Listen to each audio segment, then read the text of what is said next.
Chapter 120. In the cold wind, a group of people with a complicated and strange composition formed a long procession on the road to Dragon Cloud City. Even though they avoided the misfortune of being kidnapped to Dragon Cloud City, the next day, the White Blade Guards under Nicholas still invited the Constellation diplomat group out of Black Sand Region's escorting area without any explanation. They were then escorted to Dragon Cloud City by the White Blade Guards. The army of Black Sand Region followed slowly and orderly on both sides and behind them. Kent Vida and Tolja still dutifully sent out scouts to ensure the safety of the surrounding roads. As for the White Blade Guards, these masked elite soldiers were cold, taciturn, rude, and unreasonable. There were a few times when they almost got into a fight with Constellation soldiers because of pushing and shoving. The middle-aged marquis with a blonde ponytail rode elegantly on his horse. With a kind smile, he said to the second prince of Constellation, "The continuation of the Jade Star family's royal bloodline, and Constellation's successor, is of great significance to the entire Western Peninsula. What I mean is, the replacement of the ruling royal family may bring chaos to Constellation that will be difficult to pacify for many years. This is something that the entire Western Peninsula, including us the Camions, do not want to see. Thank you very much for your concern, Marquis Shiles of Goodflow City."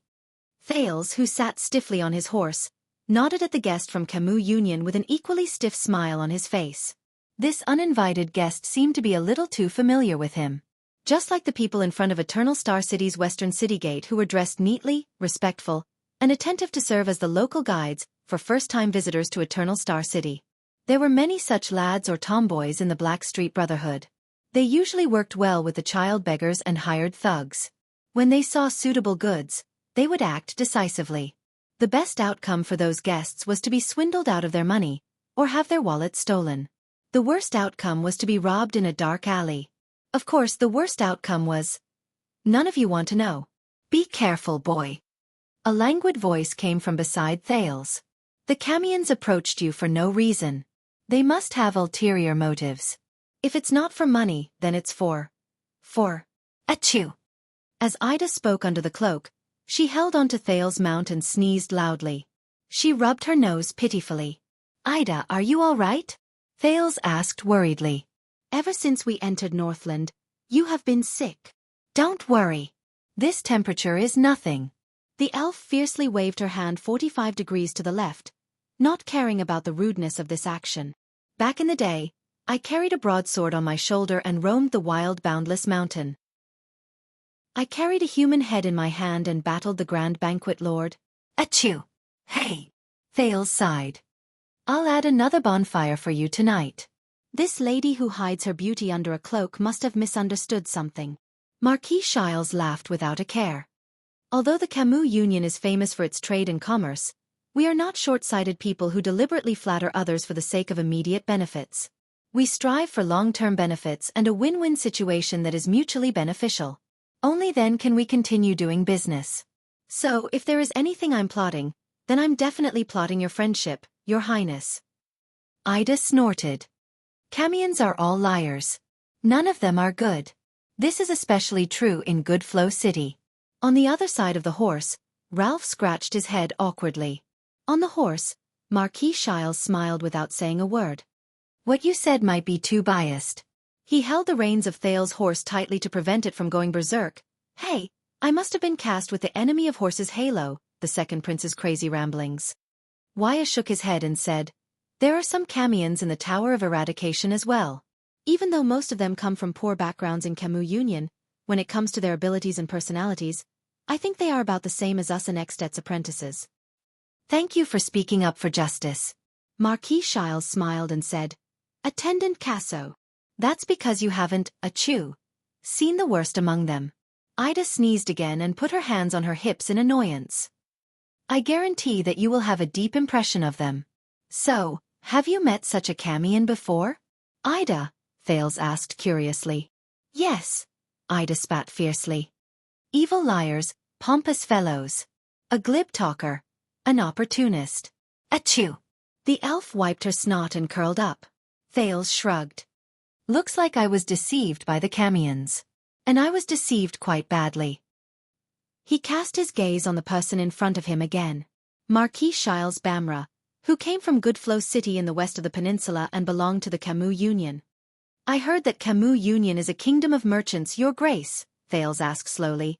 I wonder if this is true. Of course. Many people understand it this way, and I can't say that this kind of description is completely wrong. When he heard the prince's question, Xianxia seemed to have been suddenly motivated. He spoke cheerfully, but everything is dictated by history, Your Highness. History.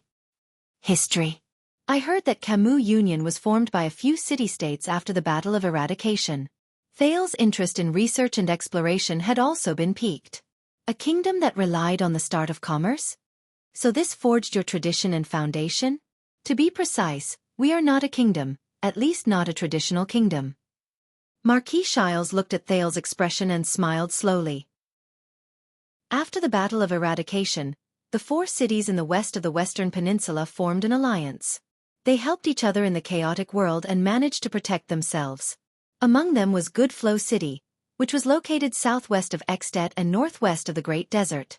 This was the origin of Camus Union. We lacked resources and heritage, and were sandwiched between a few great powers. Camus Union could only seek survival in the form of commerce. We used a free environment and a relaxed tax policy to support our merchants to go out and work hard. We also acted as the transporters of goods and resources for the various great powers. We struggled to survive as a middleman. From this perspective, we are indeed a kingdom of merchants. However, Marquis Xianxia changed the topic. Even though these cities belong to Camus Union, they operate independently and govern themselves. Other than the Union public law, each city has its own laws and regulations, their own ruling families, their own customs, and of course, each has its own characteristics. For example, this time, I am representing Goodflow City in the Union as an envoy to Xianxia. In this regard, we are not like a kingdom, but more like a group of merchants helping each other. But you are called an alliance, right? Thales could not hold back his interest and asked, You should at least look like an alliance, right? For example, a supreme authority that each city obeys? Of course. Xianxia chuckled. The so-called Camus Union Supreme Joint Parliament is in charge of allocating resources within the Union and coordinating the relationship between the city-states. At least in name. Many people also think so, but reality is always stranger than what they imagine. Much stranger. Xianxia shook his head and sneered in a self-deprecating manner. But I still heard that Camus Union's power is not to be underestimated. Thales mobilized the knowledge in his head. Most of it was what Gilbert had taught him in a short month. Camus Union is rich and fertile. You are the Western Peninsula's purse. Some people put you together with Constellation and Xianxia as the 3 strongest forces in the Western Peninsula. Purse. Xianxia smiled bitterly. Do you really think that is a good nickname? Thales shrugged. All right. This is indeed not a good nickname, just like how no one would be happy to be called a fat sheep. We have spent a lot of energy just to protect ourselves between countries over the past few hundred years. And a power that is not to be underestimated? It would be better to say that it is a broad business route. Marquis Xianxia shook his head. Like I said just now, the Alliance's business has grown bigger and bigger, and its routes have also expanded. So, the 4 small cities have become 4 city-states, and new cities have gradually joined our alliance. Now, Camus Union has 16 independent business city-states, and our trade routes have spread throughout the entire Western Peninsula. The entire Western Peninsula? How did you do it? Thales asked curiously. Can you explain it to me in detail? It is not as exaggerated as you think. These are the routes that the 16 city-states have opened up. Marquis Xianxia was all smiles as he pulled out a gentleman's cane from the saddle and drew several routes in the air. From Xianxia City of Faraway Prayers and Prestige Orchid Region in the north, to Thornland's Alumbia Kingdom and Dragon-Kissed Lands and Lenzo Dukedom in the south, to White Mountain and the Alliance of Freedom in the east, and even to the western edge of the Great Desert. These are the direct routes for our land merchant caravans. Along the way we can visit a small half of the Western Peninsula, and even the entire left half of the continent is within our reach. The Marquis continued to speak with delight. And our western port near the Demon Sea extends Camus Union's business even further. To the west are the 3 Devil Islands, the Alumbia Kingdom, and the Turundi Shared Governance, which are the kingdoms on the west coast. As for the south, after crossing the Sea of Despair to the Sea of Long Corridors, there are the kingdoms on the south coast, such as Norton Dukedom and Lenzo Dukedom, Long Corridors Archipelago, and Serra Dukedom. If there are fleets with more trade ambitions, they will continue to the east, sail out of the Sea of Long Corridors, cross the Mystery Sea and the Fog Sea, and reach the wealthy Evergreen Island, which is ruled by the Sukater family, one of the 13 distinguished families of Constellation. They will sail all the way to the east, past Crystal Jade City, which is built on Crystal Jade Island by the merfolk of the Western Sea, and follow Constellation's sea trade route to the Sea of Eradication, or even the Eastern Peninsula. This way, the right half of the continent will also be included in the Alliance's trade route. It sounds amazing. Thales furrowed his brows and said with a serious expression, "Your forces of influence are all over the continent. It is not an exaggeration to say that." On the contrary, Marquis Shiles shook his head and said, "Camus Union only has the city defense teams that belong to the major cities. They do not have a unified military force, and it is absolutely impossible for them to start a war. The wrangling in the United Parliament alone can last for 3 years. Since we rely on trade to survive, even as nobles, we must go out to develop and trade. When I was 13 years old, I followed my father to Alumbia Kingdom for the first time. Our family's merchant fleet was detained there. Ralph, who was riding on the side of his horse, walked on the snow-covered ground with his fists slightly clenched. So, you can understand now, right? I am happy from the bottom of my heart about the reappointment of the Prince of Constellation. This means that Constellation, a big country in the Western Peninsula, is stable and without worry." The Marquis shook his head. Even in At, where the system of choosing a king has become the norm, once the throne passes to a new Archduke's family. For example, from Dragon Cloud City's Walton family to Beacon Illumination City's Poffert family, or to Prestige Orchid Region's Alcius family, it will be quite a shock.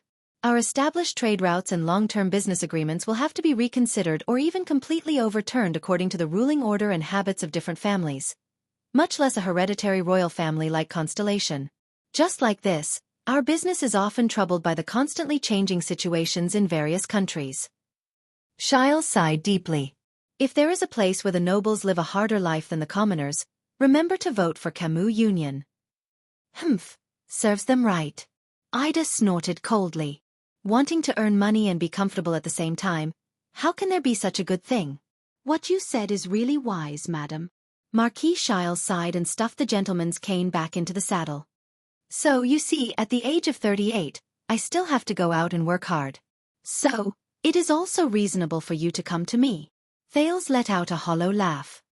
Is this to develop your future business network in Constellation? It is for the sake of friendship. Shiles winked in amusement. Of course, if you have any, and I mean any needs that are outside the boundaries of your kingdom, please be sure to let me know. Marquis Shiles laughed out loud. As a marquis of a small city, I have no other forte, but I do have some connections in various countries. Wait, Marquis. Thales frowned. Duke's son, male merit. But I seem to have never heard of such a title as Marquis in this world. Chapter 121. In the cold wind, a group of people with a complicated and strange composition walked in a long line on the road to Dragon Cloud City. The anti-theft chapter. I went out for a meal and changed it back quickly. Thank you for reading the pirated version. Under old Caslin's regretful gaze, Thales heaved a sigh of relief after he tried his best to refuse the cup of rye wine. They rested for 15 minutes. Viscount Kentvita turned his head and nodded at the Fire Knight. Tolja. Get ready. Tolja ordered his soldiers. We're ready to depart. We must reach Prestige Orchid Region before tomorrow night. Upon hearing their superior's words, At's officers and soldiers stood up in unison. They left behind their wine money and walked out of the tavern. The people from Constellation looked at Thales. Thales glanced at Putray, shrugged and jumped off the bar counter. But just as he waved at old Caslin and was about to leave, "Brat, wait!" Caslin left the bar counter and walked towards Thales. Thales only then realized that this old man was extremely tall. He was almost 7 feet tall. He had to raise his neck to an angle that he could barely look up at him. Fortunately, Caslin squatted down in front of him. You want to apologize to King Nuven, don't you? Old Caslin said slowly. And I also heard that it is to repay Prince Mariah for his misfortune in Constellation. Yes. Thales exhaled. Let's see if King Nuven will be interested in my head. Caslin's gaze on him changed slightly. When I was your age, the old man sighed, I only knew how to follow my brother and chase sparrows. Thales smiled faintly. But before Thales could speak, Caslin continued, damn those messy political schemes of the nobles. They never show mercy, don't they? I don't care if you are 7 or 17. God knows how Prince Mariah died. It's a pity he was a good lad. This. Thales revealed a surprised expression. Thank you for your understanding. Sir Caslin? Caslin stared at him fixedly. Then, with an awkward expression, Thales pointed outside the door. Listen, old Caslin said flatly. I once served under Nuven. To a certain extent, I'm quite familiar with him. This tavern owner knew King Nuven? He turned to look at Kent Vida, who was not too far away. Why did they bring him here? Was it really for a break? Caslin sighed softly. He was a good king when he was young, a typical burly Walton man. I still remember Nuven Walton standing at the 38th century ground, swinging his flail at the attacking orcs. At that time, he was generous, tolerant, and just. He could stand in front of an orc's axe for a nobody. Every warrior thought it was an honor to die for him. Thales' eyes brightened. That's good. It looks like at least he won't be a king who will simply order me to be beheaded. But people change. Old Caslin exhaled. His gaze became misty and unfocused. Nuven is also a human. He will also grow old. There will come a day when he will be bewitched by slander and beauty, and be controlled by desires and impulses. Although he has the blood of Xianxia in him, he is not a perfect dragon or a hero. Especially when he is a father who has lost his son. Thales could not help but be stunned. Caslin lowered his head and stared at Thales. Be careful, Constellation's second prince. At uses the great dragon as its flag, but for 600 years, we have only worshipped the great dragon's strength. We have learned the great dragon's pride, but we have forgotten the great dragon's wisdom. Although we claim to be the children of the northern wind and the dragon, the shackles of the empire on us are no less than those of Constellation. What do you mean? Thales widened his eyes. Do you mean that At's domestic situation may be worse than we think? Child, take care.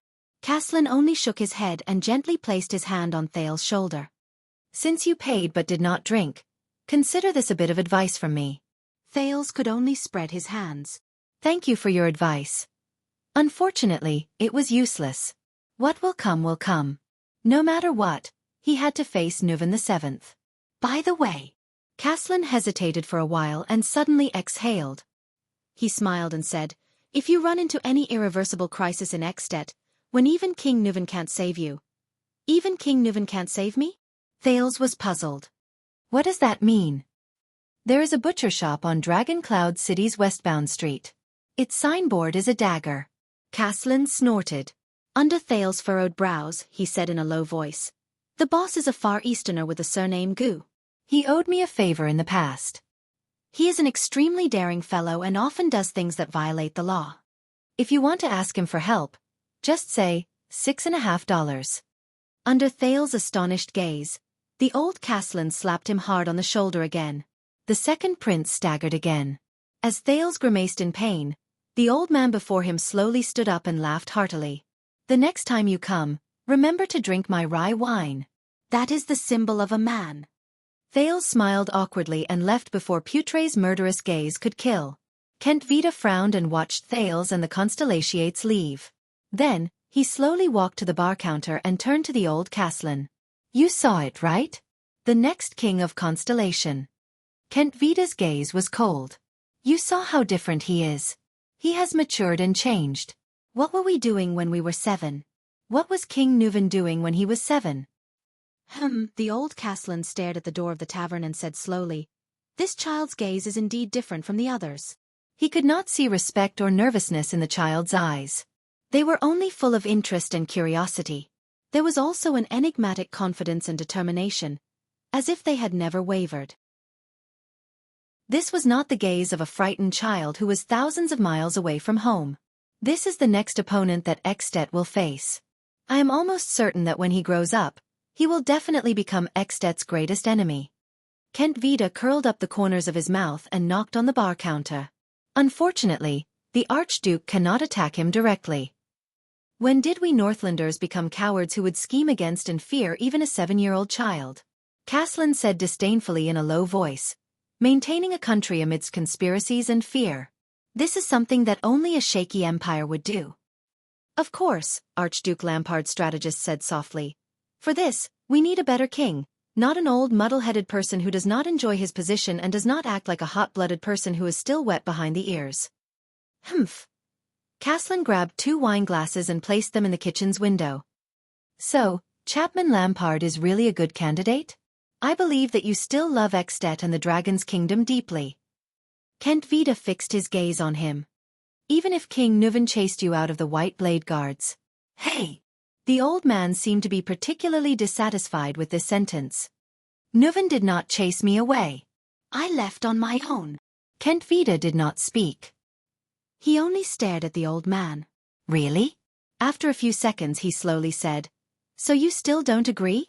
Ha! Caslin shook his head mockingly. I'm just a tavern owner. What can I agree to?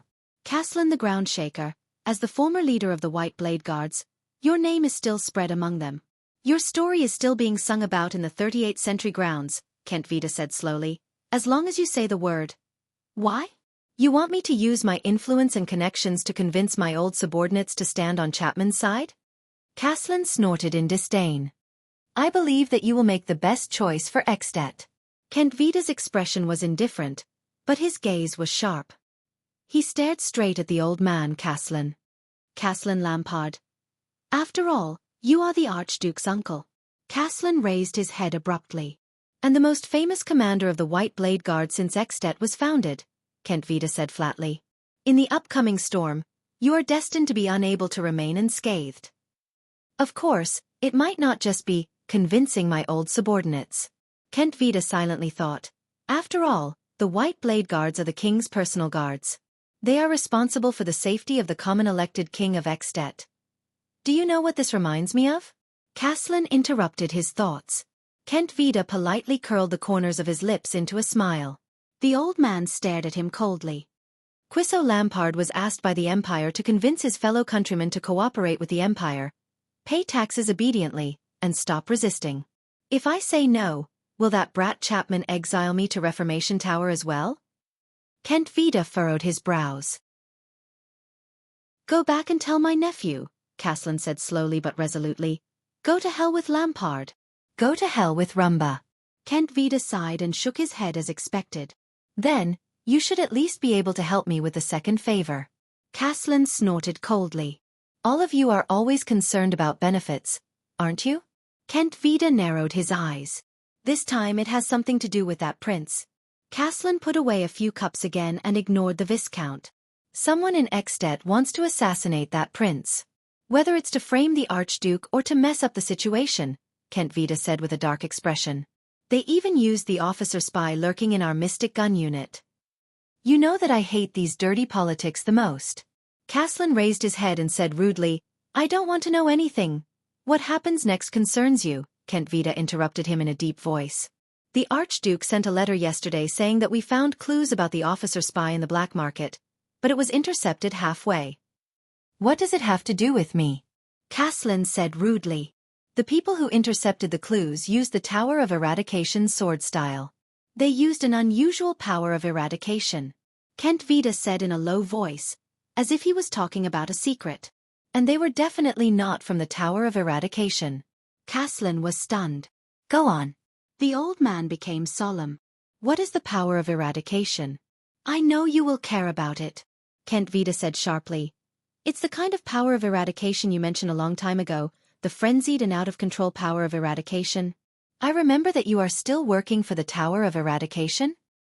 It's just to return a favor to Xiao. A nostalgic look appeared in Caslin's eyes. After all, it's been so many years since I graduated. But he immediately looked at Kent Vida seriously. What else? The super-class swordsman of eradication under us. Croche. Do you remember her? She's the daughter of your comrade, that strong little girl. She was heavily injured in their hands and almost lost her life. She was the only one who escaped. Caslin clenched his fists.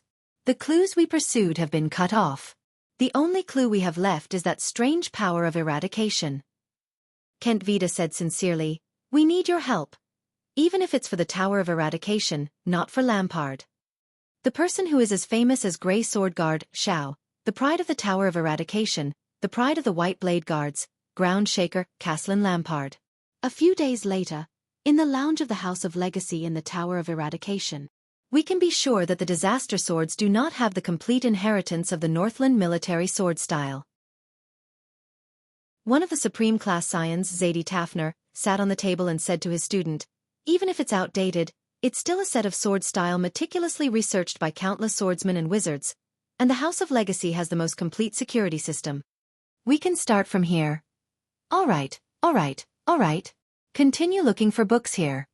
Zadie. The exhausted Cohen Caribbean leaned against the table and knocked on the table leg. He rubbed his reddened eyes. "Anyway, I can't take it anymore. But I will remember these good times, the days when I sneaked into the truth library with my teacher every night." Zadie's face instantly darkened. "Are you giving up?" His teacher said unhappily. "Are you giving up on the investigation of the disaster swords?" "I'm not giving up," the blonde police officer, Cohen said angrily. "But do you know how many books there are in the truth library?" Then, "I just received a letter from a beautiful lady yesterday." Cohen ignored Zadie's unpleasant expression and yawned. "I'm going to return a favor." "Jayla. Is that her name?" Cohen touched the letter in his arms, and the corners of his mouth lifted into a smile. "That cool girl with dual blades." However, at this moment, a stern and cold old voice came from behind the master and disciple. "Zadie Tafner." Cohen Caribbean. Both Zadie and Cohen trembled at the same time. Thud. Zadie jumped off the table in a fluster and fell to the ground due to a moment of carelessness. Thud. Cohen nervously bounced up from the ground and ended up hitting his head on the table. The two of them were in a flurry. One of them rubbed his knees with a twisted expression, while the other touched his scalp and grimaced in pain. They stood up with difficulty and tried their best to stand straight. They put on their most obedient and friendly smiles and looked at the cold-faced gray-haired old man from the Far East, who had appeared out of nowhere with a sword hanging from his waist. "Ah, Sha. When did you come back?" "They all said that you went to Blade Valley for an inspection." This was the heir of the Tower of Eradication, Zadie Tafner, who raised his hands and bowed with a face full of smiles. Master Xiao. "Ah, I planned to visit you first when I came back this time. I even brought you Constellation specialties." This was Cohen Caribbean, Constellation's police officer come captain of the city defense, rubbing his hands together with a flattering expression. But the gray-haired old man, Xiao, ignored their smiles. "The table in the lounge is not for dancing." Xiao stared at Zadie, who had a flattering expression on his face. His cold voice made Zadie's smile even more awkward. "The heir must set a good example." Of course. Zadie Tafner nodded sincerely and humbly. Then, he turned to Cohen. His stern face scared the latter so much that he trembled. "Since there are chairs, don't sit on the ground." Yes. Cohen listened to Xiao's teaching seriously.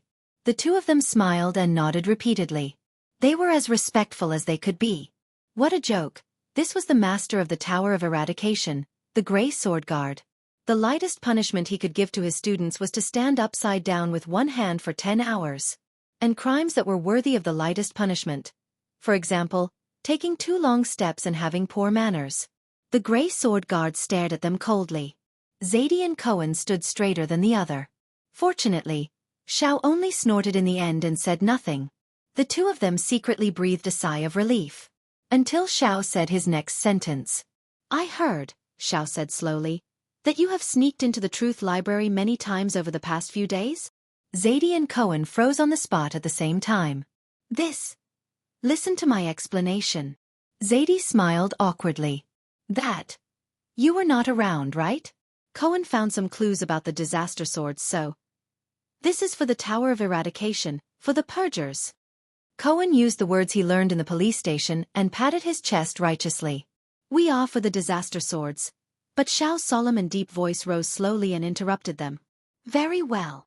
The Grey Sword Guard's expression was solemn. Cohen Caribbean. Cohen immediately puffed out his chest and raised his head solemnly. He stood straight. Go to Extet immediately, Xiao said slowly. There is an old friend called Caslin who needs help. Ha! Caslin? It was Zadie. He looked at Xiao in surprise. You mean that drunken Northlander uncle who uses a sword as an axe? Xiao turned to him. His cold gaze forced Zadie to shut his mouth. But Cohen scratched his head awkwardly. I have to return to Constellation to help a friend first. Do you remember Croche? She was in the same batch as you, Xiao said in a low voice. She was injured by the disaster swords. She might never be able to use a sword again in this life. Cohen looked up with a stunned expression. Croche. The image of a Northlander girl with a buzz cut holding a sword and gritting her teeth under the scorching sun appeared in his mind. And her white teeth. All right. The police officer turned around without hesitation and said firmly to the two scions, I will go and prepare immediately. How serious is the situation? Do I need to bring my family's private army? Bringing a Constellation noble's private army into Extet, Zadie said in a low voice. Are you out of your mind? Cohen nodded in realization. You will not be the only one, Xiao said in a low voice. There is another person who will meet you on the way. She has just joined the Purgers. Cohen was instantly stunned. Broken Dragon Fortress. Northern Sluice Gate. Be careful on the way. Although Lampard has retreated and the war has not started, it is still Extet. Sonia Cecere, the fortress flower, looked at Miranda Arund, who was ready to go. She chuckled and said, Although I really want to suggest that you bring the Arund family's private army. This is the border between the two countries, Miranda said softly. It is impossible to cross the border with the army. Moreover, Arund. Miranda clenched the white eagle emblem on her cuff. The fortress flower looked at her subordinate and sighed. It is good to go out and hide. After all, those uncles and brothers from the Arund family are really annoying. Miranda bit her lip and did not say anything. This is not to hide, she said faintly. All right, all right, all right. Sonia helplessly held her subordinate's shoulders. This is for a friend, right? Miranda gently patted the white sword hilt at her waist and nodded. Croche. A girl who never gives up. We are studying under the same teacher, Duke Arund's daughter said coldly. When she is in trouble, I must be by her side. I do not have many things left in this world. I must cherish them. Miranda recalled the light and bright figure in white in her memory, as well as his always cheerful and optimistic tone. She could not help but curl up the corners of her lips. She turned around and stepped into the stirrup. Don't worry, commanding officer. I am not some helpless little tabby cat. Besides, I won't be fighting alone. Miranda Arund nodded at Sonia from her horse. An old friend will be coming with me. I will come back once the matter is settled. We are studying under the same teacher, Duke Arund's daughter said coldly. When she is in trouble, I must be by her side. I do not have many things left in this world. Chapter 122. That's fast. In the kitchen of Hero Tavern, Caslin sighed and carefully sized up the man and woman in front of him. So, you two are the most outstanding seedlings in the tower, the ones who came to help? Cohen Caribbean had already taken off his police officer uniform and put on a thick Northland leather robe, but his blonde hair was still dazzling. Miranda Arund, on the other hand, was wearing snow boots and a dark half-body armor. Her shoulder-length black hair was tied into a ponytail behind her head. She did not look like a young lady of the Arund family at all. After going through the strict training and trials of the Tower of Eradication, they knew how to disguise and hide themselves better. Survival in the wild was always a compulsory lesson for swordsmen and knights of eradication. But their disguises seemed to be ineffective in front of the old tavern man. I don't understand. The white-haired old man Caslin frowned. This is not a trial game. Xiao sent two nobles here? My young master and mistress? Cohen's expression froze.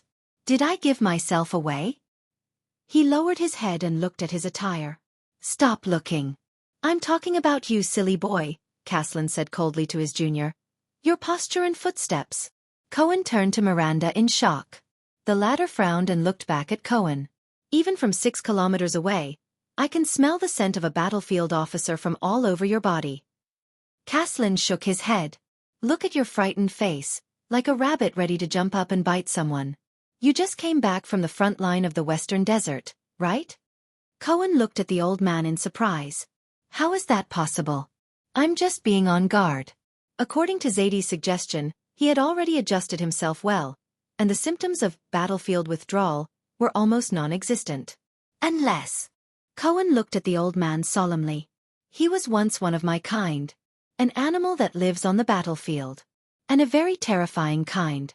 Cohen recalled the cold gazes of some of the suicide squad members in the desert, and he could not help but feel a chill in his heart. Cohen looked at the old man in front of him and gave Miranda a look. Unfortunately, his former colleague ignored him. Left with no choice, Cohen could only smile and say, Mr. Caslin, Master Shao gave us the task of tracking down the disaster swords, but his words were rudely cut off by Caslin. Caslin ignored Cohen and continued to size Miranda up.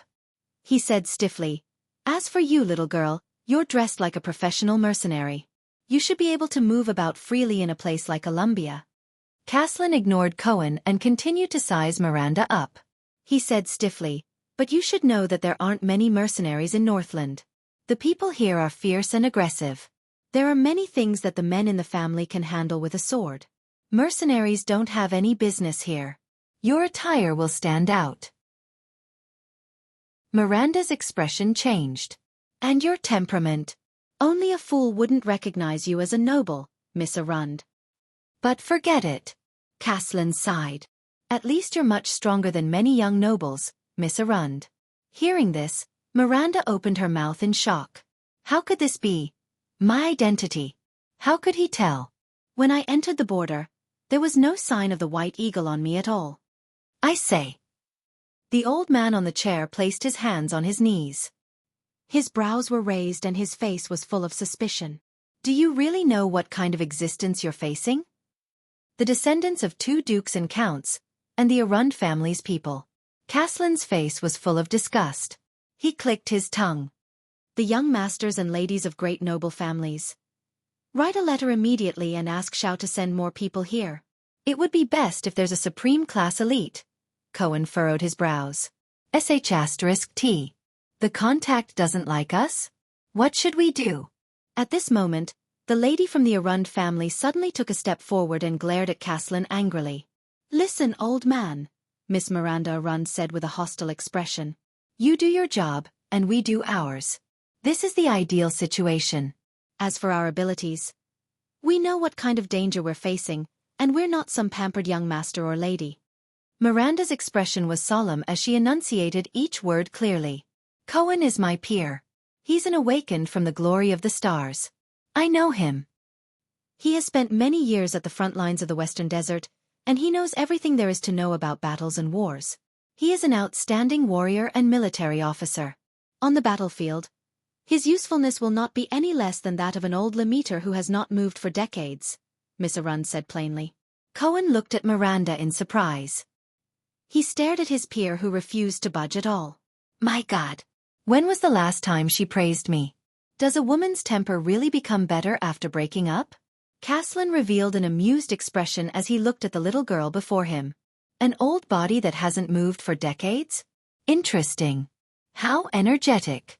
If I were 30 years younger, I served under the Fortress Flower. I led Constellation's army in Cold Castle, Lonely Old Tower, Overwatch City, and the border between the 2 kingdoms countless times. I also fought against the Lampard family countless times. Miranda stared at Caslin with a sharp gaze. I know how to fight, old man. We're not those inexperienced newbies. Of course, from your outdated perspective, only supreme-class elites like Master Chartier and Master Zadie can deal with such a situation. But Sir Caslin, anyone can look down on our experience and abilities just because we're young masters and ladies of noble families. Only you don't have the right to say that. Caslin narrowed his eyes. The first time I heard your name, Sir Caslin. Miranda slowly placed her hand on the sword at her waist. It wasn't because of your reputation as the Earthshaker, but because of your family name, Caslin Lampard. Caslin raised his eyebrows. Yes, every member of the Arund family must know the situation of their enemy's family like the back of their hand, the swordswoman said calmly and slowly. So. Caslin narrowed his eyes again. Miranda stared at Caslin. So, if you have a problem with the Arund family name because you're a member of the Lampard family, you can just say it. Miranda narrowed her eyes and observed every flaw on the old man's body. She tightened her grip on the hilt of her sword and said coldly, "We'll settle our differences with swords, old man." Caslin looked at Miranda's sword and smiled in disdain. "Of course, or perhaps you're just trying to provoke us and want to see our strength for yourself?" Miranda said meaningfully. "If that's the case, then let's hurry up and end this quickly. Then, we can continue with our mission instead of wasting our time here talking nonsense with an old man." Caslin stared at Miranda. His smile disappeared and he returned to his cold, expressionless face. Looking at the impending conflict, Cohen was so anxious that he scratched his ears and cheeks. Miranda. Shouldn't we? At this moment. Huh. Caslin laughed angrily and interrupted Cohen again. Caslin slammed the table and stood up abruptly from his chair. Even though he was in his 60s, he was nearly 7 feet tall and his muscles did not seem to have regressed. He still looked very oppressive. But Miranda's sharp gaze did not waver. She only bent her body slightly and adjusted the angle of her attack. "Interesting, young lady." Caslin suddenly laughed. "You look like a little female leopard when you're angry." "All right, that's the end of the test." Miranda clenched her teeth. "End it." This old man. Young Croche was right. Caslin's gaze was sharp. He revealed his yellowish teeth and said slowly, "Miranda's observation skills are outstanding. She's resolute and decisive when she encounters problems. She doesn't procrastinate, but she's a little too arrogant." Miranda was stunned. "Croche." Cohen pounded his palms excitedly. "So, Uncle, you know Croche. What did she say about me?" "You." "Yes," she said. Caslin did not mind that Cohen's way of addressing him had changed from Mr. to Uncle. He recalled for a moment and turned his head, revealing a strange expression. "Cohen Caribbean isn't a bad person, but he's a slow idiot. That's all." Cohen was stunned for a moment. Then he scratched his head awkwardly and laughed. He wailed endlessly in his heart. "Is my image so bad?" Caslin looked at Cohen and chuckled. "Brat. You know, my wife used to call me a slow idiot." Cohen was stunned for a full 3 seconds. "Go for it, brat." Caslin laughed loudly and slapped Cohen's shoulder. Caslin secretly applauded when he saw Cohen's unwavering posture. "Enough." Miranda interrupted them with a frown. "Can we get down to business now?" Cohen shrugged helplessly, indicating to Caslin that she was like this. "Hey."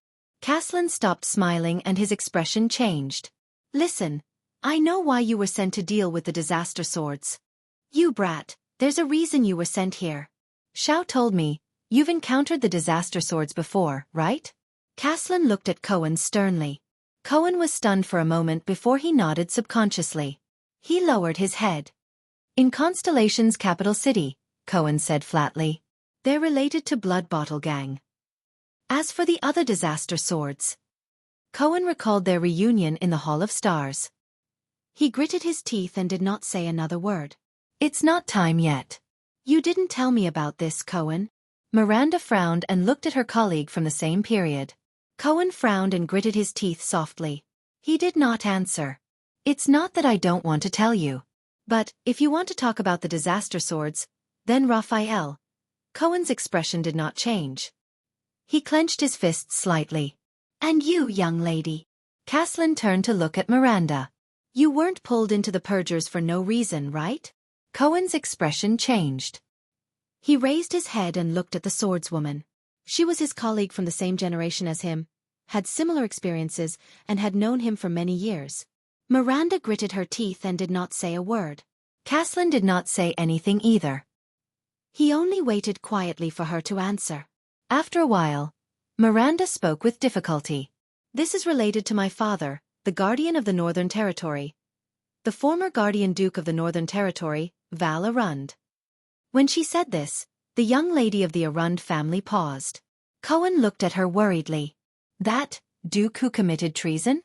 But in Caslin's eyes, even though the well-dressed young girl's voice was shaky, she still gritted her teeth and enunciated each word slowly. "In the past 4 to 5 years, I found out that he was in contact with some strange swordsmen from the north, And their power of eradication is very strange. Miranda raised her head and said with a solemn expression, I told Chartier about this. Cohen looked surprised.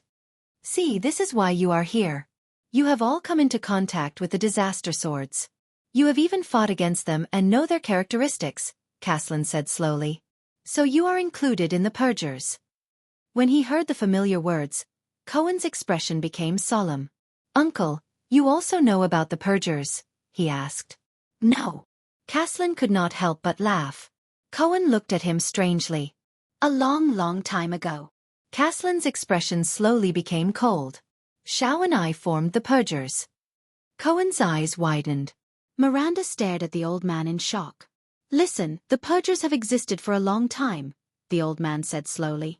Just like how the disaster swords have been active since a long time ago. A long time ago? Cohen repeated solemnly. He remembered the records of Blood Bottle Gang and the disaster swords in the past 100 years.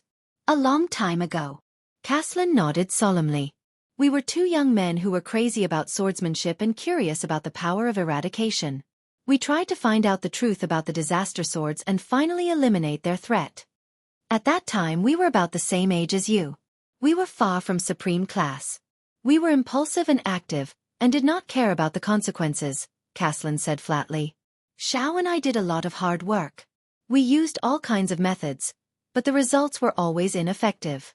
And at that time, the disaster swords were much more low-key and secretive than they are now. Most of the time, we could not find any traces of them for several years. Caslin's expression was nostalgic. Later, I joined the White Blade Guards. As for Xiao, he became the Scion, Caslin said slowly. Then the purgers stopped. Until one day, Xiao informed me that he was going to gather the purgers again. Why? Cohen was puzzled. Why do you want to gather them again? Caslin gave him a profound look. Because 12 years ago, they, the disaster swords, started their activities again. There was an oppressive solemnity in Caslin's words. And they were more active and deadly than before. Cohen was stunned. 12 years ago. Doesn't that mean? Miranda clenched her molars tightly. She was also shocked by this fact. But the little girl's face was pale. It was as if she had recalled some unbearable memories. Follow me. Caslin stood up. I will bring you to Croche and the clues about the disaster swords. The old man turned around and led them away. This time, the matter involves more than just the disaster swords and the Tower of Eradication. It also concerns the Prince of Constellation, Caslin said as he pushed open a door and led the way. Wait, what did you say? Cohen asked in surprise. You mean the second Prince of At, Thales Jadestar? Miranda furrowed her brows. Yes. When he said this, Caslin smiled. He's an interesting child. He just rested at my place not long ago. The heir of Constellation. What happened between him and the disaster swords? Cohen asked solemnly. Didn't Xiao and the others tell you? Caslin turned around, puzzled. Cohen shook his head. Beside him, Miranda seemed to have thought of something and her expression changed. Caslin said slowly, That's right. The disaster swords are trying to assassinate your prince. At that moment, both Cohen and Miranda were stunned. A few seconds later. Disaster sword? Cohen asked anxiously. Why? Why did they assassinate the prince and heir of Constellation? I thought their target was just us and the Tower of Eradication. Listen, you don't understand the disaster swords, and neither do I. Caslin's tone changed. He stopped and turned around. But based on my earlier experiences, Caslin's expression was solemn. Their goal is definitely not as simple as defeating the Tower of Eradication and replacing it. As for the prince, who knows? Maybe he's involved with some northern lords who want his life. Impossible. Miranda said calmly. King Kessel used the oath related to the throne to restrain those who wanted to harm him. The prince will be very safe in At. No one will dare to lay their hands on him. Really? Caslin laughed.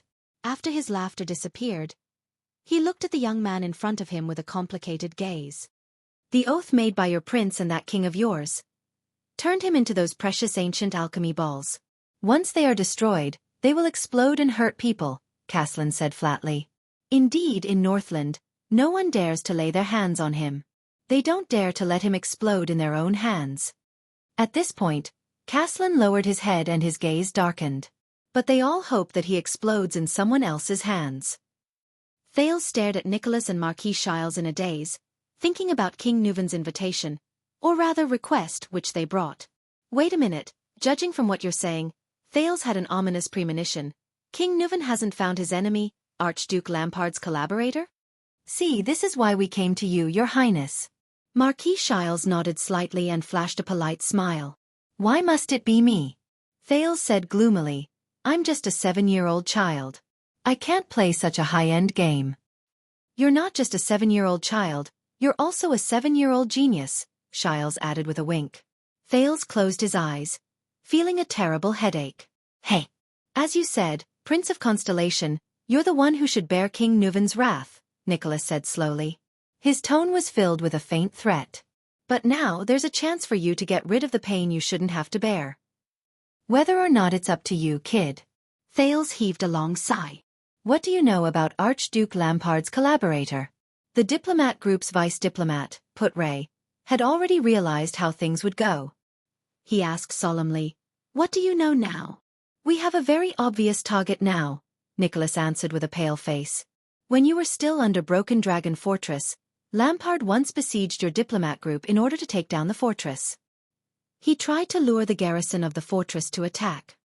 Yes. Thinking of Araka and his Fury Guards, Thales took a deep breath. There was such a thing. It's definitely not a happy memory. The Mystic Gun unit in Lampard's army tried to assassinate you under the orders of a spy officer, Nicholas continued while riding on his horse. And based on the information we in the secret room have, we're almost certain that the mastermind behind that spy officer is our target. Thales remembered the bombardment from the Mystic Gun. He stared at the snow-covered ground in a daze. Fear lingered in his heart. As far as I know, Lampard is also investigating this matter. When we arrived at Lord Caslin's Hero Tavern, they seem to have made some progress in their investigation. Put Ray frowned. In that case, the mastermind who sent a spy in Lampard's army to kill Prince Thales and frame Lampard was coincidentally Lampard's collaborator when he planned to murder Prince Mariah? It sounds very disappointing, doesn't it? Marquis Shiles shook his head gently. His gaze was profound. He and Archduke Lampard worked together to murder their own prince, but immediately betrayed Archduke Lampard in the murder of another prince from a foreign country. The nobles are like white mountain vultures fighting for rotten meat. They deceive each other and plot against each other, Ida suddenly said under the cloak. Northland, and the Northlanders, even the nobles and suzerains, were not like this in the past. Without the Empire, all of you have fallen even faster. The group of people who were marching forward fell silent for a moment. Northland. Northlanders. Nicholas seemed to have been triggered. He stared at a flag with a red border and a black background with a crimson dragon. He nodded slowly and said, One day, we will regain our pride as the dragon's children. In short, Archduke Lampard still does not know that the person who tried to frame him is his collaborator. Marquis Shiles coughed. And we confirmed this from the progress of Lampard's investigation. Thales raised his head. Archduke Lampard definitely knows the identity of his collaborator. If that's the case, why not tell Lampard the truth and work with him? Don't forget that Lampard is also His Majesty's enemy. Conspiring with him to take revenge on another enemy? I don't think the ruler of Black Sand region will obediently cooperate with us. Marquis Shiles sighed. Besides, the Northlanders' character. TSK. We won't work with scum like Chapman Lampard who killed his own family. Nicholas' eyes were filled with gloom. And he and his collaborator have to pay the price for Mariah's death. Archduke Lampard and his collaborator are your enemies. One of them killed most of your men under the fortress, and the other tried to kill you with a mystic gun. Marquis Shiles' smile did not diminish. He took over the unpleasant topic and continued pressuring Thales. King Nuven made it very clear that regardless of whether your highness agreed to it or not, you are already on this ship. Thales closed his eyes and took a deep breath. Even though he knew that from the moment he was crowned with that title, he would have to face everything he once hated the most. But he still underestimated the power of the game of power in this circle. It was a game where you could not choose whether you wanted to play or not, and whether you wanted to try your best. Born for Constellation. Is this how it goes? What an annoying feeling. The second prince of Constellation slowly opened his eyes. To lure out Lampard's collaborator, is it? The prince said flatly. What does Nuven intend to do? Nicholas was about to reply, but he was interrupted by the prince in a completely different tone. Thales raised his head. His gaze was as bright and sharp as a sharpened blade. Also, if I cooperate with his revenge plan, what benefits is Nuven willing to give me? Nicholas was stunned for a few tenths of a second. He noticed that Thales no longer addressed him as King Nuven, or King Nuven. But the commander of the White Blade Guards immediately curled his lips and revealed a faint, cold smile. You will be satisfied. The Star Killer looked at the second prince and said slowly, the Walton Dragon Spear family is never stingy. One more question. Thales raised his head. His gaze was burning. You said that from Lampard's investigation, his collaborator is the mastermind behind my murder using the mystic gun. That's right. Nicholas frowned. Is there a problem? Where did you get the details of Lampard's investigation, and how did you ascertain it? Thales asked in a deep voice. This is our business. Nicholas shook his head. You don't have to. But Thales immediately cut him off. This is my business. Thales' expression was resolute. He emphasized his insistence. Especially when Nuven wants me to risk my life to play such a revenge game with him. I should have enough information to ascertain whether his plan is feasible. Nicholas stared at Thales. His gaze was cold. As for what he was thinking, Thales had no way of guessing. Until Shiles coughed softly at the side. Lampard has been tracking down the spy officer who commanded the Mystic Gun Unit. His men have efficiently found clues in the black market. Nicholas finally spoke slowly. But just as he was about to discover the truth, a group of strange swordsmen suddenly appeared. They used a strange power of eradication and almost wiped out all of Lampard's investigators, cutting off the clues. Strange swordsmen? A strange power of eradication? Nicholas nodded. This is not within Lampard's knowledge, so he sought help from a professional. And that professional. The Star Killer lowered his head and looked at his White Blade Guard uniform. He is our old acquaintance. And those strange swordsmen? Thales asked. Nicholas gave him a profound look. A few days ago, the people King Nuven sent to Constellation to collect the prince's body and investigate the assassination of the diplomat group sent back a message the day before yesterday. Nicholas revealed the crux of the information in detail. The prince's last bodyguard used the Walton family's secret method to leave behind an important clue. Among the assassins who attacked Prince Mariah, there were also a few strange swordsmen. Their power of eradication was very strange. Thales figured it out. Are you saying that the swordsman who assassinated Prince Mariah and the swordsman who cut off Lampard's investigation are the same group of people? Nicholas nodded slightly. Who are they? According to the information, they are a group of traitors from the Tower of Eradication. They are like flies that seek personal gain, people who hide their heads and show their tails. Nicholas looked at each person.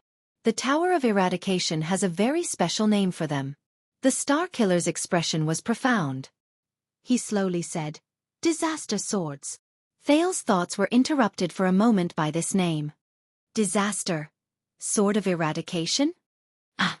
Wuxia, who was listening, suddenly exclaimed softly as he remembered something. Speaking of which, when I was in the Tower of Eradication, I seem to have inadvertently heard a few Scions talking about this name. Wuxia felt everyone looking at him, and he said a little nervously, but that has always been a legend. Disaster Swords. It is said that they are a group of traitors who want to replace the Tower of Eradication. Thales furrowed his brows. Let's find some time to talk, Wuxia, the second prince said, about the power of eradication and the Tower of Eradication. Wuxia nodded. No matter what, this group of so-called disaster swords participated in the assassination of Mariah and the betrayal of Lampard at the same time. They must have a close relationship with Lampard's collaborator. That's why they listened to his orders and let him do whatever he wanted. Nicholas stared at the snowfield in the distance and frowned. We also connected these two incidents and caught them. I understand. Thales nodded solemnly and said, When will Nuven's plan begin? Prestige Orchid Snowfield is right in front of us. Once we pass through it, we will reach Dragon Cloud City, Nicholas said slowly as he cast his gaze at the snowfield in the distance. which was almost in line with the horizon. The 5 archdukes should have arrived in Dragon Cloud City. The first obstacle you have to face is to meet them and King Nuven. Be prepared, Your Highness. Marquis Shiles rubbed his gloves. His eyes were filled with the excitement of the start of a great show. In public, King Nuven will show a tough attitude towards you. He might be a little rough. Rough. Perfect. It's been a long time. Thales stared at the horizon with a spirited gaze.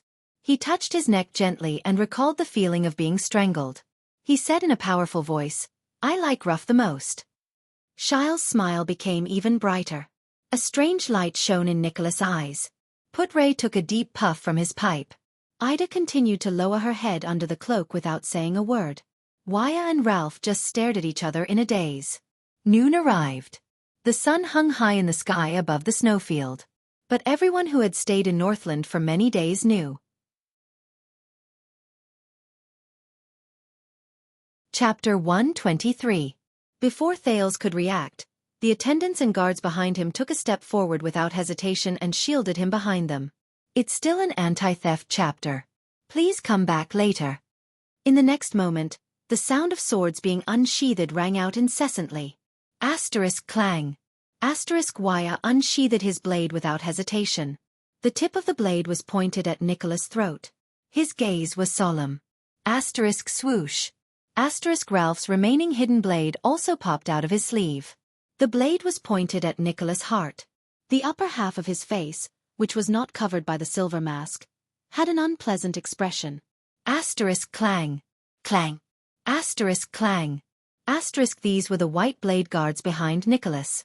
These tall and sturdy masked Northland elites were equipped with lightweight iron-colored arm shields in their left hands, and with their right hands, they pulled out the uniquely shaped sabers from their waists.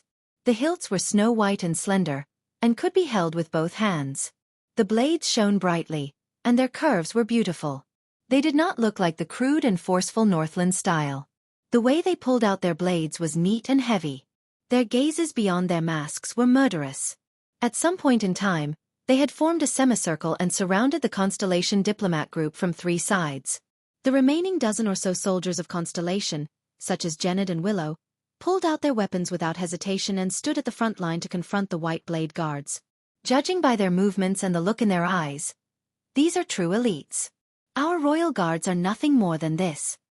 Aida's voice traveled into Thales' ears. They are even more powerful than the Black Sand Region's army. Even if they were to go up against the vampire's Sacred Blood army, they would probably not be inferior. Thales stared in disbelief at Nicholas, who had a cold smile on his face. What's going on? Tie me up and bring me to Dragon Cloud City? It was not that he did not anticipate what he might encounter in At. In fact, it was very normal for King Nuven, who had lost his beloved son, to be angry, ridiculed, and humiliated him. Even if the Jade Star royal family and the Walton family had the same interests when it came to avoiding war between the 2 kingdoms and restraining Black Sand Region's ambitions. But Thales did not expect that this humiliating welcome would begin before he even reached Dragon Cloud City. Do I really have to let them kidnap me and bring me to Dragon Cloud City? If we refuse. Under the moonlight, Thales felt his skin crawl as he looked at the white blade guards' gleaming white sabers. He estimated the difference in strength between us and the enemy. How will things develop? How absurd. Putray's stern and angry voice rang out.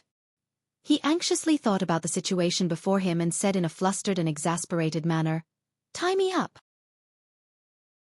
Never before had an envoy from one country been treated like this. This was an insult to King Nuven VII's reputation and the honor of the kingdom of At. This will not bring any glory to your king. If he was King Nuven's man, he would have to be mindful of At's reputation and dignity as the common elected king, unless, around them, the extensions from Black Sand region watched everything in the field with puzzled expressions. The dozens of white blade guards and the dozen or so Constellation diplomat group faced off against each other with their weapons drawn. Humph! The corners of Nicholas' lips curled up to reveal an ominous, cold smile. This will indeed not bring any glory to His Majesty, but it can make him happy. That's enough. Putray tightened his grip on the long sword in his hand. Thales could not help but frown. In the next moment, without any instructions or orders, the eyes of the masked soldiers of the white blade guards turned cold, and they took a step forward together. Asterisk thud.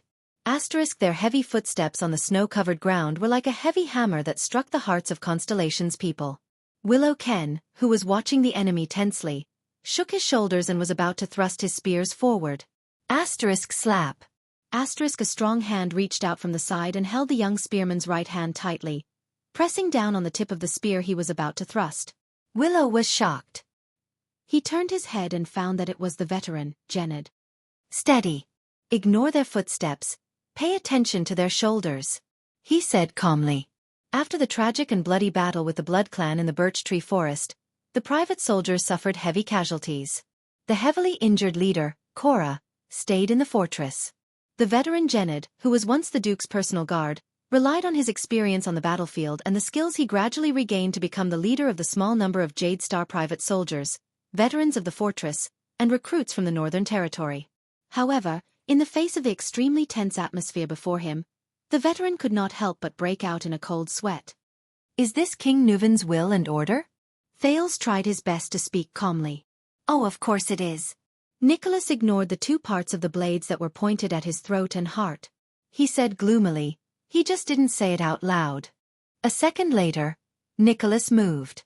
He suddenly took a step forward and walked towards Thales. Thales was shocked. Wuxia and Ralph gritted their teeth and brought out the weapons in their hands in an attempt to force Nicholas to retreat.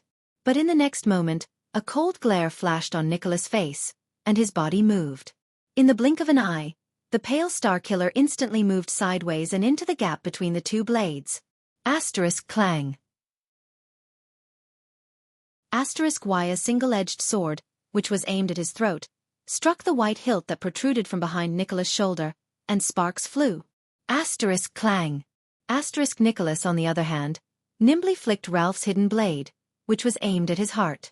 At that moment, under Wuxia and Ralph's indignant gazes, Nicholas broke through their defense without changing his expression.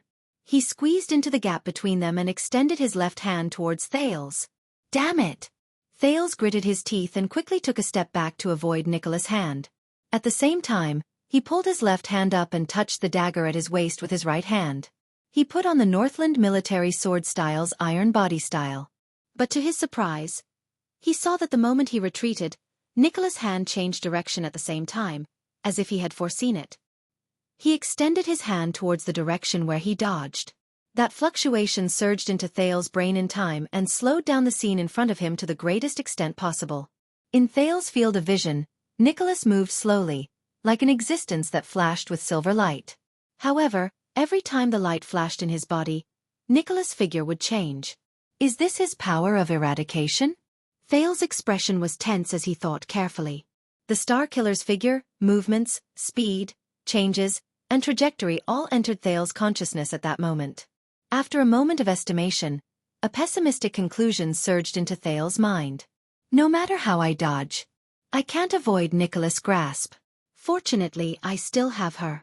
Thales felt the change in the aura of the cloaked person behind him. Clack. Nicholas' hand was only halfway through its outstretched motion when a short and small figure in a cloak grabbed its wrist. Be polite, boy. Ida grabbed Nicholas' wrist tightly and said coldly, at least say hello or please. Thales exhaled deeply. Only then did Wuxia and Ralph's swords catch up with him in a hurry and press against the Star Killer's neck. Oh! Nicholas seemed a little surprised, but he still did not care about the two swords that were pressed against his vitals. Instead, he frowned as he stared at his wrists that were being grabbed.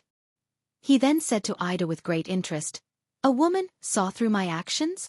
The dozens of white blade guards around Nicholas did not seem to be worried about their leader, who was in danger. Their gazes were still cold and full of killing intent as they continued to oppress the Constellations. What is the meaning of this, Lord Nicholas? This is not in line with convention, nor is it King Nuven's order. Putre's face was livid. This private act of yours is almost no different from an assassination. Assassination? Assassination? Nicholas muttered the word in a low voice. He raised his head and his expression became extremely terrifying. Are you talking about what you Constellations did to our Prince Mariah in your country? Assassination. Nicholas' eyes were filled with rage as he glared at Thales. He enunciated each word clearly. What you did to His Majesty's only son, to the Prince of At, to the heir of Dragoncloud City, to my student? That cowardly act?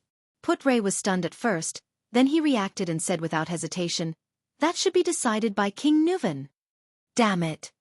Thales panted softly and bit his lower lip. He looked at Nicholas, who was held back by Ida and had Wire and Ralph's swords pressed against his throat. He gritted his teeth. This situation. How should I deal with it? Force Nicholas to retreat? Thales took a deep breath. He raised his hands at the pale man, indicating that he was a harmless little boy. Nicholas, on the other hand, sneered maliciously at him. Viscount Kentvita and Lord Tolja. The second Prince of Constellation turned his head and shouted at the army of Black Sand region. Your mission of escorting me to Dragon Cloud City is almost complete. I believe that the people will praise the Archduke of Black Sand region's loyalty to King Nuven, and King Nuven will also be satisfied with your loyalty. At the same time, I am also very grateful for your escort. You can leave now. Thales' voice faded away. Put-Ray raised his eyebrows, while Nicholas was slightly stunned. Viscount Kentvita, who was watching everything with a frown, sighed deeply. However, in the end, Kentvita only nodded at Tolja, who was frowning deeply, and strode forward. This child. What is he talking about? Your mission of escorting me to Dragon Cloud City is almost complete.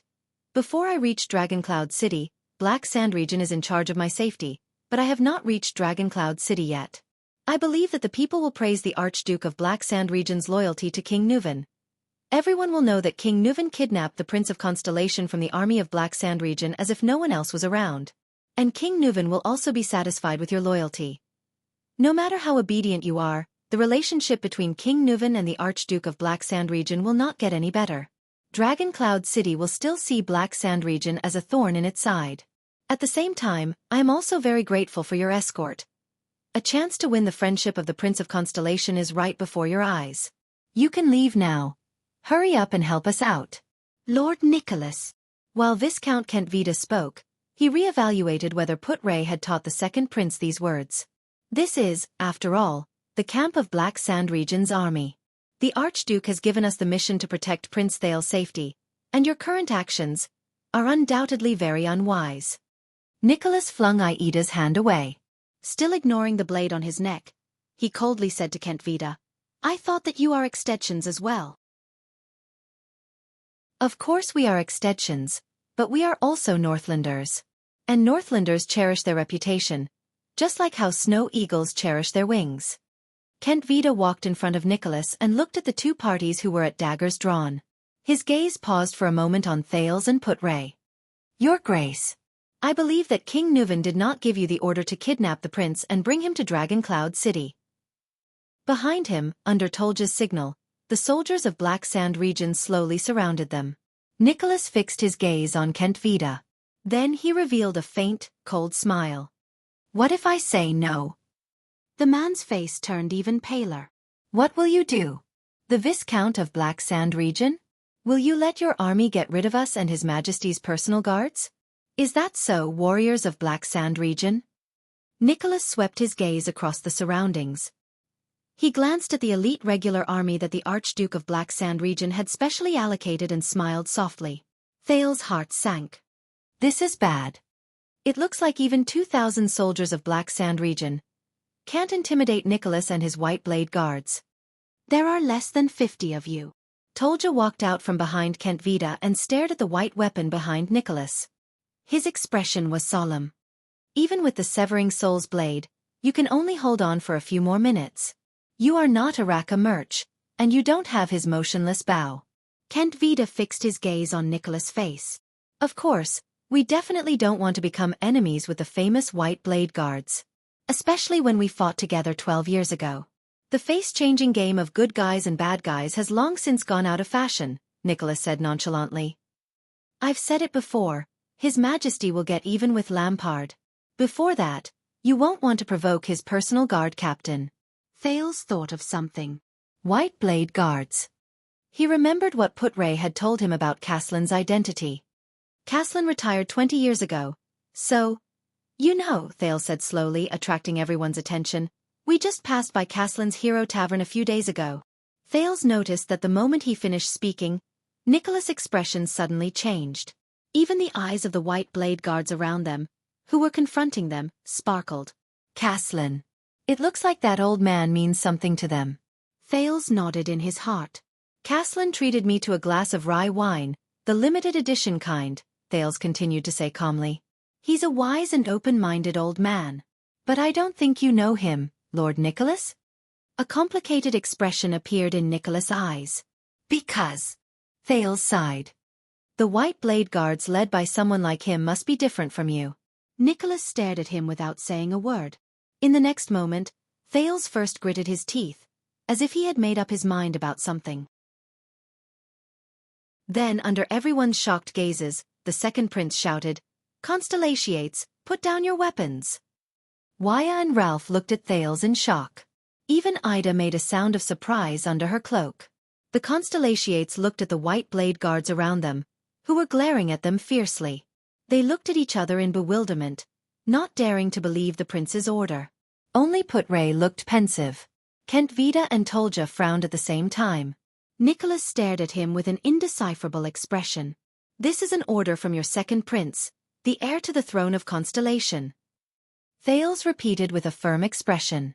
Putray was the first to sheath his sword and take a step back. Then, Genid sheathed his sword without hesitation. Wuxia glanced at the prince in disbelief. Under the latter's unquestionable gaze, he gritted his teeth and withdrew his sword from Nicholas' neck. Then it was Ralph, then the fifth, the sixth, until all the Constellations sheathed their weapons. Under everyone's watchful eyes, Thales took a step forward, past Wuxia and Ralph's protection, and arrived in front of Nicholas. You should have done this a long time ago. Nicholas lowered his head and looked at him expressionlessly. The earlier you submitted, the less painful it would have been. Enough, Your Excellency, Thales interrupted him coldly. I don't know why you insist on bringing me back to Dragon Cloud City with you tied up. Be it new hatred or old hatred, Prince Mariah or Prince Horus, Thales suppressed the trembling in his voice. But before I complete my first mission, I will only answer to King Nuvan. Nicholas stared at the second prince of Constellation in astonishment. This will be a conversation between the future king of Constellation and the current king of At. Thales took a deep breath. But before that, you want to humiliate me. Who is about to talk to King Nuvan? Without a doubt, your actions are tarnishing King Nuvan's honor. Does a father who has lost his only son no longer care about his own honor? Ask yourselves, White Blade Guards, Northlanders. Thales turned to the White Blade Guards around him. His personal guards, the White Blade Guards, the Dragon's Imperial Guards. Humiliatingly tying up a 7-year-old child and bringing him to Dragon Cloud City. Let everyone know the magnanimity of Xtet's common elected king, Raikaru the hero's successor, and the ruler of the Northlanders, King Nuvan VII. The gazes of the White Blade Guards became unfocused beyond the veil covering their faces. Caslin told me before, whether it is the history of the Empire or the symbol of the dragon, these are not important. What is important is whether the Northlanders can still persevere and live their lives well. Thales turned around and spread his arms. He raised his head and stared at Nicholas with a steady gaze. Over the past few days, we have eaten the Northlanders' food and drank their wine. According to Northland's customs, we are now King Nuvan's guests. We are guests in the land under his rule. Now, we are finally about to reach his doorstep. Let us Constellations, the so-called descendants of the Empire. Let's see whether the magnanimity and glory of the Northlanders are worth it for us to take this dangerous journey. The White Blade Guards quickly exchanged glances, then looked at their commander in unison. Kentvita's gaze kept shifting between Thales and Putray. He seemed to be deep in thought. Wuxia, on the other hand, looked worried as he stared at the Starkiller in front of him. And the most crucial decision-maker, Nicholas, slowly narrowed his eyes. After a few seconds, very good, Thales Jadestar. He looked at Thales and smiled faintly. You and your uncle are not that far apart. Thales was stunned. Put away your weapons, my brothers. Nicholas looked at Thales with a complicated expression. Let His Majesty decide who our guest belongs to, even if his hatred for us runs as deep as the sea. Upon receiving the order, the White Blade Guards sheathed their swords in an orderly manner. Thales finally breathed a sigh of relief. Similarly, the people of Constellation, including the 2 commanders of Black Sand region, also breathed a sigh of relief. At this moment, alert! Outside the camp, the soldiers of Black Sand region once again let out alarmed shouts. Everyone's attention was instantly drawn to the area outside the camp. Under the moonlight, new cavaliers appeared before their eyes and headed towards the camp. Kent Vida narrowed his eyes and asked Nicholas, "Your companions?" Nicholas did not answer him. The sound of hooves could be heard from outside the camp. It was a dozen cavaliers. Carrying a strange flag, they slowly headed towards their camp. It was a flag with a white background. A golden ear of wheat with an arc was drawn on it. It stretched from the upper right corner of the flag to the lower left corner, and crossed with an equally golden dagger. "Good night, everyone." An unfamiliar male voice traveled into their ears from afar. "Praise the Lady of Harvest and the Maiden of the Ocean. May they bless all of you with no worries about food or clothing and a prosperous life." Kent Vida took a few steps forward. Looking at the flag with the ear of wheat and the dagger, he slowly frowned. "I am Lesa Kent Vida, the Viscount of the City of Light Town. This is the military camp of the Archduke of Black Sand region," Viscount Kent Vida said loudly. "Who goes there?" Under the protection of a dozen cavaliers, a middle-aged man with a golden ponytail slowly rode out from the crowd. He was dressed in a gorgeous coat and a top hat embedded with jewels to keep out the cold. "I am Shiles Bamra, the honorary Marquis of Goodflow City." The middle-aged man stopped his horse. He took off his hat and placed it on his left chest. With a friendly and humble smile on his face, he bowed slightly in Kent Vida's direction. "I am from the friendly and generous 16 City-States Union of Camus Union. I am a member of the 36 seats in the Camus Joint Parliament. I am representing Goodflow City in the Union as a diplomatic envoy to At. I heard that the second Prince of Constellation is here, so I specially came to meet him. I am representing Goodflow City in the Union as a diplomatic envoy to At. I heard that the second Prince of Constellation is here, so I specially came to meet him." Chapter 124. "That was 300 years ago," the vice diplomat said flatly. "At that time, Midir Jadestar was one of the many princes of Constellation." Putray sighed slightly. It was said that he was very similar to Tormund I, the founder of the kingdom. When he was young, he was an impulsive, lively and restless prince. Not long after he became an adult at 16, he snuck out of the capital to pursue the adventures in those stories and poems, until he met Chara and Kaplan in Dragon-Kissed Land. Thales raised his eyebrows and said in shock, "Snuck out of the capital? So, those princes and princesses who go on patrol incognito and sneak out of the palace really exist?" "Hey! Don't just talk about your kingdom's princes," Marquis Shiles protested. He then turned his head and smiled at the second prince. "Kaplan Nira is a Camian, and the pride of Goodflow City. He was born into a famous merchant family with a fishing industry. It was said that he was quick-witted, mature, and steady from a young age. He was known as a genius. Just like you, Your Highness." Thales flashed an ugly smile. "What about you?" Putray glanced at Nicholas, who had his arms crossed. "Don't you have anything to say about the Northlanders?" The Star Killer raised his eyes and glanced at the crowd. Chara was a well-deserved hero, a typical Northlander, a fearless extension. Nicholas shook his head expressionlessly. He did not have a surname, and future generations did not need to remember his surname, because he did not need to use his birth and blood to prove his greatness. It was enough to just look at his actions. Marquis Shiles winked at Putray in resignation. "No surname? Is that so?" An enigmatic voice came from behind. "But after the war, Chara married a noble lady from the Walton family and fused his bloodline with that of the Dragon Spear family." Everyone turned around. Thales was surprised to find that it was Ida who spoke. She sat on the snow with her arms around her legs, and her disdainful words came from under her cloak. "Speaking of which, this rash elf protector has been a little talkative lately.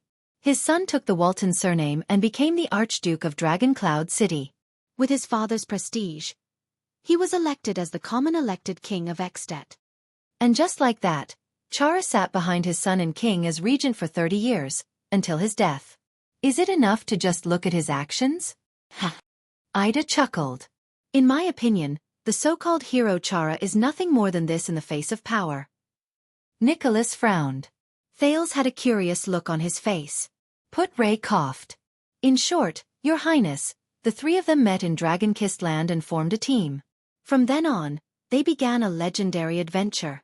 In 10 years as mercenaries, exploration teams, merchants, adventurers, and even expeditions, their footprints covered the entire Western Peninsula and even the western coast of the Eastern Peninsula. The friendship between the three of them was indestructible, and the stories they experienced during this period have long since become legends composed by bards, especially after the Battle of Dawn. For example, Seeking Dragon in the Desert, 1,000 Miles of Demon Hunting, The Chaos of the Devil's Sea, The Founding of the Anlenzo Duchy, The Wanted Criminals of the Forbidden Forest, The Setting Sun and Rebirth of the Holy Tree, The Mystery of the Brave Soul's Fort, and The Evil God's Sacrifice of Horse Riding City, are all famous poems that describe their experiences in the past 10 years. At the very least, Chara's fearlessness and bravery, Midir's steadfastness and reliability, and Kai Peng's resourcefulness and cautiousness are all vividly extolled in these poems. As Thales listened to the names of the poems, his curiosity grew. Seeking Dragon, Hunting Demon, Evil God. Isn't this what I remember from those fantasy worlds where people form teams and run around together? Why is my life completely different? He sighed in his heart. Putray took a deep puff of his tobacco and said softly, and the Third Peninsular War broke out at that time. No one said a word. The Western Peninsula waited for its most terrifying nightmare. The three of them faced the most terrifying enemy. Under Thales' questioning gaze, Putray cleared his throat and uttered a name softly. Yes, sir. Lanley Corleone. The King of Night Wing. Putray raised his eyes and stared at Thales with a profound look. Thales tucked his hands into the fur cloak that protected him from the cold. He subconsciously touched the bracelet made of fangs in his bosom. Corleone. Is that so? He is the master of the Blood Sea Throne, the master of the Blood Fangs Corleone family, the founder of Night Kingdom, and the eternal ruler. It is said that he is also one of the oldest and most terrifying blood clansmen. Legend has it that when he spreads his wings, even the most dazzling sun will be shrouded in a bloody and boundless night. Putray adjusted his tone so that he looked like a group of people gathered around a fireplace to tell a ghost story. It is said that he has lived for countless years. Before he disappeared, he was once known as an existence above supreme class. The missing Night Wing King, Lanley Corleone.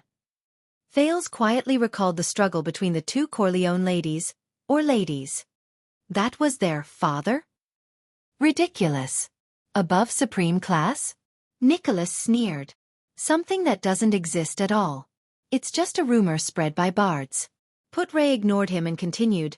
The Third Peninsular War happened to be when Night Kingdom was at its peak. The Third Peninsular War happened to be when Night Kingdom was at its peak. Under the leadership of Laurie Corleone, that was the first time they appointed a blood clansman as the commander of the Allied forces. A small number of elites suddenly landed on Xianxia's eastern sea cliff, which was the most dangerous and impossible place to land on. Based on the experience of the previous two wars, everyone thought that the people from the Eastern Peninsula would land on Constellation. They expected the Western Peninsula's shield to once again stubbornly hold back the Eastern Peninsula's attack until Xianxia's brave and powerful troops and other countries' reinforcements arrived. Thales listened with rapt attention. The results were predictable. Unprepared, Xianxia was caught off guard, and Elefure City was the first to be breached. Marquis Shiles laughed. After that, Archduke Gadro of Elefure City had to purchase a large number of city defense equipment from Steel City every year to defend against the Eastern Sea. Good Flow City was in charge of the transportation. Putray continued. The enemy's army continuously surged in through this opening at the edge of the sea cliff. They were like a hot knife through butter in Xianxia's empty inland, and they marched to Dragon Cloud City. Your Highness, you can find the specific records of the battle in various historical records. Putray sighed. In short, after a few devastating battles, the Night Wing King's awe-inspiring name was once again recognized. It was the most disastrous series of defeats that Xianxia, which prides itself on its warriors and army, experienced since its founding. Putray sighed. As for the reinforcements from other countries who came north, even Constellation's expeditionary army was defeated without warning. The armies of other small countries were even more powerless to resist. It was said that less than 1 in 10 survived. Even the king of Xianxia at that time died in battle under Dragon Cloud City. Thales was stunned. He turned to look at the current commander of the White Blade Guards. That was also an important page recorded in the Legend of the White Blade Guards, Nicholas suddenly said. His gaze was complicated as he said, since the age of the Empire, the White Blade Guards were destroyed for the 10th time, and the third White Blade's disgrace. The king died under our heavy protection. Since the age of the Empire? Thales thought to himself. The White Blade Guards have such a long history? Even before At was founded? Putray shook his head. No one could resist the Night Wing King's invincible army, as well as his strange, ever-changing, and unpredictable military tactics. The entire Western Peninsula, this is what was recorded in the Supreme History Book, was unable to gather even a single expeditionary army capable of fighting against the Eastern Peninsula within a short period of time. Just like that, the Night Wing King's army swept across Northland and was almost invincible. Dragon Cloud City fell into a hopeless defense, Putray said faintly. After the king's death, At was in chaos. Only a few archdukes were still persisting in resisting. At this time, the Eastern Peninsula also sent a letter to request for peace talks regarding the current situation. Faced with heavy casualties and a huge price to pay, Constellation and other small countries had already begun to consider the Eastern Peninsula's proposal. At this time, 3 people stood at the forefront of history and saved the Western Peninsula from imminent danger. Thales inhaled softly. The 3 heroes of dawn? Putray nodded. Chara, Midir, and Kaplan gathered the remaining troops. Their battle inspired Constellation and the other countries. The Star Killer cut him off. Stop boasting about yourself, Nicholas mocked. He crossed his arms and raised his eyes. Chara, the hero. He was the only one who stood up first. Chara carried a black flag and returned to the battlefield in At alone. He called for and gathered the Extensions who were determined to resist. They fought against the Eastern Peninsula in the mountains, in the countryside, in the pine forests, in every inch of land, and on every piece of territory, without caring about bloodshed or sacrifices. Thales spoke with a deep voice. He was alone and helpless. He was outnumbered, and he even suffered defeats in the beginning. But Chara never gave up. That's how heroes are made. They are forged with courage and perseverance through blood. That was the agreement between the 3 of them, Putray retorted coldly. Midir returned to Constellation, Kaplan returned to Camus Union, and they worked hard to convince their country to fight one last time. This did not mean that the other 2 were weak. I'm not talking about Midir. I'm talking about all of you, Constellation's reinforcements, Nicholas said sarcastically. Midir brought 20 reinforcements. The bards remember this number very clearly. 20 people? Thales looked at Putray curiously and waited for his reply. Putray frowned. At that time, Constellation was indeed very worried about continuing to send troops. After all, the Night Wing King's army was at the forefront, and Midir was just a prince who had been away for many years. Once he returned, he asked for military power. Not only that, as a prince, Midir was ordered not to participate in At's war. Putray's eyes burned. But Midir did not give in. In the face of such an order, he threw away the 9-pointed star emblem that symbolized the Jade Star royal family in front of all the courtiers. This meant that he gave up his right to inherit the throne, Putray said softly. Thales widened his eyes slightly. Do not forget that Constellation is founded on oaths. This was what he, Midir, said in front of the entire furious Constellation Palace.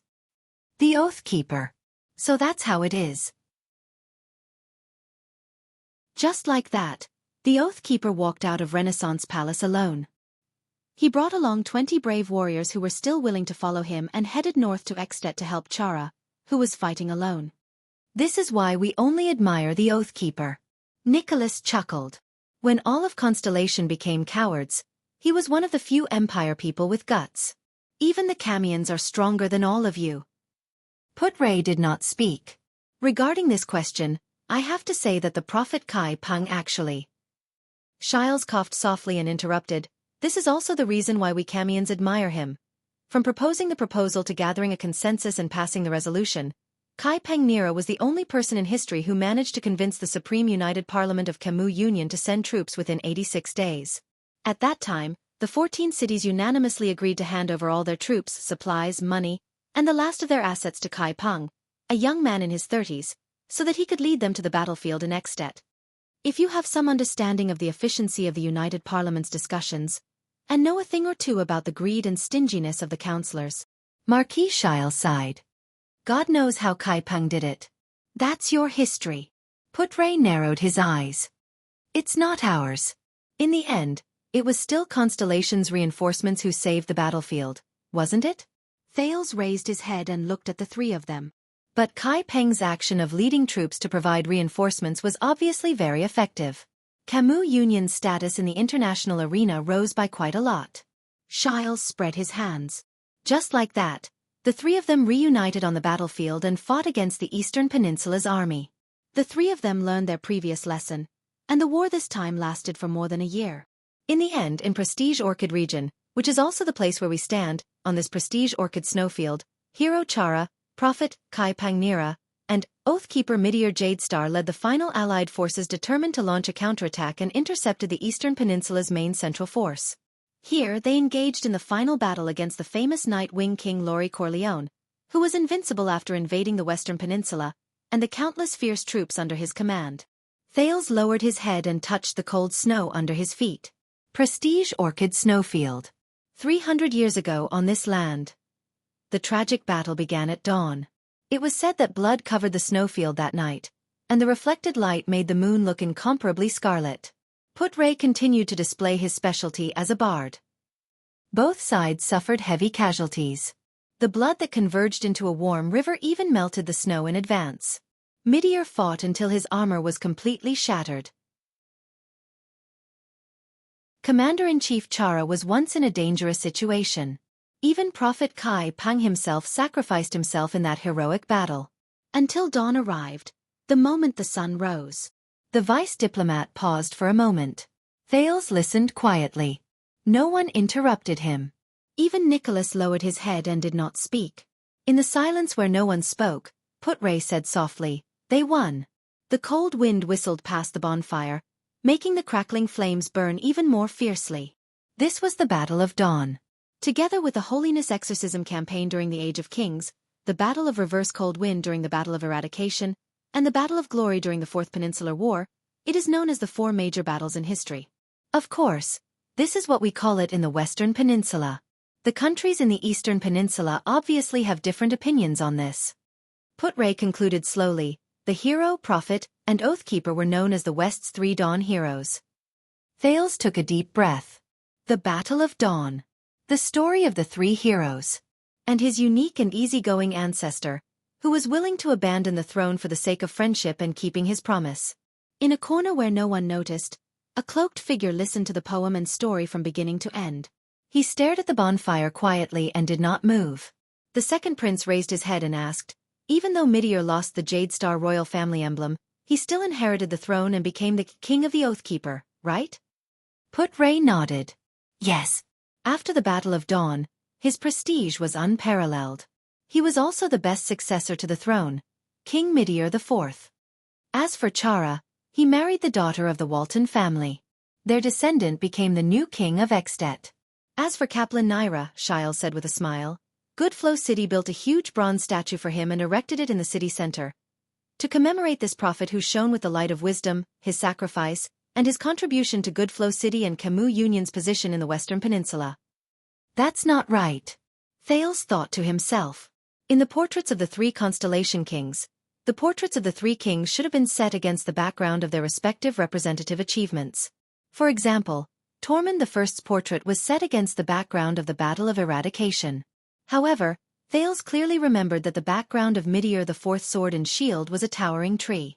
But if that's the case, shouldn't Meteor IV's greatest achievement be the Battle of Dawn? Thales furrowed his brows. At this moment, Nicholas said slowly, you didn't mention the last part, the part after the war. Putre sighed. Thales looked puzzled. What happened after the war? Putre was silent for a while before he spoke quietly. This is the saddest thing, the vice diplomat said faintly. Chara and Meteor, these two close friends who should have been sworn brothers in life and death, after the war, turned against each other and became enemies. Even the relationship between Constellation and At, which had improved slightly, took a turn for the worse. Nicholas' voice rang in the air. Meteor built Broken Dragon Fortress when At was weak. Since then, it has become our greatest threat. A huge fortress that can withstand the day before the bitter cold winter, stand tall at the border, is easy to defend and difficult to attack, has countless garrisons, monitors our every move, and can be used as an outpost to march north at any time. Nicholas stared straight at Thales and said, if it wasn't because the Battle of Dawn had just ended and Chara, who had severely injured the Night Wing King, was too famous, I have no doubt that Constellation would have directly attacked At at that time. Young prince, why do you think we care so much about that stupid fortress of yours? Thales was completely stunned. Broken Dragon Fortress. The meritorious fortress that guards Constellation's northern territory, the Iron Curtain city wall, and the fortress that stops the Great Dragon from advancing south. So this is how the extensions view it? The bridgehead for Constellation's northern invasion? And he lowered his head. Chara and Meteor? A pair of comrades who have been through danger for 10 years and entrusted their lives to me. Turned against each other? Why?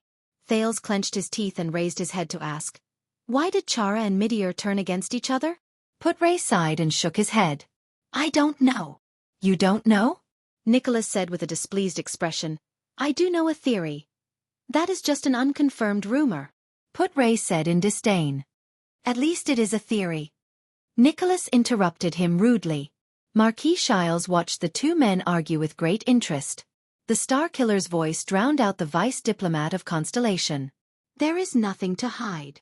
Nicholas ignored Putray's expression and sneered faintly.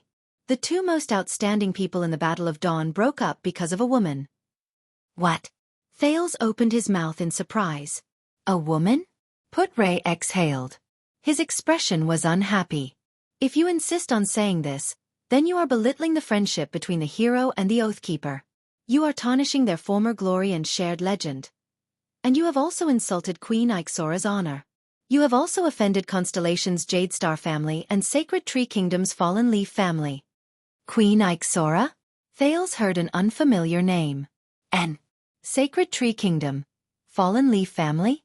So what? Nicholas said coldly without giving Putray any face. Everyone knows. When Chara insisted on fighting independently in Northland, Constellation's Oathkeeper, Meteor Jadestar, snatched Chara's lover. And even married her as his queen after that. Thales was stunned. Under Putray's unhappy gaze, the Star Killer shook his head and said, An elf queen. Elf?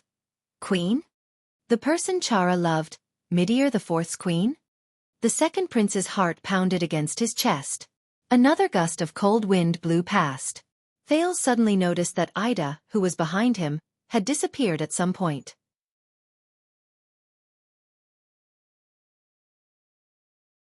Chapter 125. Kid, I know what you're thinking. But if you continue to look at me with that strange gaze. Ida rode beside Thales' steed. She clenched her fists, the knuckle of her index finger sticking out. Her tone was extremely impatient. You know what will happen. All right. Thales, who was bursting with curiosity, stuck out his tongue and turned his head. Forget it if you don't want to answer. The prince sighed softly in his heart. Ida exhaled softly and sealed the memories of the past in her heart again. Jade Star. Damn Jade Star. Speaking of which, Ida, how did you become a secret protector of the Jade Star royal family? Thales looked at the blurry mountain range that was gradually becoming visible in front of him and asked faintly, how could an elf be employed by the human constellation? I heard that they are all extremely arrogant, and that they are the only ones who serve humans. Ida lowered her head a little. Hey, kid. The elf's voice sounded a little awkward. I've said it before, I'm not your family's protector. And, Ida crossed her arms and said disdainfully, as a brat, how much do you know about the elves? Thales could only stick out his tongue and shake his head helplessly. This elf with many suspicious points, this elf who may have lived for hundreds of years and met the former virtuous King Mindes and Prince Kira, must have a rich and colorful story. But her personality. After the group crossed a snow-covered hill, Putray rode his steed to Thales' side. The thin vice diplomat had a solemn expression as he raised his finger and pointed in the direction they were heading. We're here. Thales reacted and quickly raised his head to look down the hill. In his blurry vision filled with snow, a silver-black giant appeared in front of the mountains.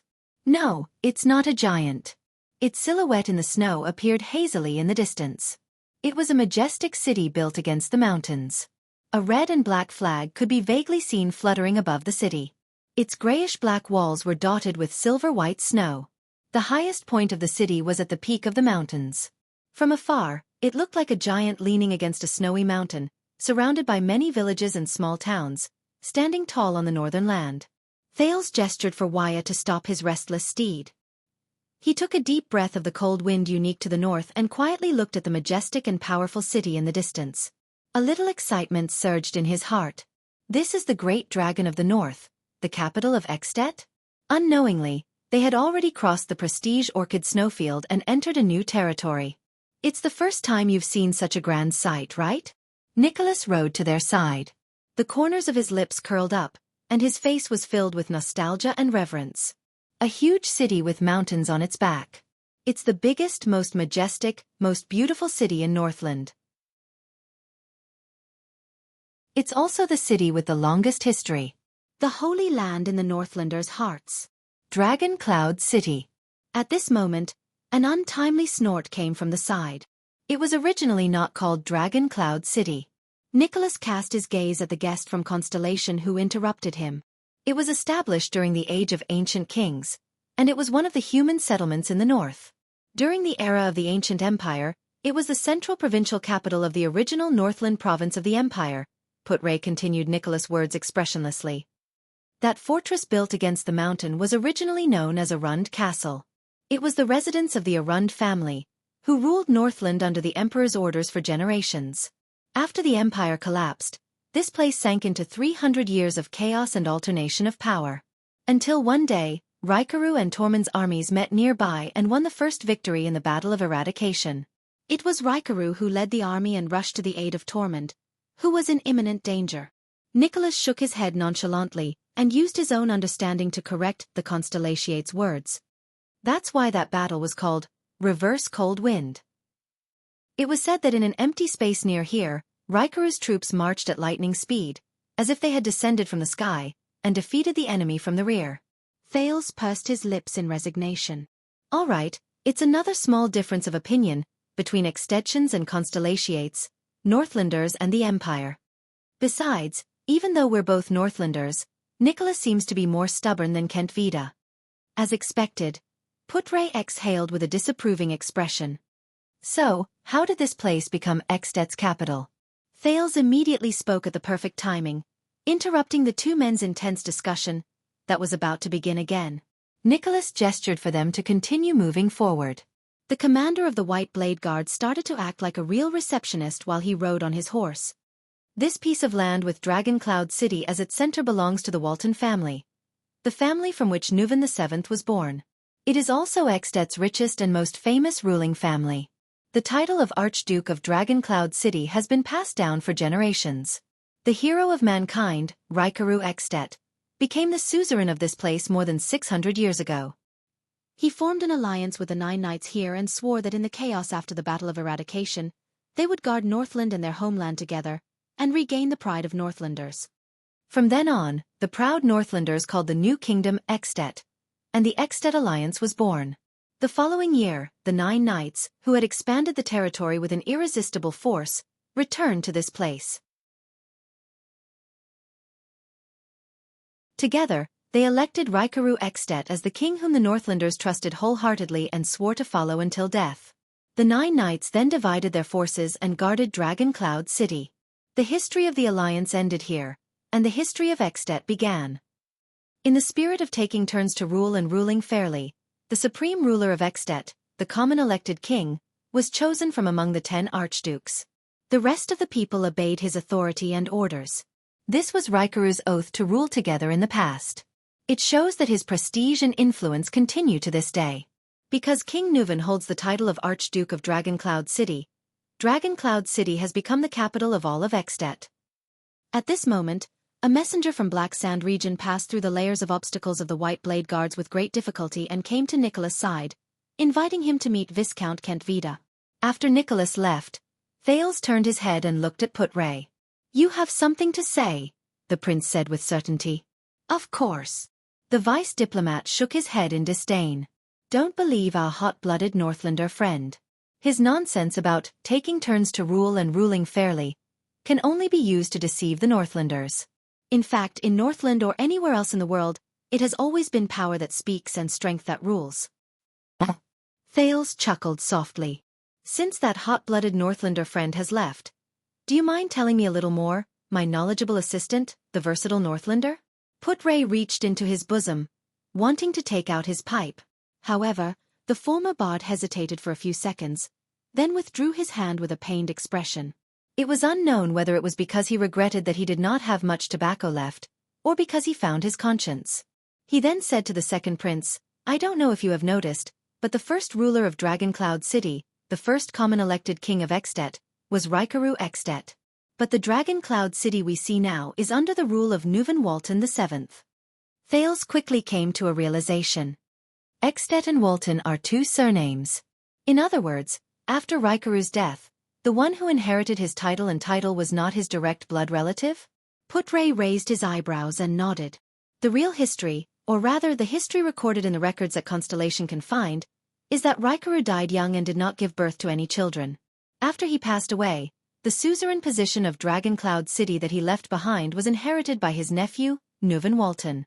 That was the first Nuvan after the Walton family became the suzerain of Dragon Cloud City. From then on, the Walton family, marked by the Cloud Dragon Spear, entered this land and this city, and has been ruling it ever since. But Nuvan I's bloodline caused the suzerains to question his legitimacy, and also evoked the suzerain's desire for the common elected king's throne. No matter how many times he emphasized that his mother was Rikaru's older sister, and that Nuvan himself was the legitimate heir closest to the late king Rikaru, he could not extinguish the ambition of the 9 suzerains, even though they were all model knights who were loyal to Rikaru in the past. Thales furrowed his eyebrows slightly. At this moment, what he thought of was not Rikaru and his 9 knights, but the huge portrait in the center of Mindy's hall. Under the setting sun on the battlefield, a young knight covered in scars charged fearlessly under the accompaniment of 6 people. Constellation's king of Renaissance, Tormund Jadestar I, and the 6 knights beside him. They were the illustrious duke families and the 6 great clans of today.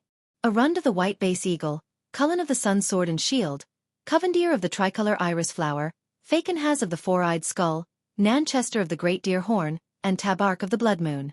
They, and even the ancestors of the 13 distinguished families, fought by Tormund's side in the past.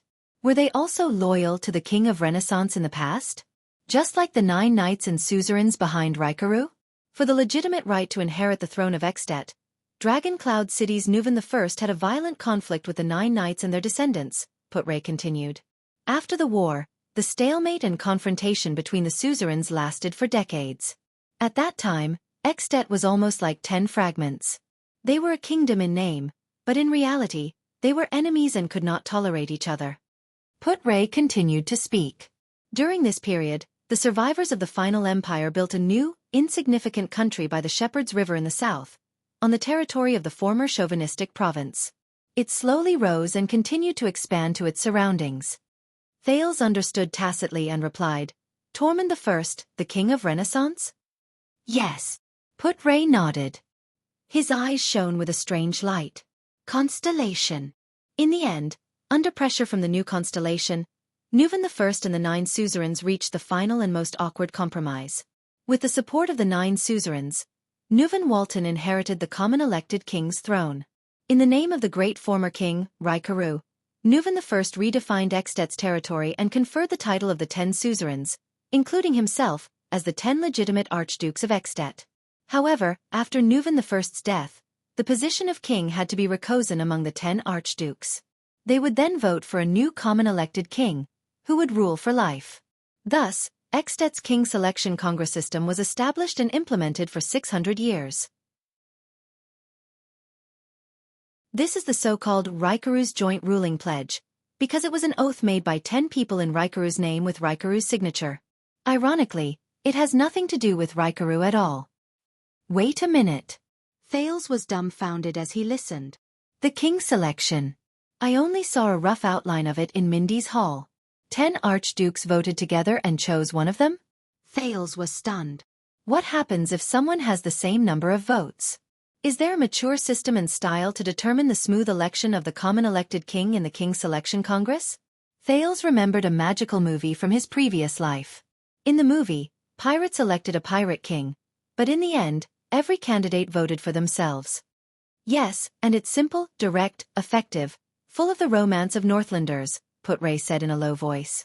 It's a custom inherited from the Empire and the Knight's glorious era. It continues to be used in At to determine who the king belongs to when the archdukes are in a dilemma. A custom inherited from the Empire to determine who the king belongs to? Thales gripped the reins tightly. He remembered what he heard in Caslin's Hero Tavern, and could not help but be shocked. You mean? Yes. Putray nodded. With a complicated look in his eyes, he softly uttered a rather forceful word. Duel. Thales was stunned. When the Sacred King Selection Congress is unable to make the final decision, the king candidates with the same number of votes, regardless of age or status, must prove themselves in the duel. They must prove that they have the bravery worthy of being the common elected king, the boldness to lead the Northlanders, the fearlessness to face life and death in the duel, and the final victory in the duel. When he heard this, Thales suddenly thought of the Archduke of Black Sand region, Chapman Lampard's flickering face in the firelight, and the old worn sword on his table. They are Northlanders, after all. Thales suddenly realized that even though he had set foot in At's territory in the north, his understanding of them was still at a rudimentary stage. The Northland, a country known for its toughness and blood, was much more complicated and peculiar than he had imagined. And he was about to face them. Continue. Thales frowned solemnly. Before I meet them, I want to understand the Archdukes of At. For example, their relationship with the common elected king? Putray only paused for a moment before he nodded and continued. The Archdukes of At have absolute autonomy in their own territories. They only have the obligation to obey the common elected king and send troops during times of war, but they do not have to pay taxes to the common elected king. Territorial affairs are purely up to themselves. As for whether to accept and implement the king's orders throughout the territory, it is entirely up to the archdukes themselves. Isn't the power of the Archduke of At a little too much? Thales was surprised. He inhaled slightly as he walked. Can it be said that it is a miracle that At has not been divided until now? Yes, this is why they are called archdukes and not dukes, as they were during the age of the Empire. Putray sighed. To a certain extent, At, which was born from compromise, is even more divided than Constellation. Putray sighed. They have much more autonomy in their own territories than the Dukes of Constellation. At least, no matter how stingy and unwilling Duke Cullen is, he must allocate a sum of money from Eastern Sea Hill every year to pay a sufficient amount of taxes to Eternal Star City and His Majesty. The appointment and dismissal of Constellation's important officials and the demotion and demotion of nobles must comply with the Holy Constellation Covenant. They must even be reviewed by the Supreme King's warrant. Therefore, if the dukes want to interfere with the kingdom's politics, the fastest way is to interfere with the Central Department of Eternal Star City, or use the influence of their territories to infiltrate the local officials of the kingdom. Thales shook his head. Then what is the meaning of the common elected king's existence? If he cannot even restrain the archdukes under him, why does he still want to become the common elected king? Putray thought for a moment and answered him seriously. For the sake of high prestige, the suzerain's obedience, and the name of orthodoxy. Thales frowned again. This stuff is much more useful in Northland than in Constellation. No matter how uncultured a Northlander is, he would know that the common elected king's authority is inviolable, and Rikaru's oath is inviolable. Putray recalled his own knowledge and continued. In history, the archdukes of At rebelled 3 times because they were dissatisfied with the common elected king, but each time, they failed. Because no matter how the archdukes who raised their flags against the common elected king tried to justify themselves, once they openly flouted Rikaru's oath, they would lose the hearts of their people. Even the most greedy Northlanders were unwilling to fight for them. Some archduchy families even withdrew from At's ruling history because of this. Thales gazed at Dragon Cloud City in the distance. He slowly exhaled a breath of hot air between his cold hands and thought carefully. High prestige. The name of orthodoxy. The people's loyalty. Northland's traditional culture? It's too simple, Thales said faintly after a few seconds. Putray revealed a puzzled expression. I mean, attributing the power to maintain Xdet stability and unity to Raikuru's prestige and the Northlanders' character and tradition. This attribution is too simple. Thales lowered his head and thought carefully. Human behavior and the structure of social power always affect each other. It is impossible to have a situation where one's behavior strengthens the structure while the social structure has no effect on human behavior. No matter how noble the Northlanders are, how they revere their ancestors, and how they revere their traditions, they cannot maintain such a state system. A power structure that is destined to split and collapse will only bring the same effect to the Northlanders. They are destined to be under different suzerains, different interests, and different institutional structures. As generations of people die and are born, and as society changes, they evolve behaviors and motivations that fit the structure of the times. Under Xdet's strange split system, it is very difficult for the Northlanders not to be enemies and kill each other. Right. Thales nodded secretly. This was the society he knew. But Xdet. Do you have more ideas? Putre narrowed his eyes and thought about Thales' words carefully. He asked, "Why don't you tell me?" The second prince pondered for a moment before he said, "Constellation." Thales raised his head and said with certainty, "Constellation." Putre's gaze flickered as he waited for the prince's answer. As you said just now, Constellation's expansion and strength should have contributed to Xdet's stability and unity to a certain extent. Thales patted the steed under his crotch, causing a commotion among the horses that had always been at odds with him. Waya controlled his steed in a flurry. Thales gave him an apologetic smile. Thales turned his head and continued, "With such a behemoth in the south, it is impossible for any archduke or suzerain of Xdet to face it alone. They must sit down, coordinate their own conflicts, and unite to face the enemy." This is a good perspective. Putre nodded approvingly. Indeed, Constellation's existence has largely restrained and diverted the conflict between the common elected king and the archdukes. Thales took a deep breath. On the other hand, isn't Xdet's existence and threat an external cause for the convergence of Constellation's internal power? No. Thales looked at the city that was getting closer and clearer. He lowered his head slightly. The mutual influence between Constellation and Xdet? Even such an analysis is not enough. This is not the main reason why Xdet has been able to maintain its stability until now, nor is it the reason why the common elected king's power is so stable. What kind of power is it that keeps Xdet, which is supposed to be in a state of disunity, going on until now stable and powerful? Thales stared at the red and black flag in the distance and narrowed his eyes. They encountered the first sentry post of Dragon Cloud City in front of them. The White Blade Guards were negotiating with the other party. At this moment, Thales welcomed his escort for the past few days. "This is the furthest we can send you, Your Highness." Viscount Kent Vida of Black Sand region was gathering his troops. He looked at Dragon Cloud City, which was close at hand, and sighed. Fortunately, the journey was safe and sound. "Thank you for escorting us along the way, even though we did not ask for it." Putre sighed. His expression was cold. "Thank you for the welcoming ceremony." Kent Vida did not mind Putre's attitude, nor did he care about the hostile gazes of the White Blade Guards nearby. Kent Vida nodded at Tolja, who was behind him, indicating that he was ready to leave. Then he turned around and said to Thales, "Then we shall part ways here. I wish you all the best in Dragon Cloud City from now on." Thales stared attentively at Archduke Lampard's think tank. The ability and efficiency he displayed when he commanded the army along the way, the sharpness of his words, and the unique way of thinking he had displayed in Hero Tavern left a deep impression on Thales. A few seconds later, the second prince suddenly asked, "Why didn't the Archduke come?" Viscount Kent Vida was stunned.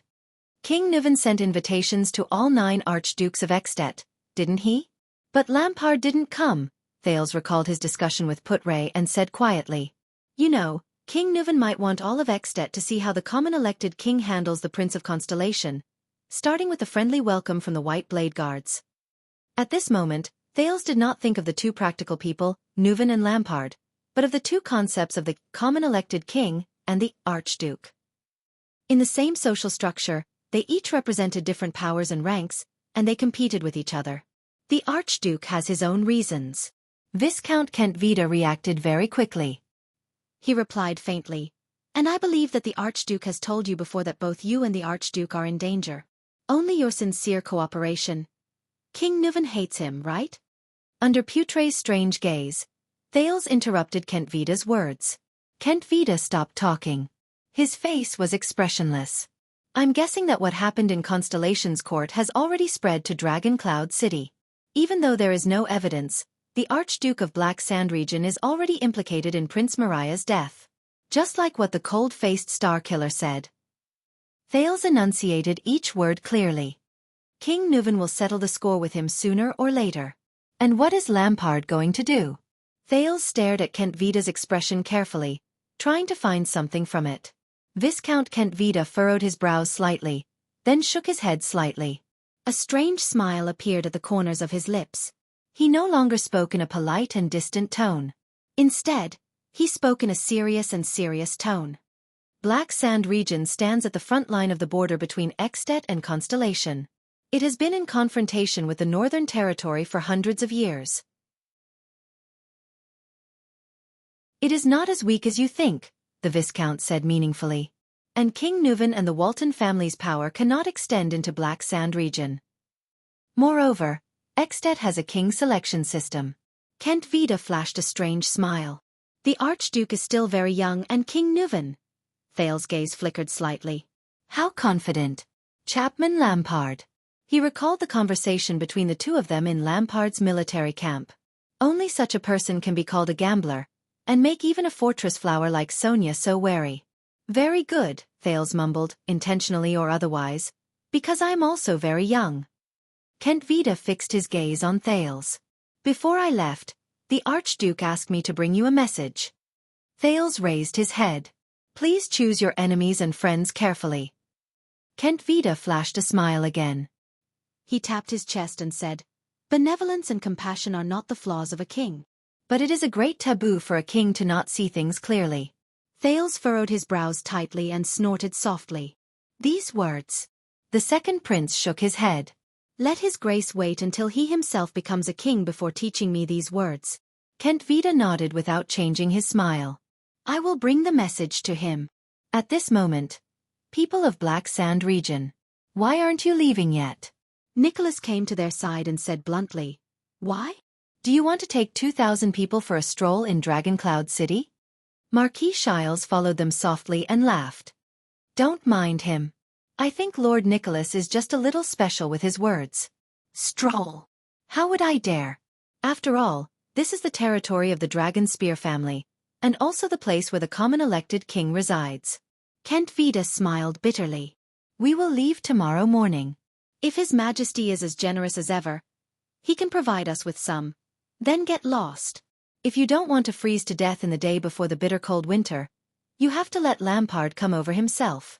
Nicholas' expression turned cold as he interrupted Kent Vida. Otherwise, His Majesty will not be in the mood to entertain you. Kent Vida froze. In the end, he did not speak again. He bowed slightly on his horse and left with a calm expression. Following him was the army of Black Sand region that stretched for hundreds of meters. For a time, only the diplomat group and the White Blade Guards were left by Thales' side. He faced the majestic Dragon Cloud City. Thales exhaled and turned his head to look at Dragon Cloud City, which was getting closer and closer. Suddenly, he furrowed his brows. Thales stared at a stone bridge that connected the top of Dragon Cloud City. The stone bridge was suspended in the air, and the other end led to a huge cliff. The cliff was flat and wide, but it was different from the other cliffs in Dragon Cloud City, which were full of buildings.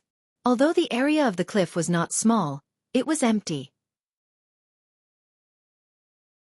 He asked in puzzlement, That cliff? Why is it so flat and empty? And the big cave behind it, it seems to be man-made? Thales narrowed his eyes and looked into the distance. Shiles moved past a few people and arrived in front of Thales. That is the legendary Cliff of the Sky. The Marquis of Camus Union stared at the cliff, frowned and shook his head. Although I have been here many times, the story of that place. Say, I heard that it is the exclusive territory of their queen. Her Majesty the Queen. Thales was stunned as he observed the cliff. He subconsciously asked, What queen? What queen? Nicholas turned his head. His expression was strange, and he seemed to be slightly displeased. Are you kidding me? Thales shrugged. He wanted to exchange a glance with Putray, who was beside him, but the latter only remained silent with profound meaning. At this moment, the attendant Wuxia, who had been silent for a long time, suddenly said, "I have heard a little about this. I heard that it is the temporary imperial residence of the first queen?" The first queen? Thales was even more puzzled. He exhaled and looked at Nicholas. Using a desolate and empty cliff as a temporary imperial residence? Asceticism? Whose queen is it? Thales asked impatiently. "I thought that the Prince of Constellation would at least have some knowledge," Nicholas said sarcastically. "Of course it is the savior of the Battle of Eradication, the greatest hero in human history, and the founder of At. His Majesty Raikaru At is his queen." Thales was completely stunned. Raikaru's queen? Thales frowned slightly. He raised his head and looked at the cliff of the sky. "Wait, the queen from 600 years ago?" "Yes." Nicholas nodded. His expression was solemn and respectful. "The legendary first queen of At. In the Battle of Eradication, the most reliable existence behind King Raikaru. His comrade, his true love, and the eternal queen when he was crowned king. She is also the most noble and perfect symbol in the hearts of the Northlanders for 600 years. Nicholas revealed a reverent expression. Although the White Blade Guards had their faces covered, Thales could still feel their emotions. They were exactly the same as Nicholas. The leader of the White Blade Guard said faintly, "Even though she left quietly after King Raikaru passed away and disappeared without a trace, her legend and myth will forever be enshrined in the hearts of every extension." Nicholas said softly, "The legend of the crimson-winged blue flames battlefield in the Battle of Eradication. The Queen of the Sky, Her Majesty Chlorosis."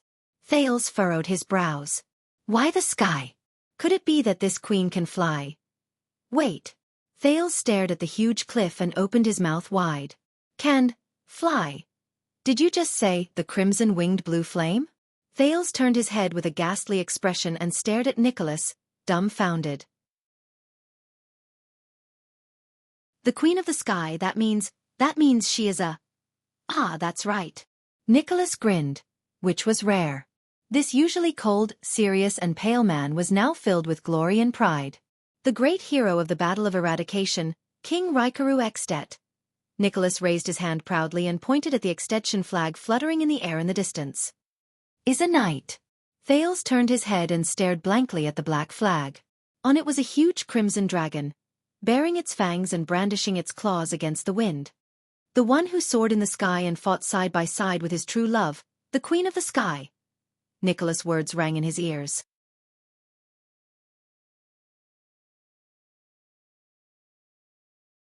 Chapter 126. Outside Dragon Cloud City, in a small house in a village. "It's been 5 years, Cohen, and my dear Miranda. Did Tower send you here?" In the dim room, the short-haired girl on the wooden bed, Crochmerk flashed them a complicated but peaceful smile. "It's the best comfort to see you now." "Thank you, Uncle Caslin." The short-haired girl expressionlessly thanked Caslin, who was beside her. Miranda furrowed her brows tightly. Even someone as careless as Cohen could not help but notice that the Northland girl, Croche, had changed drastically in the past. Compared to the high-spirited Crochmerk when they parted at the Tower of Eradication 5 years ago, she was much thinner and duller. The determination that used to be engraved on her round face like a seal had turned into bitterness and disappointment at some point in time. Cohen's gaze shifted to her hand, and his breath caught in his throat. This girl, who had a determined expression on her face, trained hard, and never gave up easily in the tower. Her sword-wielding right hand. It was tightly wrapped in bandages. "Croche." Cohen tried his best to shift his gaze away from her right hand. He forced an ugly smile and carefully and slowly said, "Are you all right?" "All right." The moment the words left his mouth, Cohen felt the urge to slap himself. Croche looked at him slowly, her gaze calm. "I'm all right." The girl's hollow gaze made Cohen's heart ache. "It's just that my right hand can no longer touch weapons." There was silence. Cohen felt awkward and did not know how to continue. Damn it, if only Raphael was here right now. Comforting people has always been that boy in white strong suit. As expected, Miranda walked forward, leaving Cohen to roll his eyes. Then, like countless times in the past, she calmly and harshly stomped on the innocent-looking Cohen. Asterisk hiss. Asterisk just as Cohen was grimacing in pain, Miranda sat on the edge of Croce's bed. Her expression did not change as she said decisively, "Who did it?" Any consolation at this moment would be futile. Miranda thought to herself, I might as well get straight to the point so that she won't think about those pointless things. Beside her, Caslin coughed. The former leader of the White Blade Guards did not say much in front of Croce. He had seen this kind of situation in too many retired soldiers. Caslin sighed deeply in his heart. And they, the soldiers, would never know how lucky they were to be able to retire after being injured. Croce snapped out of her daze and flashed an ugly smile. I think all of you should know some of the causes and consequences. Croce's tone had calmed down. She did not sound like a swordsman who had just lost hope in using a sword. A military officer named Hardy was lurking in Black Sand Region's army, and almost assassinated your prince with a mystic gun under the fortress. Cohen nodded. I saw that scene on Broken Dragon Fortress, but I didn't see it clearly. I thought it was just a test shot to demonstrate, Miranda replied quietly. By the way, Miranda, you are now in Constellation, a capable general under the fortress flower, right? Croce smiled at her former classmate, then glanced at her right hand. Her expression darkened and she spat out a few words. Congratulations. Miranda's expression was calm. She did not speak. She only quietly extended her hand and held Croce's left hand tightly. Feeling the warmth from Miranda's hand, Croce trembled slightly. Cohen, who was scratching his ears and cheeks at the side, was about to speak when Miranda elbowed him expressionlessly, making him swallow all the words he was about to say. With a face full of grief and indignation, Cohen continued to silently bare his teeth while he continued to protest at Miranda with his gaze. Do you have to do this? Croce snickered. This scene reminded her of the past in the Tower of Eradication. Beside her, Caslin looked at Miranda approvingly with his arms crossed. What an attentive and considerate girl. She has unknowingly lifted Croce's mood. The Arund family's daughter is just a little too cold. It would be better if she could smile more. According to the Archduke's instructions, we tracked down the military officer Hardy's arms dealer. Croce maintained the smile on her face, which was hard to come up with, and continued to say, they sold the mystic gun parts that Hardy replaced from the army and were supposed to be destroyed to the south and the west. Hardy used this to exchange for more funds, and then used these funds back on the training of the troops and social relations.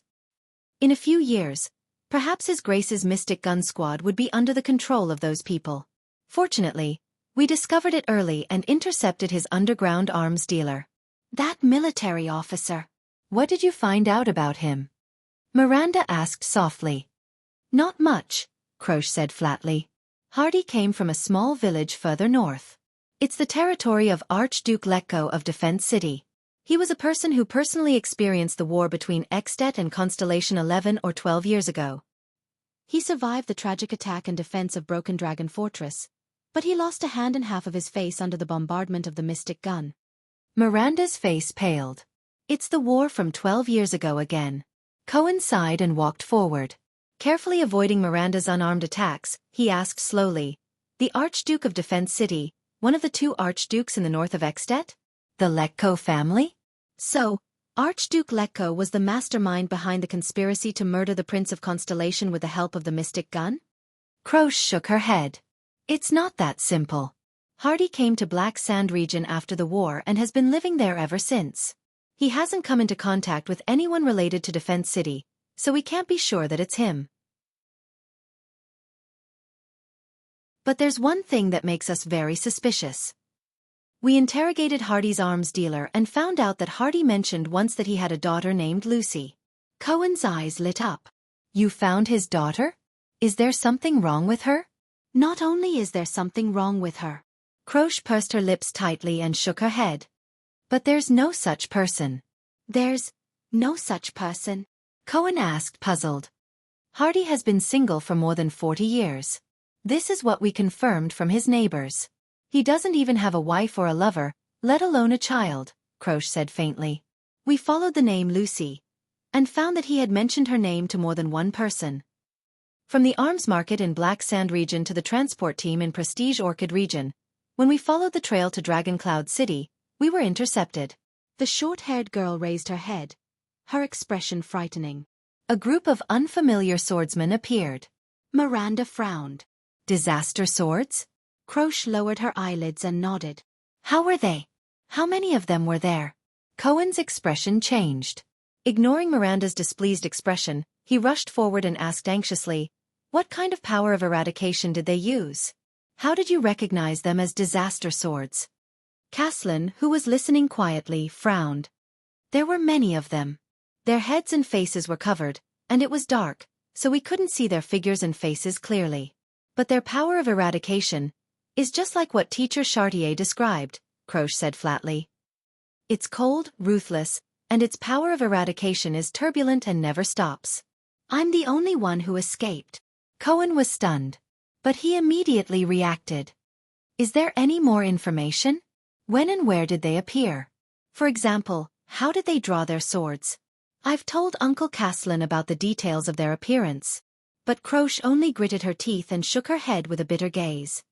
Go and complete your mission, whether it's for the Tower of Eradication or your Prince of Constellation.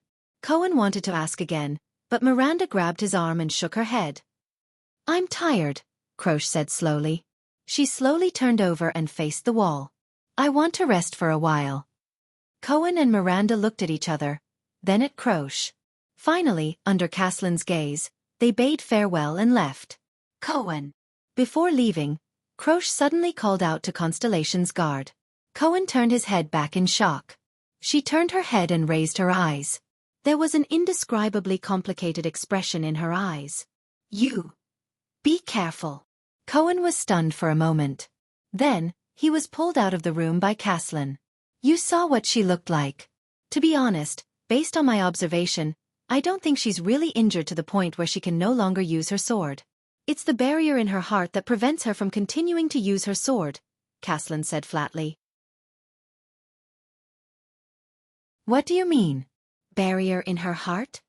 Miranda asked with a frown.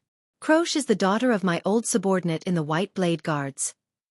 Following the two young men out of the house, Caslin looked at Dragon Cloud City in the distance and shook his head. You met her in the Tower of Eradication, so you should know that she's very ambitious. I guess it's also because you Constellations indoctrinated her. Hey! Cohen protested. What do you mean by, we Constellations indoctrinated her? Croche has always been. Caslin ignored him and continued to speak to himself. She's always been strong since she was young. She always wanted to become a legendary female knight like Heart of the Rain Lorraine. Heart of the Rain Lorraine. I heard that she was at the same time as Master Xiao? Cohen asked curiously. The flag leader mercenary from the Hanbol Succession War in the Eastern Peninsula? Yes. Caslin seemed to have been reminded of the past. He paused for a moment as he reminisced. Then, he flashed a smile and said, There will always be some women that you will never dare to provoke. Immediately, the old Caslin sighed. After going through the training in the Tower of Eradication, Croche became even more ambitious. When she came back, she even recommended herself for the White Blade Guards assessment, wanting to join the White Blade Guards. Miranda raised her head, her eyes sparkling. But she didn't succeed? Caslin raised his eyebrows. The White Blade Guards rejected her. It was a huge blow to her. Miranda looked puzzled. Blow. As far as I know, the White Blade Guards have very high selection standards. What struck her was not the rejection, Caslin interrupted her and turned his head. It was the reason she was rejected. The reason she was rejected? Miranda stared at him. What is it? Caslin inhaled and did not answer. I know. Just as Miranda was about to say something, Cohen answered from the side. The police officer sighed. Because she's a woman, right? Caslin gave Miranda a profound look and nodded. That's right. Because she's a woman. Miranda subconsciously clenched her teeth. Although many people say that we Northlanders are very tough, and when we're fierce, even women and children can pick up weapons, Caslin sneered. But according to my wife, most Northlanders still believe that territories, politics, wars, and aristocratic inheritance are all men's matters. Women should stay at home and wait for their husbands to return. Just like that, Croche brought her sword and went to various suzerains, but she ran into walls everywhere. A woman who had gone through the complete training in the Tower of Eradication, a superclass swordsman, could not even get a position with a count. A few viscounts and barons were willing to take her in, on the condition that she would marry them after her term was up. Without a doubt, it was all because of her father's position in the White Blade Guards. Miranda gently tightened her grip on the hilt of the sword at her waist. Compared to my smooth-sailing life in Constellation, my father's care, and Sonia's care. Is this what Croche faced in Northland, and what happened to her in At? According to her father, Croche even considered going to the southwest, to Brambleland, Dragon-Kissed Basin, or even the Great Desert to become a mercenary. But in the end, she went to Black Sand region and used her father's name to work for my good-for-nothing nephew, a viscount named Kent Vida. She got a position in his territory. Caslin sighed. Caslin sighed and said, I suspect that this is one of the methods Chapman Lampard used to draw me to his side, but looking at Croche, and this time, Caslin shook his head. So you know why, little Arund girl. The old man raised his gaze and looked at Miranda. To be honest, your attire is too eye-catching in Northland. Miranda did not say a word. She only stared at the distant Dragon Cloud City. When I was at the Western Front Line, due to the occasional shortage of soldiers, there were some female soldiers there, Cohen said slowly. There were female mercenaries from the southwestern countries who joined the army due to various reasons such as being unable to survive. Most of them were female mercenaries, but they were usually not welcomed. Cohen's eyes sparkled as he said, born with less strength and weight than men, a special requirement for the style of armor on the upper body, and an absolute disadvantage in height. These are often fatal when facing orcs, because you have to jump to attack their vital points. Of course, there's also the monthly. You know. Their status in the military camp is very low. Sometimes, they often have to rely on. Cohen lowered his head and furrowed his brows. To please their superiors and colleagues. And once they fall into the hands of the enemy, especially the Baron Bone people, they often end up much worse than men. That's why even I often avoid female soldiers when choosing soldiers for the assault team. Miranda still did not say a word. I guess this is also the consideration of the White Blade Guards. Caslin sighed. Learning the sword in the Tower of Eradication is one thing, but women are not naturally suited for the battlefield. Excuses. Miranda raised her head abruptly and snorted coldly. All of you. Men only see the disadvantages of female soldiers on the battlefield and deliberately ignore their advantages. Advantages? Caslin furrowed his brows. Cohen raised his eyebrows helplessly. At an angle that Miranda could not see, he spread his hands at Caslin. Less exhaustion than men, endurance that far surpasses men, flexibility and agility beyond imagination, meticulous and keen observation skills, and calmness in the face of danger. These are all women's advantages, Miranda said indignantly. Even in terms of strength and height, take the Kingdom's Wrath for example, I saw with my own eyes that his height and strength are not comparable to Lady Sonia's. Besides, we have the power of eradication. And I am also a woman, Miranda said coldly. In the Tower of Eradication, I am stronger than you, Raphael, Miss Adun, and every single one of you who were in the same period as me. Not to mention the legendary Valkyrie like the Heart of the Rain from 30 years ago, Knight Lorraine. Cohen coughed awkwardly. Uncle also said just now that the battlefield is another matter. And you can't compare it with some special people. The police officer spread his hands helplessly. Heart of the Rain is a special case among special cases. Lady Sonia is also a legendary figure under the Duke of Star Lake. And Miranda, you are the daughter of the Arund family. You were born to be trained as a warrior, suzerain, and commander. As soon as Cohen finished speaking, Miranda's murderous gaze shot straight at him and pierced through his heart. It also cut off the second half of his sentence in his throat. I think that Western Desert and Northland are more special. Caslin snorted. Western Desert is the front line of war and chaos all year round, and the Northlanders' views on women have existed since ancient times. I am also a Northlander. Miranda retorted with a cold expression. The old Caslin led them to the stable. Two people who looked like soldiers bowed to him. You are a Northlander of Constellation, and an Arund. You people even allow women to inherit. As far as I remember, you even had a queen a few hundred years ago. And Northland, Caslin sighed and said, is still very far away from accepting a female knight, a female suzerain, or even a queen. It's still very far away. No, even in Constellation, female suzerains are still looked down upon. Miranda silently said in her heart, a few hundred years ago, the Queen of Constellation didn't end up well either. There will be a day. Miranda raised her head, her gaze firm. On that day, female warriors, female swordsmen, female suzerains, and even queens will no longer be the minority. We will prove to the world that men can do it.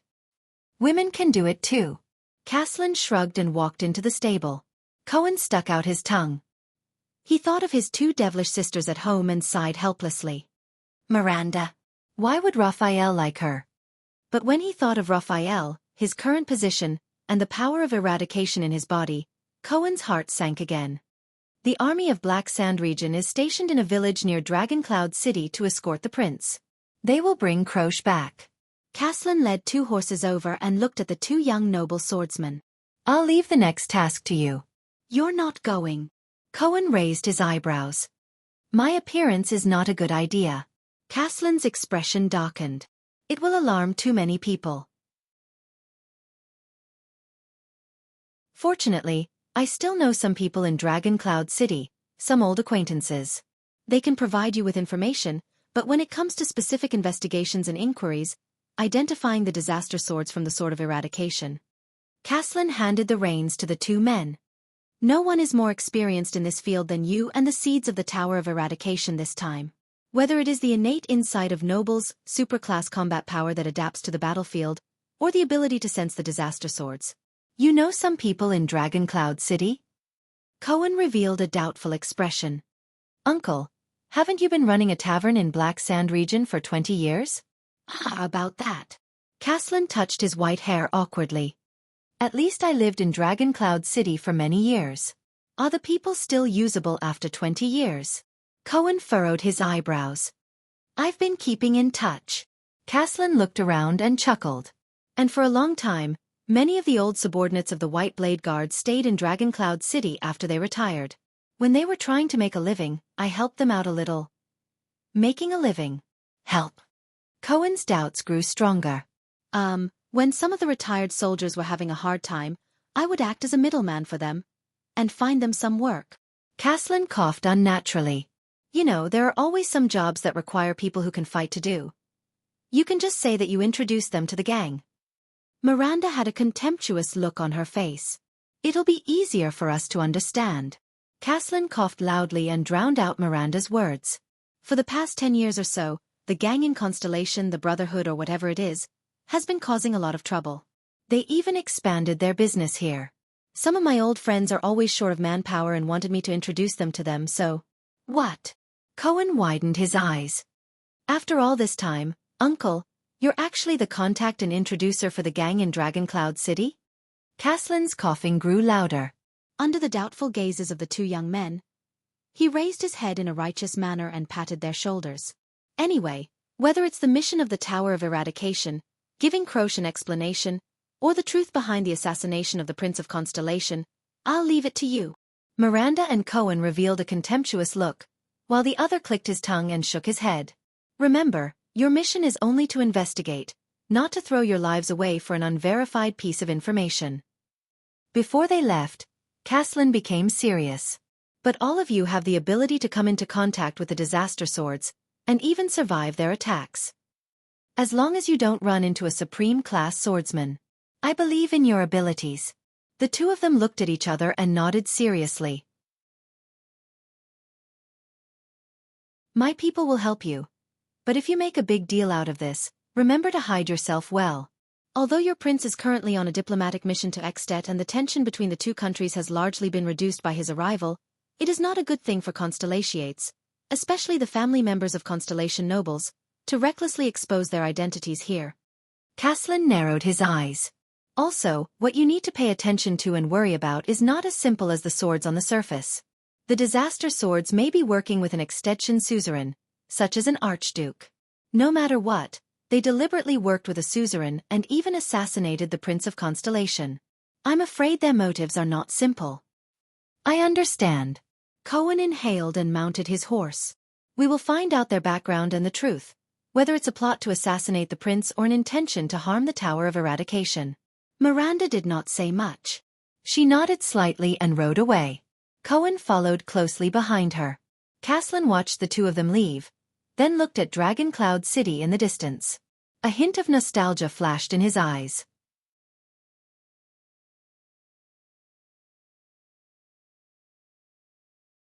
Chapter 127.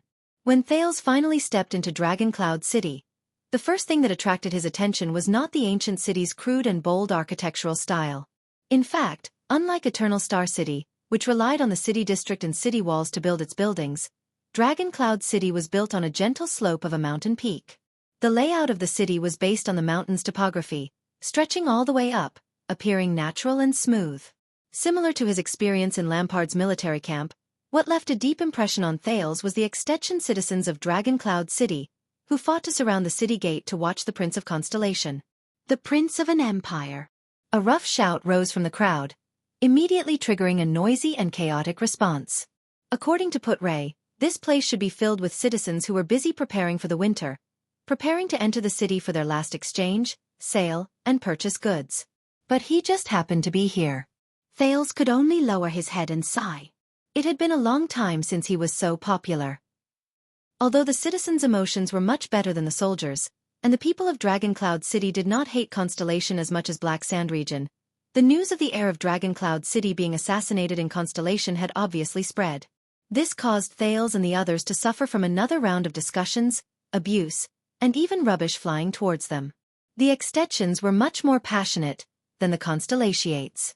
If that king has the guts, then don't send. An angry voice rose from the crowd. Thales could not see it clearly. Before he could hear the second half of the voice, he was hurriedly escorted away by his attendants. He could only vaguely hear the words "let that coward come himself," as well as countless responses of praise and rebuttal, rising from behind him. Maintain order. Separate the crowd.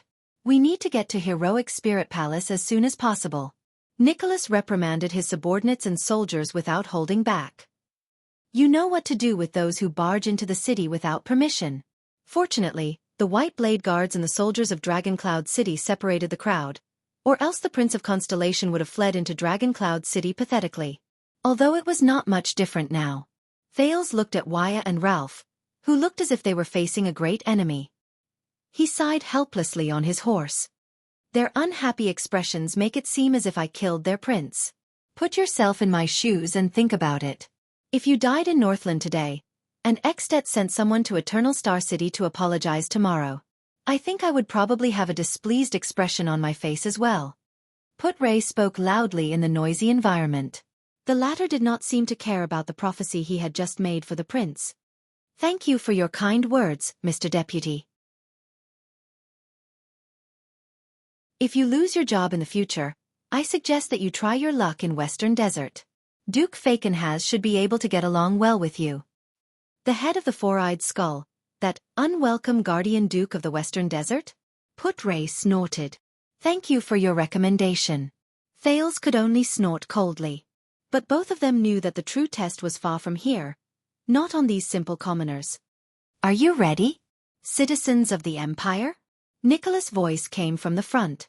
There was disdain in his voice. This will be very tiring. What? Thales raised his head in shock. Soon he knew why. Dragon Cloud City was built according to the mountain's topography and slope. It was built in layers and spiraled upwards. They had to climb all the way in the city, passing through layers of barriers that were separated by thick inner-city gatehouses. There were 7 or 8 such inner-city gatehouses between each region. I've heard about the structure of Dragon Cloud City.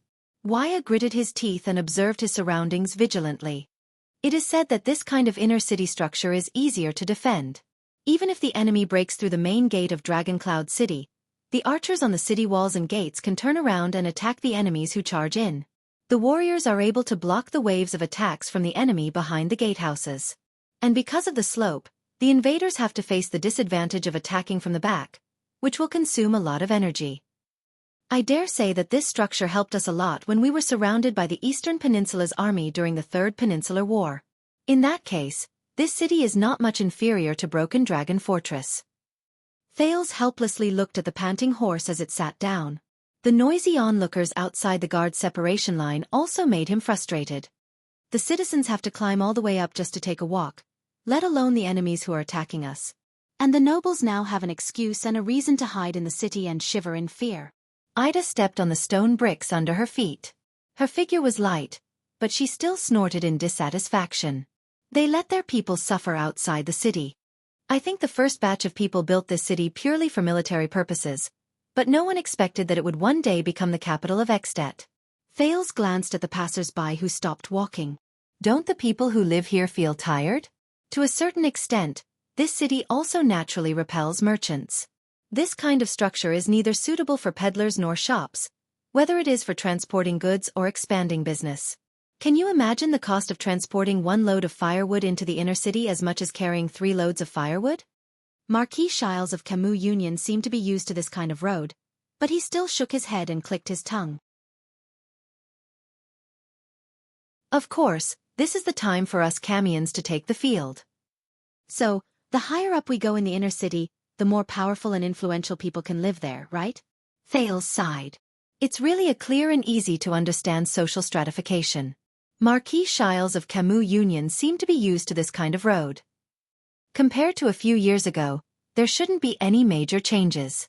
In fact, I suspect that there hasn't been any major changes in Dragon Cloud City over the past 100 years. Put-Ray introduced the place to them. On their way, they passed through quite a number of distinct areas.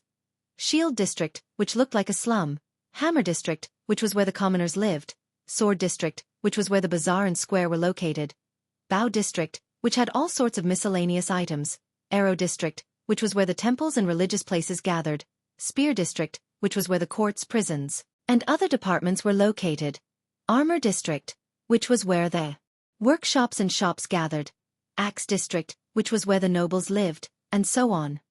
Why don't they just build another area and call it the Mystic Gun area? Thales grumpily complained about the areas in the city that were all named after weapons. I think, when Raikaru renamed and renovated Dragon Cloud City, the Mystic Gun probably hadn't been invented yet, Put-Ray answered nonchalantly. Then, when was the Mystic Gun invented? Thales rolled his eyes. Who invented it? Why was it named this way? The Mystic Gun has been around for almost 300 years. The other parts are easy to obtain. Put-Ray seemed to know what he wanted to ask, but deliberately went against him. He smiled and said, only the core part is a strategic resource. As for its source, you will know sooner or later. As for the naming, no one knows. Thales pursed his lips. Mystic Gun. Mystic. Mystic. Magic. He suppressed the doubts in his heart and tried hard to shift his attention to the matter at hand. All right. The names that the extensions gave to the city are really lacking in imagination. If they don't have enough material to name the city, I have another suggestion.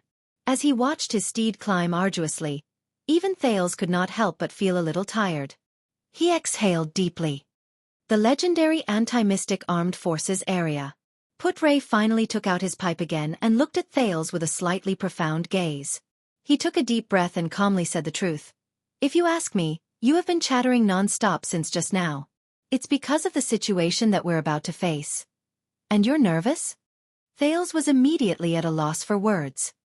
Damn it. Under the gaze of the other people in the diplomat group, Thales shut his mouth in embarrassment. They finally climbed out of the last section of the road in Axe District.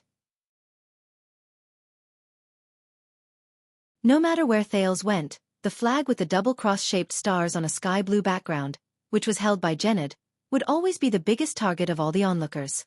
Along the way, there were crowds of people who came to watch him. The soldiers in charge of maintaining order in Dragon Cloud City were overwhelmed. The Northlanders' naturally loud voices and fiery personalities made the scene even more chaotic. This gave Thales no chance to carefully observe the appearance of Dragon Cloud City. He was escorted by the White Blade Guards all the way to the highest point of the inner city. The gatehouse was closed, isolating the surging crowd outside. Thales frowned and took a deep breath. With Waya's help, he dismounted from his horse and stepped on the rough and solid black stone tiles of Northland. He slowly raised his head. Before him was a palace. So that's... Thales thought in a daze. Allow me to bid you farewell here, my dear Prince Thales. Before he had the time to carefully observe the palace, Marquis Xiles of Camus Union came before him. He humbly lowered his head and said in a low voice, You must be mentally prepared. According to the plan. The Marquis of Camus Union chuckled. King Nuven might be a little rough to you. Rough. Thales smiled awkwardly. He then inhaled a deep breath of cold air and nodded. Rough. Of course. Thales secretly rolled his eyes in his heart. I've never been to this world. Has anyone ever been gentle to me? I almost thought that this was a torturing novel. All right? Marquis Shiles and Nicholas looked at each other. They then led Camus Union's men and left in another direction. Just as Thales was about to raise his head and take a good look at the palace that might be Extet's royal palace, the palace gates slowly opened. A group of Northlanders, who were dressed rather elegantly and neatly but still fully armed, walked out of the palace gate in a single file. Thales could not help but feel his heart tighten. As expected, a loud and clear voice rang out from the group of people. In the name of the common elected king of Extet, King Nuven Walton VII, I am here under orders to welcome the foreign guests. A man with a crew cut, a tough appearance, and a cold expression pursed his lips and narrowed his eyes as he scrutinized Thales for a few seconds. His Majesty is looking forward to your arrival. The Prince of Constellation. Thales clenched his fists. Here it comes. Nicholas laughed heartily and went forward to hug the leader of the group. Have you completed your mission, my dear leader of the guards, my friend Nicholas? The man asked softly, seemingly with a profound meaning. Of course, Nicholas also said with a hidden meaning in his words. The Prince of Constellation we want is already here. Thales furrowed his brows and watched the exchange between the two. Then, the leader of the men with a crew cut came before Thales and bowed to him. Welcome to Extet and its most brilliant pearl, Dragon Cloud City, Your Highness Thales from Constellation. Thales remembered Gilbert's teachings and Putre's advice on the way. He immediately smiled and returned the greeting. He looks like a bureaucrat, but his physique, Thales thought, is more like a warrior. Or should I say, almost all Northland men look like warriors? I am Lord Burn Merk. The Northland man with a crew cut was about 40 or 50 years old. He was dressed in a thick robe and had a serious expression on his face. Before I received my title, I was once a member of the White Blade Guards. Now, I am King Nuven's administrator. I will be responsible for your reception in Dragon Cloud City. Thank you for your reception, Lord Merk. Thales nodded and confirmed his judgment in his heart. Allow me to introduce to you, as this is your first time here. Merk turned around with a straight face and raised his hand at the towering palace behind him. This is the residence of the suzerains in Northland since ancient times. From the shabby houses in the mountains during the era of kings, to the stone fortresses during the era of the empire, to the majestic palaces today. For thousands of years, it has witnessed the history of Northland, the rise of Extet, and the prosperity of the children of the North Wind and the Dragon. Merk said solemnly, That's right. Heroic Spirit Palace. Heroic Spirit Palace? The meaning of this name. Is it really suitable for a living suzerain to live in? Thales was startled. He then slowly raised his head. It was a huge palace with a simple style but heavy colors. It had a grand layout and a rough design. It was built against the mountain. Even if he were to count the ground of the inner city where he was standing, it would still be 8 or 9 stories high. The building materials were quite unique as well. Huge wood, rough stones, animal skins, and metals were all present. Many parts of the palace were even crudely polished. It was a typical Northland style. Vigorous, powerful, bold, and wild. In front of the huge palace gate stood 10 pillars that were more than 10 meters tall. They supported the lofty palace roof. The pillars were carved with the stories of Northland's past heroes. The style of the carvings was simple and bold. The path from the inner city to the palace gate was lined with 8 furnaces that were a few meters tall. Even in broad daylight, they were still burning fiercely. It was as if they were illuminating the small square in front of the palace gate all day long. The area around him was filled with tall, fierce-looking White Blade Guards and Dragon Cloud City Guards. Unlike Constellation's guards, who were orderly and strictly distributed, their positions seemed to be scattered, and they patrolled without any pattern. But after Aida's reminder, Thales was stunned to realize that they were lax on the outside but tight on the inside, and they did not leave any blind spots. Compared to Constellation's Renaissance Palace, which had a rather creative design and looked like half a pyramid, The palace of Dragon Cloud City looked more like a grand palace in a story, from the architectural style to the personnel inside. The flag with a red dragon on a black background fluttered high above. Below the national flag was another flag, a dragon spear that pierced out of the clouds. It was the emblem of the Walton clan, the Cloud Dragon Spear. Red and black, coupled with the color of snow that naturally fell from the sky. In Thales's impression, there was no other palace that resembled a place where heroic spirits returned to. Thales shook his head. Heroic Spirit Palace lives up to its name. And the suzerains, archdukes, and kings who live here. At this moment, Thales's gaze was suddenly attracted by the top of the palace. He could not help but raise his head. A stone bridge stretched out from the top of the palace and led to another mountain peak. Thales's gaze froze. It was that stone bridge. The stone bridge that led to the Cliff of the Sky, the temporary imperial residence of the Queen of the Sky. Only then did he notice that there was a huge statue erected at the starting point of the stone bridge. He could not see it clearly from afar, perhaps because of the limited field of vision. It was a huge black stone statue of a male warrior. The warrior on the statue was full of heroic spirit and awe-inspiring presence. He held a terrifyingly long spear in both hands, his armor was neat, his muscles were strong, and he looked majestic as he looked down at Heroic Spirit Palace. Presumably, Thales thought, from that angle, he could have a panoramic view of the entire Dragon Cloud City. Lord Merk, who was in charge of the reception, was very patient. He waited quietly for the foreign prince until he noticed Thales's gaze. That is the stone bridge that leads to the Cliff of the Sky. There is a statue of Raikaru the First standing on it. It was built after Raikaru passed away more than 600 years ago. Merk raised his head and introduced seriously, "It was just renovated a week ago." Thales's expression froze. That is. He looked at the valiant man in the stone statue. The human hero of the Battle of Eradication. One of the people who defeated the calamities and the mystics. The founder of At and its first monarch. Raikaru At? The warrior on the statue was covered in snow. His movement of holding the spear was full of strength, and there was a sense of tension and beauty. For more than 600 years, Raikaru must have looked down at his people, his land, and his country with a resolute and deep gaze. Thales nodded slightly at Merk. A cloud floated past, and the direction of the sunlight changed a little. From afar, the expression of the extension hero's statue seemed to change from resolute to sorrowful. Thales narrowed his eyes and praised the craftsmanship of the sculptor from 600 years ago in his heart. It was just renovated a week ago.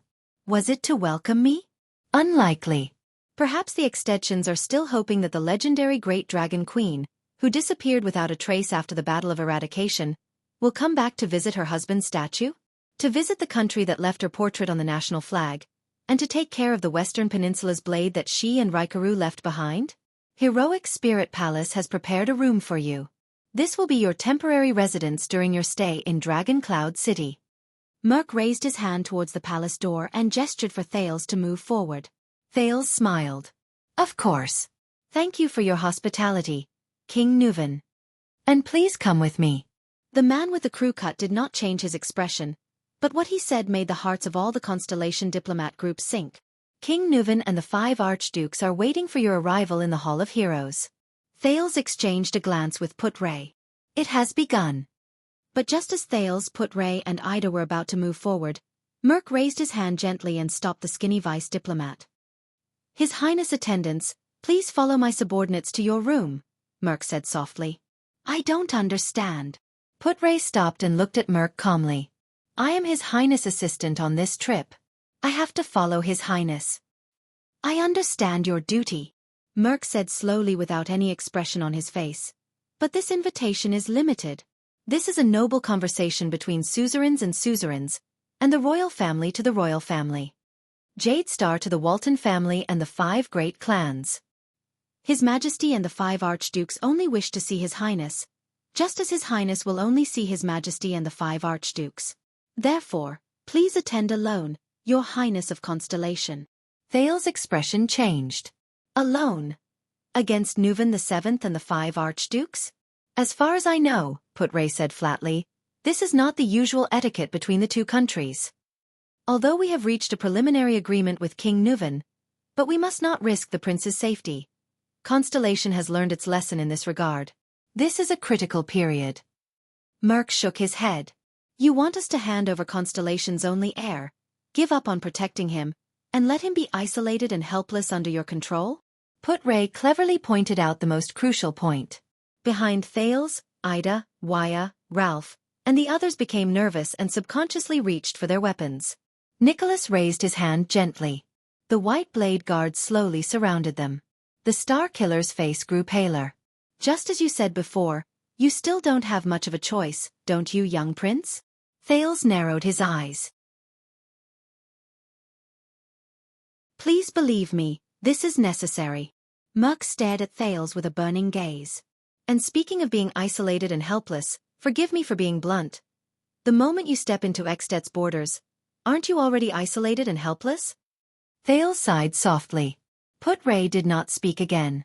This made the prince realize that his hunt with Nuven had already begun. All right. King Nuven is said to be very violent, huh? Thales smiled indifferently in his heart. Just wait and see. Under Putre's livid face and Merc's uncertain expression, Thales suppressed the uneasiness in his heart and revealed a smile. All right, I really can't wait to meet King Nuven. Thales turned his head, looked at his companions, and nodded lightly. Don't worry. I'll be back soon.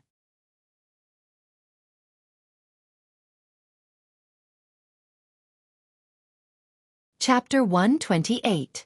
You came just in time. Everyone went to see the Prince of Constellation. There's no one around, so you don't have to worry about being discovered. I like you, bro. Next to a house in Dragon Cloud City, a short, stocky man put his arm around Cohen Caribbean's shoulder and laughed. Even without Caslin's recommendation, I can tell that you're a good man. Only those who have served in the military have such a physique. Miranda walked behind them in silence, watching Cohen socialize with Caslin's friend. Cohen gave full play to his experience of mingling with soldiers at the front line at the borders for 3 years. He responded to them without any rudeness. You too. Big leather belt. Look at those muscles, you don't look like a retired soldier. Cohen responded with a hearty laugh. Speaking of which, how did you get this nickname? Caslin didn't tell me about it. About that. It's a story from when I was in the Glacier Sentinels. The man nicknamed Big Leatherbelt's expression changed upon hearing that. His face was full of pride. When I was still a new recruit, I was ambushed at night during the autumn harvest. So you're an elite scout from the Glacier Sentinels. Cohen was surprised. No wonder. So, you've fought with orcs a lot? More than that. Big Leatherbelt laughed proudly. I served in the 38th Sentry Ground for 10 years. My brothers and I killed a total of 52 orcs. Cohen was in awe. Orcs. These ancient enemies who had been fighting against humans since the Age of Ignorance. They're not easy enemies to deal with. Back to Big Leatherbelt's background. It was my first battle. When I was on duty, 5 or 6 orcs sneaked into the sentry ground. Big Leatherbelt shook his head. We met one head-on. It was an ugly son of AB*TCH. It was about 8 feet tall, and its wrists were thicker than my thighs. That son of AB*TCH killed 3 of our brothers and suffered a lot of injuries. I was the last one, and even my weapon was broken, Big Leatherbelt said excitedly, thumping his chest from time to time. At that time, I thought that there was no other way, so I pulled out the Sentinel's standard leather belt, jumped on its shoulder, and, as he spoke, Big Leatherbelt gritted his teeth and grabbed Cohen's neck with all his might. Just like this. Tie a knot and strangle it. Cohen pulled his neck and coughed violently, feeling the excessive enthusiasm of the other party. I sat on his shoulder, my right hand desperately pulling on the leather belt, and my left hand holding the small broken shield. That son of AB*TCH raised his warhammer and hit me crazily, again and again. Under Miranda's strange gaze, Big Leatherbelt shook Cohen's neck with all his might, making him dizzy. Until it fell to the ground, and my shield was almost broken. Ah! Cohen recovered from his dizziness and raised his head in surprise. You didn't let go, did you? The more heavily injured an orc is, the more powerful its counterattack will be. That's right. Bro, I can tell that you're an expert.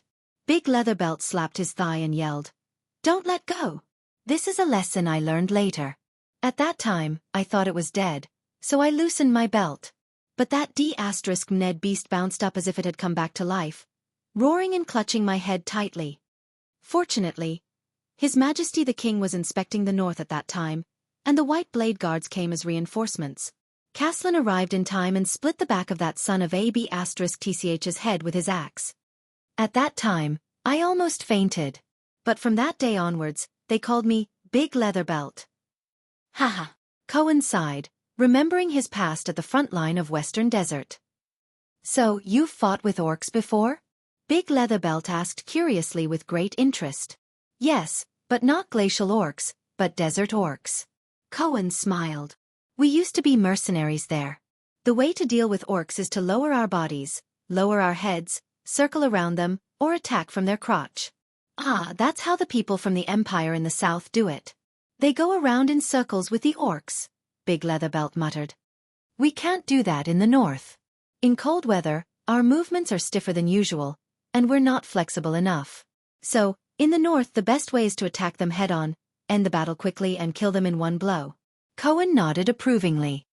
It's different in the desert. Orcs have a high resistance to heat, and they're not afraid of the high temperature of metal armor. They have everything from plate armor to chain armor.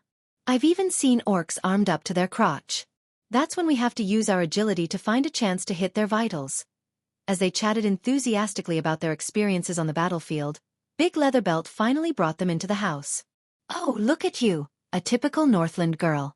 You're big, your breasts are big, and you're pretty. Big Leather Belt invited them into the house. When he saw Miranda beside Cohen, his eyes lit up. Caslin introduced you here. Do you want to consider staying? We have a few good men here who are single, and there are even tough guys who retired from the White Blade Guards. Miranda's expression changed, and she looked at Cohen awkwardly. Cohen spread his hands, indicating that he was at his wit's end. However, Big Leather Belt immediately frowned and shook his head. Forget it. They're not good enough for you. They're all bad people who want to make quick money, and don't want to work hard in their hometowns. I bet they can't take care of their families, so what right do they have to have a good wife like you? Big Leather Belt sighed. They have high standards, but they can't even support themselves. Serves them right for being single on Singles Day. Miranda did not say a word. She just listened to Big Leather Belt. A tall Northland girl like you, with a strong body and fair skin according to the standards of the upper class, must be a hot commodity in your hometown. Big Leather Belt sat down and panted. I have 3 younger sisters, so I know that girls at your age are impulsive, passionate, and always look down on the young men around home. You want to go out and find a chance to meet the bravest, most heroic, and most meritorious warrior. Maybe then you'll have the chance to marry him. But believe me, the outside world may look exciting, but it's much more complicated and difficult to understand than back home. The men outside may look handsome in armor, but they're not as pure and loyal as the silly boys back home. Listen to me, you should go home, weave the thickest robe, forge the toughest dagger, and wear the most beautiful wreath. Use them to choose the most sincere one among the young men who flock to you, but don't be too eager to sweeten him. Keep him in suspense. Then wait for him to be conscripted and come back from the battlefield. That's the standard for a man to become a successful man. Then, see how he feels about you. If he hasn't changed, hang your wreath around his neck and bring him to meet your parents. Don't care about his family fortune or his background. The most important thing is that he's responsible and loves you sincerely, cares about you, loves you and cares for you. It's best if he's a little afraid of you. These days, wealth and a noble background can't make up for the lack of sincerity. Cohen clutched his stomach tightly, stifling his laughter as he looked at Miranda's darkening face. I've always told my daughter that she'll eventually marry into a good family when she grows up, but it must be someone who truly loves her. I'm also looking forward to the day I can hand her over to a good young man. Big Leather Belt's saliva was flying everywhere when he suddenly frowned. Cohen looked at Big Leather Belt's darkened expression in surprise. The latter stood up abruptly and rushed out of the house. You guys. I thought you went to see the prince enter the city, but you're actually hiding here. Before the 2 people in the house could react, the next second, a few screams of boys and girls came from outside the house. Dad, stop right now. Kevin. He's just here to give me something. Uncle. Take your time. Ah. Big Leather Belt bellowed furiously. Give him something? Don't think I don't know what you're thinking, you damn brat. Get lost. Get lost. Stay away from my daughter. Stay away from Xianxia. It's not time for my daughter to get married yet. If you dare to come to Xianxia again, I'll break all 3 of your legs. Accompanied by the commotion next door, Cohen gaped at Big Leather Belt, whose words did not match his actions. He exchanged a glance with Miranda, who was sitting opposite him. Then, both of them burst into laughter. As she smiled, Miranda raised her head and looked at Heroic Spirit Palace on the hillside in the distance. Her gaze quickly became unfocused. Silly boy from my hometown. Pure and single-minded. Step by step, Thales walked forward stiffly on the floor tiles of Heroic Spirit Palace. Unlike Renaissance Palace, which was plain and simple inside and outside, Heroic Spirit Palace's interior decoration was very contradictory. Some parts appeared rough and imposing, such as the crude carvings on each porch, the staircase handrails made of giant wood, and the beast heads on the walls that were specially made to look like trophies. However, there were many places that were exquisitely carved, such as some special exquisitely carved floor tiles, the ceiling dome filled with paintings in the corners, the extravagant everlasting lamp holders, and so on. The traces of history and time were also different. The material and color of the wall tiles in some corners seemed to have lasted for hundreds of years, and some places were obviously renovated in just a few years. If he had to say, the interior of Heroic Spirit Palace was like layers upon layers of murals. New engravings piled up on the marks of the past, and history and the present were intertwined. But Thales was not in the mood to appreciate these. He was trying his best to adjust his state of mind. He thought about the political identity of King Archduke, which was unique to At, and was ready to deal with the upcoming challenge. Although Nuvan VII had already given him some pointers through Nicholas and Shiles, his experience had made Thales believe that the unknown was the main theme of life, and that accidents would always come suddenly. He had to be prepared. Under Merc's signal, the second Prince of Constellation walked past the White Blade Guards, who were looking straight ahead. He passed through countless porches and slowly walked towards a stone hall that seemed to be oval. The lighting here did not seem to be good. It was dim, but there were 6 burning braziers on the 6 iron racks in the stone hall. They drove away the cold and brought some flickering illumination. Another brazier like Lampard.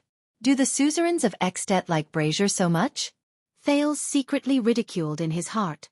He took a deep breath and stepped forward into the stone hall. Merc did not follow him. The door slammed shut behind him. From afar, Thales saw a simple and heavy dark brown square table in the middle of the stone hall.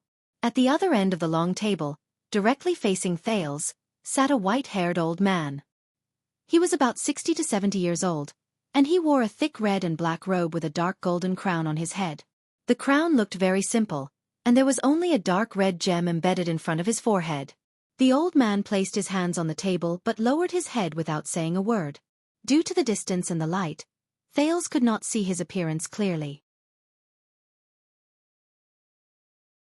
However, Thales already had an idea of his identity. Thales walked closer to the simple long table. On the left and right of the old man, there were 5 men with different appearances and different clothes. There were 2 on the left and 3 on the right. If there was anything they had in common, it would be that from the moment Thales stepped into the stone hall, the 5 men of different ages cast unfriendly and even fierce gazes at him, sizing up the 7-year-old boy. 1 king, 5 archdukes. Thales stood in front of the long table and immediately frowned. The Extensions did not even leave a seat for him. They did not intend to give him an extra seat either. This is bad. He gritted his teeth lightly. Thales was forced to stand on the cold stone floor and face the 6 most powerful suzerains of At. Because he was not tall enough, he had to look up. This made the atmosphere very unfavorable for him. It seems that respecting the old and loving the young is not the theme here. It's like returning to the days when I was a child beggar. The prince laughed in his heart when he thought of this. It eased a lot of tension. Thales calmed himself down. Ever since he came to Red Street Market, he had been through a lot of trials and tribulations. No matter how dangerous the situation was, he was confident that he could calm down in an instant and find a way out. And Thales looked at the 5 people on both sides of him. But because of the light, the faces of the 5 people were hidden in the dark and could not be seen clearly. Only their eyes flickered in the firelight, giving the visitor a great deal of pressure. And the culprit who joined forces with Archduke Chapman Lampard and Duke Valarund in an attempt to take over the throne, assassinated the prince twice, succeeded once, and even caused an unprecedented diplomatic crisis between the two countries. The culprit who almost caused war and conflict, disaster and death. And the culprit who caused me to end up in this situation today. Among these 5 people. Thales looked at the 5 indistinct figures in the dark and clenched his fists secretly. The only possible ally he had was someone who wasn't exactly friendly with him. Thales raised his head and looked at the old man furthest from the other side of the table. He was a supreme ruler who had just lost his beloved son. He couldn't help but notice that this stone hall was surrounded by cloth flags with the symbol of the cloud dragon spear. Only behind the old man was a huge square fireplace, and the wall above the fireplace was inlaid with a wall shelf made of black wood. On the wall shelf was a long spear with a peculiar shape and an unknown material. It was different from the ancient knight's long spear with a handguard and a fixed handle that Thales had seen in the books in Mindy's hall. Although this long spear was 2 meters long, it did not have a handguard. Its entire body was of the same thickness, and only 2/3 of the spear's body was specially polished. The body of the spear shone with a silver metallic luster, but the spearhead was black and shiny. It was equipped with a square, cone-shaped sharp edge, and looked ferocious and sharp. Soul Slayer Pike. A low and slow voice rang in the stone hall. That is the weapon that Raikaru once used. It is also the emblem of the Walton family, and the reason why we are called the Dragon Spear family. The old man on the other side of the long table tilted his head slightly. As the firelight flickered, he revealed his face in the dark. It was a resolute but wrinkled face. His appearance under his silver-white hair had the typical characteristics of a Northlander. His eyes were deep, his nose bridge was high, and his facial features were prominent. Only the curve at the corner of his mouth revealed a hint of coldness. It is said that only Constellation's judgment pike can compare to its sharpness and danger. Countless souls have died under the pike.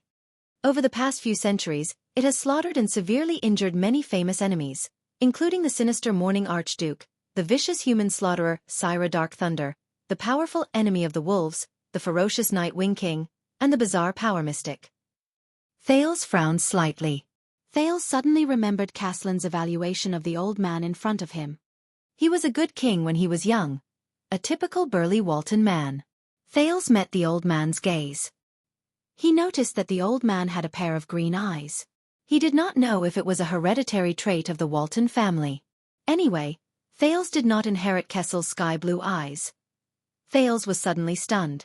He remembered head ritual master Xianxia and Queen Kia's evaluation of his gray eyes. It was a characteristic that originated from his mother. His thoughts returned to the present. But Thales felt a chill run down his spine. He could more or less sense that the old man's green eyes were projecting a different kind of emotion at that moment. It was vicissitudes and gloominess, sorrow and anguish, like a person who had been immersed in despair for many years. Dangerous and terrifying.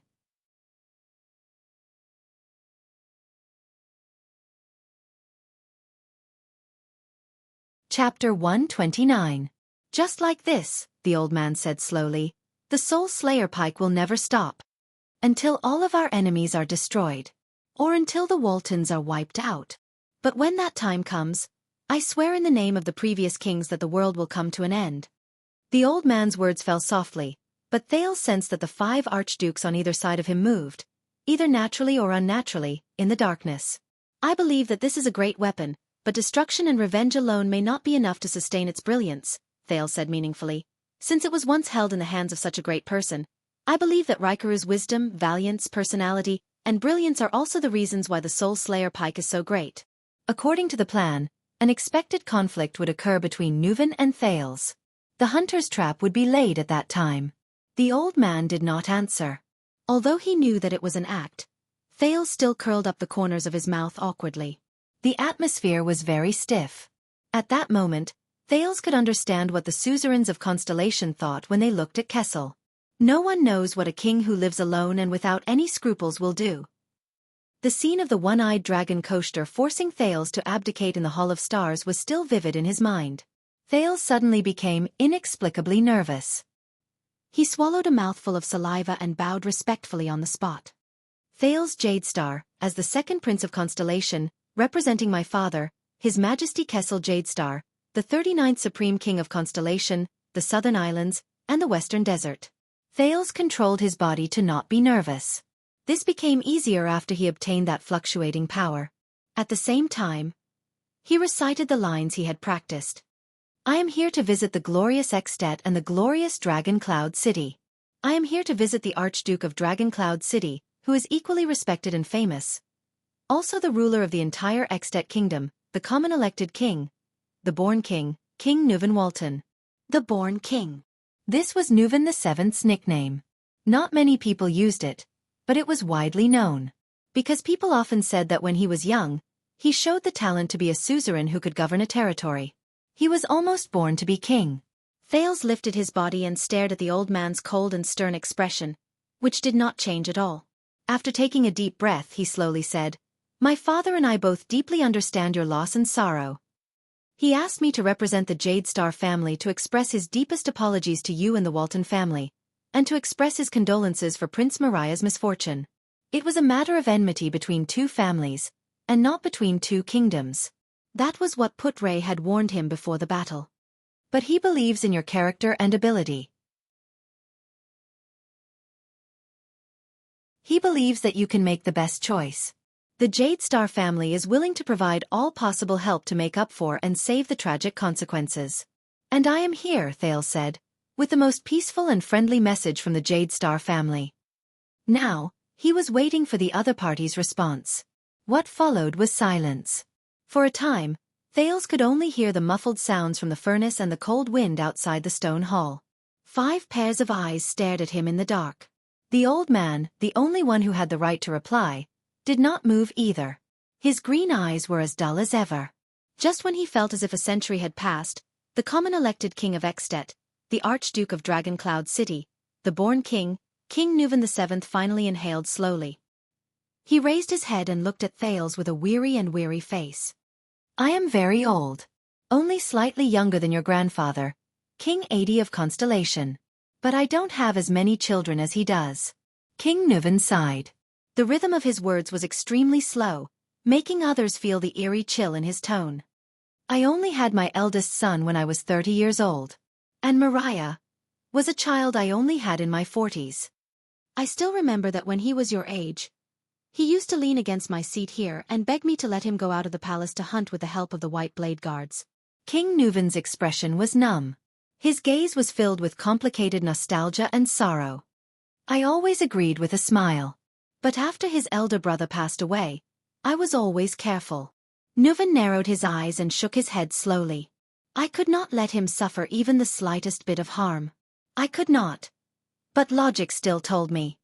King Nuvan straightened his body. His tone was calm as he approached Thales. Children have to grow up in the midst of setbacks. The hall was silent for more than 10 seconds. Only the breathing of the archdukes on both sides could be heard. Logic told Thales that even if it was an act, Nuvan's current emotions were definitely not fake. It was best for him not to speak. If all of this is Nuvan's plan. Finally, King Nuvan exhaled. He closed his eyes and said slowly, The day before I sent him south, Mariah told me that he had a sweetheart, but she did not come from a good background. So he came to beg for my help, hoping that I would allow and bless their union. I was not very happy. King Nuvan leaned against the back of his chair dejectedly. Do you know what I said to him? As usual, an ominous feeling enveloped Thales' heart. He comforted himself that everything was under King Nuvan's control. I said. King Nuvan opened his eyes and looked at his open right palm. He said numbly and coldly, We'll talk about it when you come back. That's what I said. Wait for you. King Nuvan's voice began to tremble uncontrollably. The archdukes turned to their king. Their expressions were indecipherable. Come back. The next moment, King Nuvan suddenly clenched his right fist and slammed it on the long table. Asterisk thud. Asterisk Thales did not even dare to breathe loudly. He quietly watched as a father who had lost his son expressed his grief in a very real manner. That was my only son left. The old man's expression became gloomy and unreadable. I should have watched him become a real man and warrior. Then before I died, I should have handed over my position, my wealth, my power, my everything to him, to Mariah. Nuven the Seventh's tone was filled with remorse and despair. But now, I can only sit here and listen to a brat's insincere apology. King Nuven's tone became flatter, but the atmosphere was getting more and more uncomfortable. Listen to him say, "I'm sorry your son died in our place. And I can do nothing." Thales's heart sank. It was still all right before, but now this rhythm. This is bad. Is the rough part coming? He secretly reminded himself. The old king heaved a long sigh. His sorrowful mood obviously made the archdukes uncomfortable. They quickly looked at each other and exchanged glances. Why? King Nuven raised his head. He furrowed his brows and continued in a low voice. Because I am a king. Because I am almost 70 years old. Because I have a family on my shoulders. Because I have to maintain the balance of the kingdom. Because if I do anything to this child, I will have to pay the price of an all-out war. I will not rest until I die. Thales's expression changed. He said softly, "Your Majesty, I sincerely brought constellation and jade stars." Sincerely? But Nuven did not give him a chance to speak. Instead, he cut him off with a numb expression and a cold tone. "Believe me, when you are my age, when your only son was slaughtered like livestock in the wild, you'll find that there's nothing is more sincere than that kind of hatred and anger." The archdukes adjusted their sitting posture unnaturally, but none of them made a sound.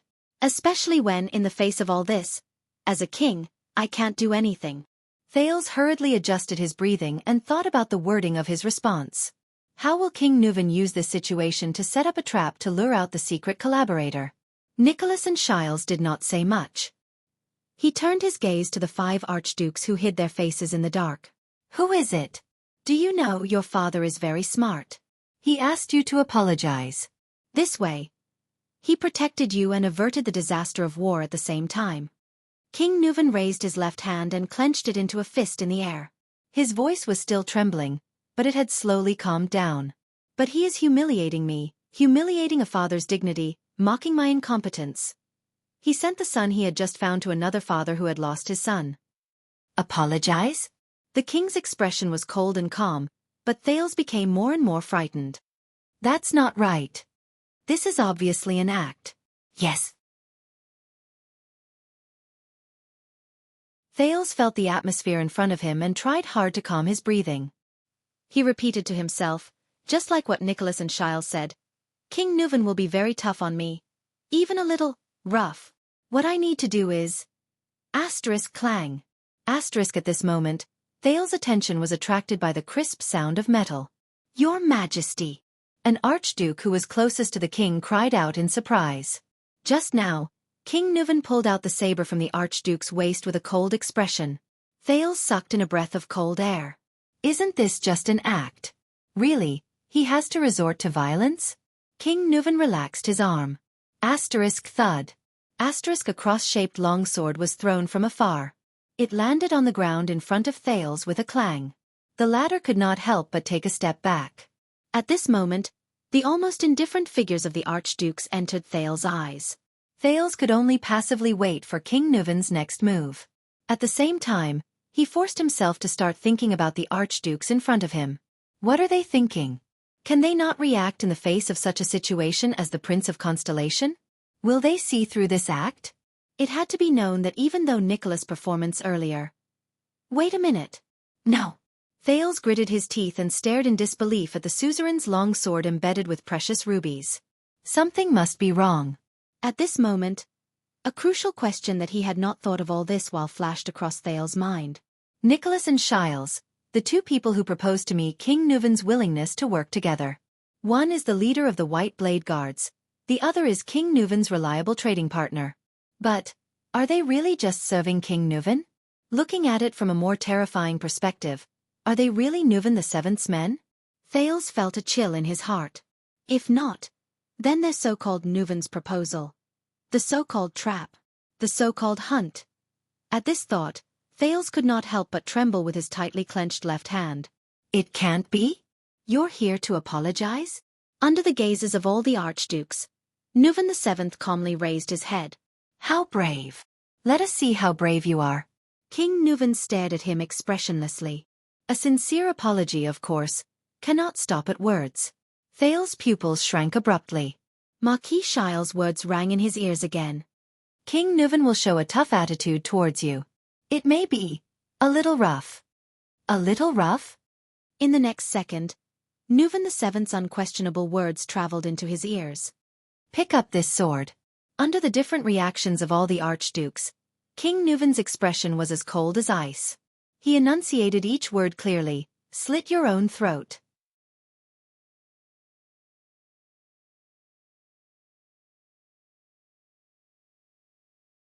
Chapter 130. Dragon Cloud City. Westbound Avenue. I'm here. A young man ran to a butcher's shop, panting as he pressed against the wall. The Prince of Constellation entered the city today, so I went. You went to see your future wife again? The butcher's boss exposed his lie bluntly and snorted. That's why you're late today? Hey, don't talk nonsense. I just went to deliver some gifts. The young man's face flushed red. And Xianxia isn't mine yet. You're such an idiot, Kevin. The butcher's boss looked as if he had been through this before.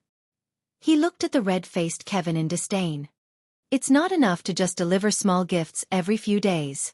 You have to be bold enough to confess. Do you understand? Hearing this, the young man, Kevin, grabbed his hair in frustration. You don't know this, but she has a ferocious father with a weird nickname, something called Leatherbelt. It is said that she used to be in the Glacier Sentinel. I think he'll never allow his daughter to marry a poor boy who ran errands for the poor. The butcher's boss cut open a pig's shin. Yes. Kevin clapped his hands and nodded with a sad expression. That's it. Then act like a man and meet him face to face. Talk to your sweetheart's father. The butcher's expression was fierce as he slashed the knife into the chopping board. Kevin was shocked. He opened his mouth and hesitated for a long time. In the end, he swallowed the words "I don't dare" into the bottom of his heart. Humph. Coward. The butcher's boss looked at him disdainfully. It's fine if you don't dare. Speaking of which, where's your job? Here. Kevin was unhappy. He nonchalantly stuffed a ball of paper into the butcher's hands. I heard it's Chief Gleeward's reply. The butcher took the paper ball and watched Kevin leave dejectedly. What a leisurely life. A light voice rang from behind the butcher's shop. Butchering, selling meat, and maybe even giving some silly poor boy's advice on love. The butcher's expression changed slightly. He turned around and closed the door of the butcher's shop. Visiting me at this hour.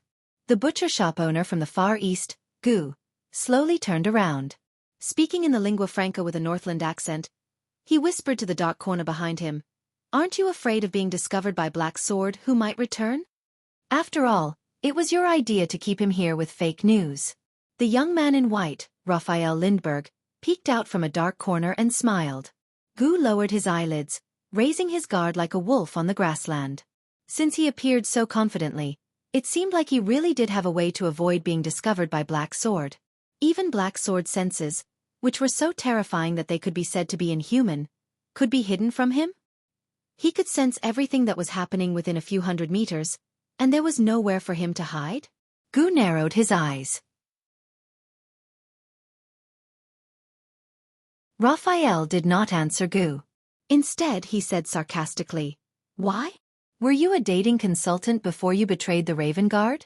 Are you experienced in this field?" Gu heard those 3 words. Even with his many years of training and habits, his control over his body's reactions had become extremely precise and perfect. He couldn't help but feel his heart skip a beat and his blood flow slightly. Gu looked up and met Raphael's gaze quietly. Both men's gazes were as calm as still water. But only they themselves knew the dangerous undercurrent hidden beneath their words. Never in a hurry to show off and kill. Instead, they search for the enemy's weakness through endless probing. They strike from the side, go with the flow, and add fuel to the fire. This is the usual style of the kingdom's secret intelligence department, inherited from the secret army. Ever since May Nox and Constellation formed an alliance, we have fought against the secret intelligence department countless times in the dark. We know their unique style and methods very well. But the problem is, how do we defend against them? His master's words echoed in Gu's ears, making him even more vigilant. It's interesting to see these people's ordinary lives and experiences. Gu turned around and swept his gaze across the empty shop with a relaxed expression. Most of the people had gone to watch the bustle of the Prince of Constellation entering the city. He tidied up the table as if there was no one else around him. You know, after staying in despair and darkness for a long time, I always want to breathe in some hope and find some sunlight. I thought with your experience, you'd be used to interesting things.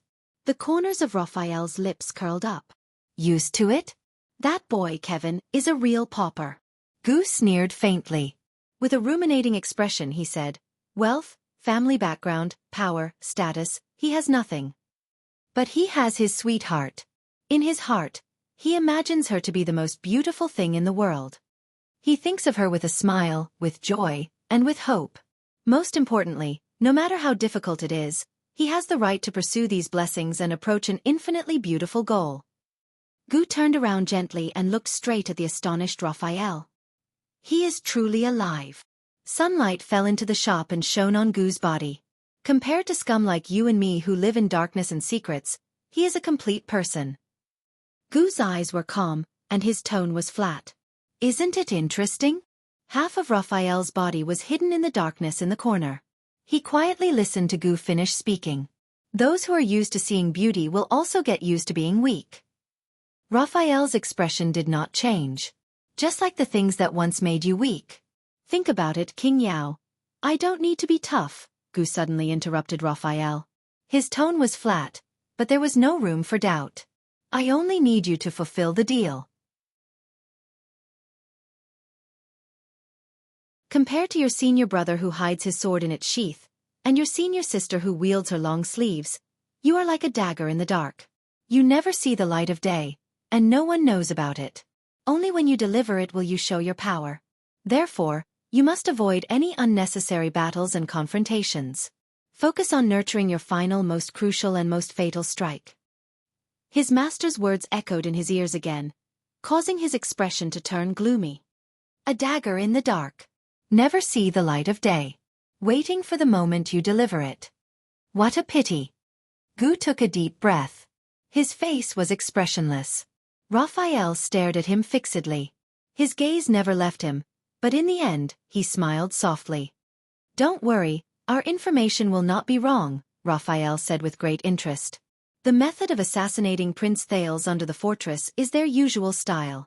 You will definitely find what you want. Gu nodded silently. Raphael flashed a perfect smile and lowered his head. The prince and his entourage have entered Dragon Cloud City. Right now, they are in Heroic Spirit Palace. The young man in white did not dwell on the topic just now. What about your information?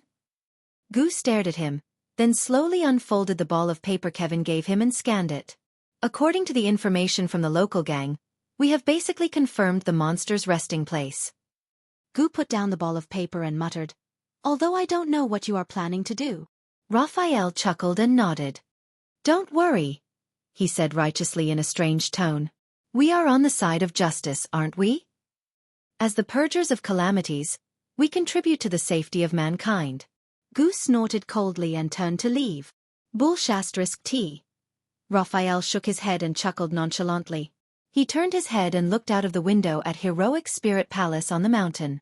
For a moment, he was lost in thought. Raphael could not help but think of what Gu had said about the young man earlier. He has his own sweetheart. In his heart, he would imagine her to be the most perfect person in the world. He would think of her with a smile, with pleasure and with hope. The young man's gaze became increasingly gloomy, until he gently closed his eyes. Drenched in cold sweat, Thales stared at the cross-guard sword on the ground. What's going on? Slit my own throat? Nicholas and Shile's faces flashed before his eyes. But in Thales' eyes, their expressions were extremely sarcastic. For the mutual benefit of your highness and King Nuvan, he invites you to join him in his revenge. The hunter has sharpened his sword. The trap and the trap are in place. The prey cannot escape. The prince raised his head and stared in disbelief at the old man who was supposed to be his ally. King Nuvan's cold and threatening gaze was fixed on him. Who is the prey, and who is the hunter? The scene of him confidently explaining the alliance of two kings to Gilbert in Mindy's hall seemed to be still vivid in his mind. Now, it seemed so ridiculous. Go on, Nuvan the Seventh urged him with his old and hollow voice. Show your courage and courage as a descendant of the Jade Star family. An eye for an eye. Thales's gaze was fixated on the sword. His breathing unconsciously quickened, and his brain spun wildly. He raised his head and glanced at King Nuvan, but the coldness and hatred in the other man's eyes did not change. What should I do? There was no time left for him to be bewildered and make deductions. Faced with such a predicament, Thales could not help but frown. What should I do? King Nuvan is really trying to kill me. Thales shut his eyes tightly and clenched his fists. What should I do? What? An unfamiliar voice came from among the 5 archdukes. As a Jade Star, as a descendant of the Oathkeeper, you don't even have the courage to atone for your sins with death? Then what are you doing here? To have fun? The person who spoke leaned forward, finally allowing Thales to see the face of the first Archduke clearly. The man sitting on Nuvan the Seventh's left was a bearded man in his prime. He was in his 40s and had a rough appearance. His attire was simple and unadorned, and he wore a triangular and circular brooch on his chest. He stared at Thales with disdain and disgust, revealing his undisguised hostility. If you don't dare, then kneel down and beg for mercy. Constellation's little bastard, the bearded man said fiercely. Thales clenched his teeth. Damn it. Damn Northlanders. Another archduke turned his head to the side as well. The firelight illuminated his bowl cut, which was at the same level as his ears. This was a tall Northlander in his 40s. He had a sharp face and a protruding chin. He was slightly younger than the bearded man, and his clothes were embroidered with a pattern of a shining sword blade. The man with the bowl cut spoke coldly and agreed with the bearded man's words. Perhaps these noble people of the Empire think that sending a 7-year-old brat to a northern countryside like ours is the greatest charity and grace to us barbaric and backward Northlanders. Perhaps that Kessel might even think that it's just killing one of your princes. What's the big deal? The bowl-cut man sneered and organized his words with ulterior motives. Look, my son is here to give you candy, foolish Northlanders. The atmosphere in the hall became even more tense. Thales' breathing became faster and faster. He raised his head and stared at the archdukes with a sharp and terrifying gaze. Oh, are you angry? The third archduke revealed his face from the firelight. He was a rather old suzerain in his 50s or 60s. He had a bitter look on his face, and his bald head was only left with a circle around his ears. He had a bronze headband around his forehead, and there was a chain embroidered on his robes. I say, do you dare to touch that sword? The bald suzerain's tone was flat, but there was a hidden meaning in his words. Whether it's to commit suicide with it or to charge at us, both are much more effective than using your gaze, right? Thales took a deep breath and swept his gaze across the bearded man, the bowl-cut man, and the bald suzerain. Nuvan the Seventh was indifferent. At that moment, the 6 men sitting in the stone hall stared coldly at the boy in front of them, and the sword in front of him. Enduring their gazes, Thales felt a surge of anger in his heart. Is this what they want? The shock of being betrayed and plotted against slowly turned into anger and resentment. What should I do? Think of something quick. Blood debt. Revenge. The king. The archduke. A vague thought flashed across Thales' mind. He raised his head abruptly. Very well. Thales' breathing became heavier, and his words were filled with indignation, dissatisfaction, and injustice. Blood for blood. It's quite fair. Under everyone's contemplative, contemptuous or indifferent gazes, Thales slowly bent down. He grabbed the sword on the ground. This scene again. This choice again. I've had enough of this. These rotten people. His gaze gradually became determined. But I won't die here. No. Thales exerted force in his hand and lifted the hilt. Wait, this sword. He was startled. Why is it so heavy? Unprepared, Thales did not pay attention, and the hilt slipped from his hand. Asterisk clang. Asterisk the crossguard sword fell to the ground again, and the sound lingered. Looking at this scene, the 5 archdukes burst into laughter. It was as if they were watching a monkey show on the street. Relax, child, the bald suzerain said meaningfully. Take a good look at this. This is the weight of Northland. Thales closed his eyes and panted. It's really heavy. Compared to the heavy wooden sword he used to spar with giants in Mindy's Hall, this Northland suzerain's sword was heavier. In the next second, ignoring the Archduke's mocking gazes, Thales inhaled and grabbed the sword hilt again with a determined expression. This time he used both hands. At least he did not let it slip again. Thales dragged the sword hilt with great effort. Asterisk grip. Asterisk the edge of the crossguard sword scraped against the floor tiles, producing an unpleasant sound. Come, try harder. The man with the bowl cut sneered at Thales. You'll soon reach your neck. The Archduke's mocking laughter became louder. King Nuvan's expression was still cold and numb. He seemed to be waiting for Thales. The prince gritted his teeth and pulled the sword hilt forcefully with both hands. Only then did he manage to drag the sword in front of him. Panting, he held the heavy sword in his hand and raised his head to look at the 5 suzerains. Remember this, boy. Never use the situation behind you to threaten a Northlander. The bearded man spat fiercely. We are fearless. This is the way of Northland. We are not afraid of your cowardly father and the weak country behind you at all. Thales held the sword. His eyebrows furrowed and he gradually tightened his grip. Don't worry, your highness. Before you slit your own throat, the man with the bowl cut who had been mocking him said in a fuss, we will definitely stop you. How could our little countryside, At, dare to let the descendant of the great empire, the future ruler of Constellation, bleed here? Ha ha ha. We are. So annoying. Thales interrupted him coldly. Bowl cut. An archduke beside him could not help but laugh out loud. The man with the bowl cut stopped talking. He shut his mouth and stared at Thales. You just want my life to pay for Prince Mariah's, right? The Prince of Constellation said flatly. It's too easy. Then what are you waiting for? The bald suzerain said in a low voice. Are you waiting for us to dissuade you? Die like this. Thales endured the strange gazes from the crowd and spat.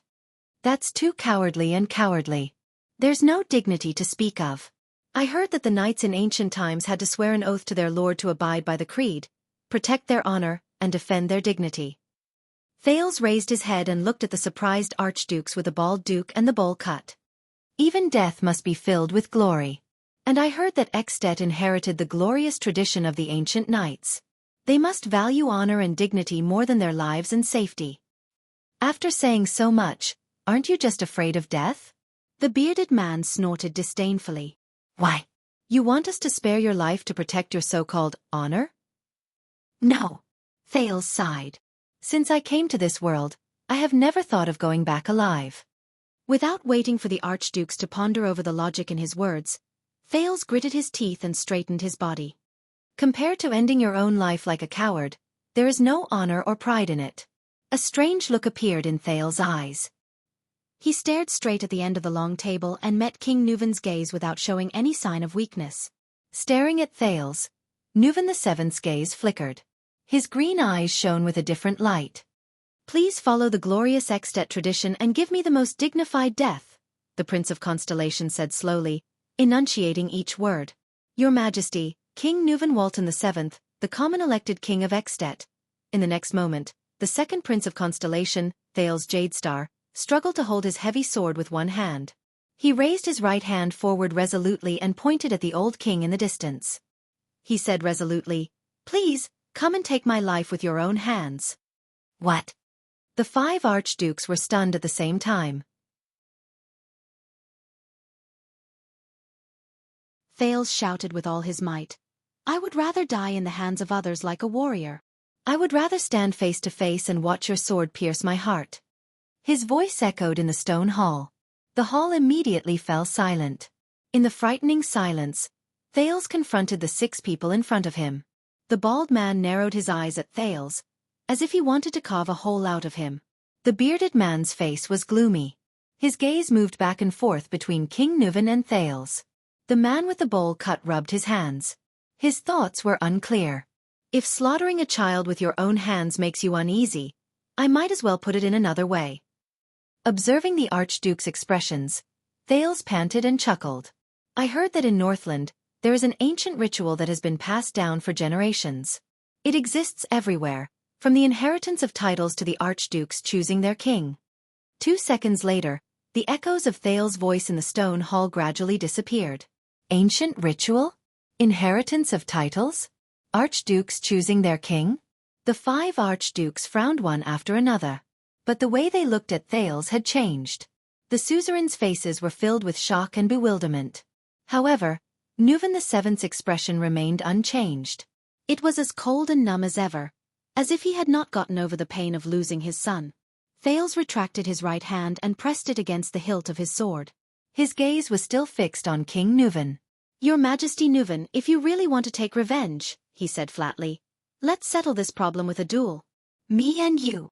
The silence lasted for a few seconds. A few seconds later, the suzerain with the bowl cut was the first to laugh. The other archdukes followed suit and roared with laughter. Only King Nuven's expression remained the same. "Did you hear that?" The man with the bowl cut pointed at Thales. The wrinkles on his face showed as he laughed. "A 7-year-old brat." "Ha ha ha," he said he wanted a duel. But their laughter did not last long. Nuven Walton, the common elected king of At, slowly raised a hand and stopped the archduke's laughter. The man with the bowl cut froze. The old king spoke slowly with an aged and deep voice. "Oh, you want to duel with me?" His gaze met Thales in the air, causing the latter to feel a chill in his heart. "On what basis?" The Prince of Constellation took a deep breath. "Come on." Thales dragged his heavy sword, took a step forward, and answered in a loud voice. He replied loudly, "On hatred and fairness." His youthful voice echoed in the stone hall. The 2 archdukes who were still in the dark began to whisper to each other.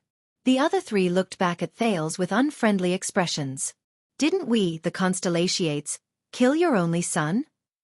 Thales gritted his teeth and resisted the trembling of his feet. "Then, isn't it the most reasonable thing for a father like you to personally take revenge?" The bearded archduke snorted in dissatisfaction. "You, a 7-year-old brat?" His face was livid. "You want to challenge the common ruler of At? Don't you think the difference is too great?" King Nuven gently put down his elbows, clasped his hands, and looked at Thales quietly. For some reason, in that instant, Thales felt that his hostility had dissipated a lot. "Is it an illusion? But I still have to do what I have to do." "No." Thales' Jade Star raised his head and imagined Morris' posture when he patrolled the streets in the Brotherhood. He tried hard to show his arrogance. "I am the future king of Constellation, and he is the current king of At. Our statuses are equal. I have the blood of Tormund and Midir in me. He inherited the blood of Raikaru and Chara. Our statuses are equal." King Nuven suddenly sneered faintly. And Thales did not show any weakness. He returned the 5 archdukes' different gazes one by one. "I am 7 years old this year. I am young and weak. My limbs are small and my legs are short." Thales gritted his words angrily. "And you, King Nuven? You are almost 70 years old. You are old and weak, and your vision is blurry." Thales took a deep breath and flashed a scornful smile. "We are evenly matched, and our chances are close. I think this will be a thrilling duel. The excitement will not be any less than that of the King's Selection Congress. What do you say?" "The born king of At?" As soon as he said that, some of the 5 archdukes frowned, while others clicked their tongues. Their expressions were all different. King Nuven's gaze became increasingly strange, and his smile gradually faded. At this moment, a burst of laughter broke the strange atmosphere. "Ha ha ha!" The 4th archduke laughed out loud. He turned around and exposed himself to the light. "You really have the guts to say that, kid? Old and weak? Evenly matched? Ha, Your Majesty. This is so interesting." Thales was startled and looked at the archduke. This was an archduke with long hair that fell over his shoulders. He was in his 40s, and the emblem on his body was an ancient book. His resolute face and bold laughter always reminded Thales of the Duke of Constellation's northern territory, who was also a Northlander. He laughed heartily, ignoring the others' expressions. He even pounded the table. "You really have guts, kid. All right, I think." The voice of the last archduke, a calm and pleasant one, came from the opposite side. "Maybe we can have a good talk." "There is no need to be so hostile." The light from the fire illuminated the owner of the voice. Your Majesty. The last Archduke who spoke was the youngest. He was about 30 years old, and he was a clean-looking brown-haired young man. There was a blood-stained horseshoe embroidered on his shoulder. He continued to speak in his gentle voice. I advise you to reconsider. Concret Pofrit. But King Nuven's expression did not change.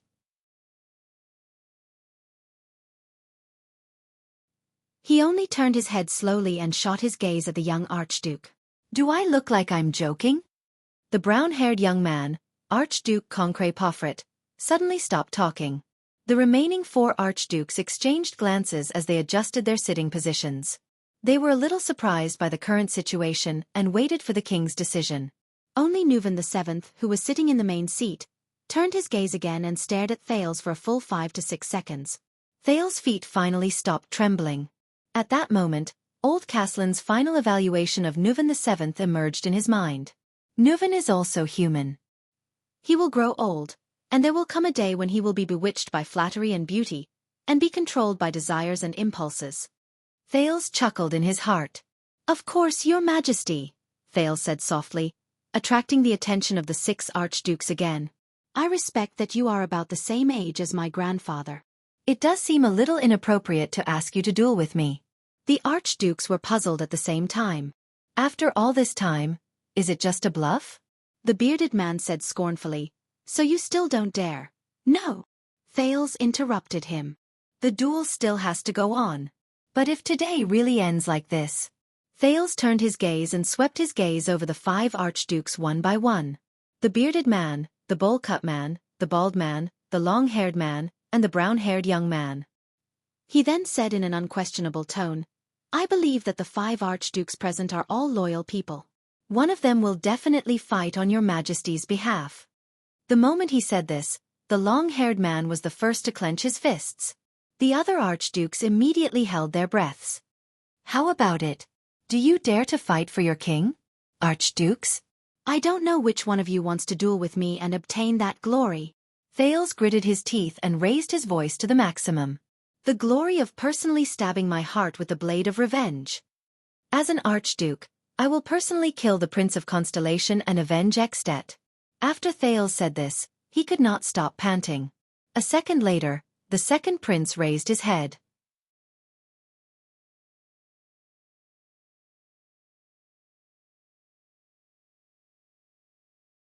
Chapter 131. The place you're going to investigate isn't far, but Dragon Cloud City hasn't been very peaceful lately. Big Leatherbelt pouted and shook his head at Cohen and Miranda. You know, Prince Mariah disappeared for a month, and then there was news of his death in Constellation. Then there were all kinds of rumors. The men were all gearing up for battle, waiting to be called up to fight the Empire in the south. Then, there was news that the war was over. And today, just now, the Prince of Constellation came to Dragon Cloud City to apologize. I heard that the King of Constellation swore that if anyone dared to harm his son, the 2 countries would fight to the death. Cohen and Miranda exchanged glances. The former's eyes were filled with worry, while the latter was deep in thought. Hey, what kind of joke is this? If he's here to apologize, he should look like he's apologizing. Can the Northlanders be threatened by him? If I were His Majesty, I wouldn't care so much. I'd hang the prince first, then gather all the soldiers in the country and attack Eternal Star City. Let's see what the Empire has to say then. Big Leatherbelt slammed the table and grumbled in dissatisfaction. But the prince is only 7 years old. He'll only be 8 after the new year, Cohen said hesitantly. 7 years old? Big Leatherbelt scratched his head as if he had no idea what was going on. All right. In any case, the leaders have instructed their subordinates to restrain themselves for the next few days. Someone with connections has received news that King Nuven is very dissatisfied with Constellation. Very soon, he will, the 7-year-old prince. You guys know. Miranda frowned. Who's spreading these rumors? Is it to deliberately harm the prince? Or is it to provoke discord between King Nuven and the second prince? Besides, His Majesty has lost his only heir. Even a fool would know how he's feeling right now. Big Leatherbelt sighed. Let's not talk about the next Archduke of Dragon Cloud City and the next king selection. Who knows? King Nuven might get angry first. Sigh. Did you just say bosses? Are they the local gangs? Cohen asked curiously. I heard from Caslin that he has connections with all the major forces in the city? Yes, Caslin has a lot of influence. Back then, he had the guts to contradict King Nuvan in front of all the courtiers and was expelled from the White Blade Guards. Big Leatherbelt chuckled. But from the administrators in Heroic Spirit Palace to the big shots in Dragon Cloud City who make a living with their underlings, they all respect Caslin a lot. Not to mention the many old subordinates he took care of and guided. Regardless of whether they were promoted or retired, they all owed him a favor. That's why Caslin asked you to come to me. Big Leatherbelt nodded. I have a lot of contact with the local forces, so I should be able to help you. Before we depart, please tell us about the forces in Dragon Cloud City. Cohen's expression was solemn. This is very important. Big Leatherbelt looked at Miranda, who nodded slightly. Therefore, Big Leatherbelt spread his hands. All right, let's split into sections. First, the section we're in, Shield District and Hammer District, are inhabited by the natives of Dragon Cloud City. They may be poor, but this is Glee Ward and his brother's territory. You don't want to provoke them. Glee Ward. Is he the leader of the gang? He controls these two districts? Cohen followed his professional etiquette and asked, even the officials and guards can't interfere?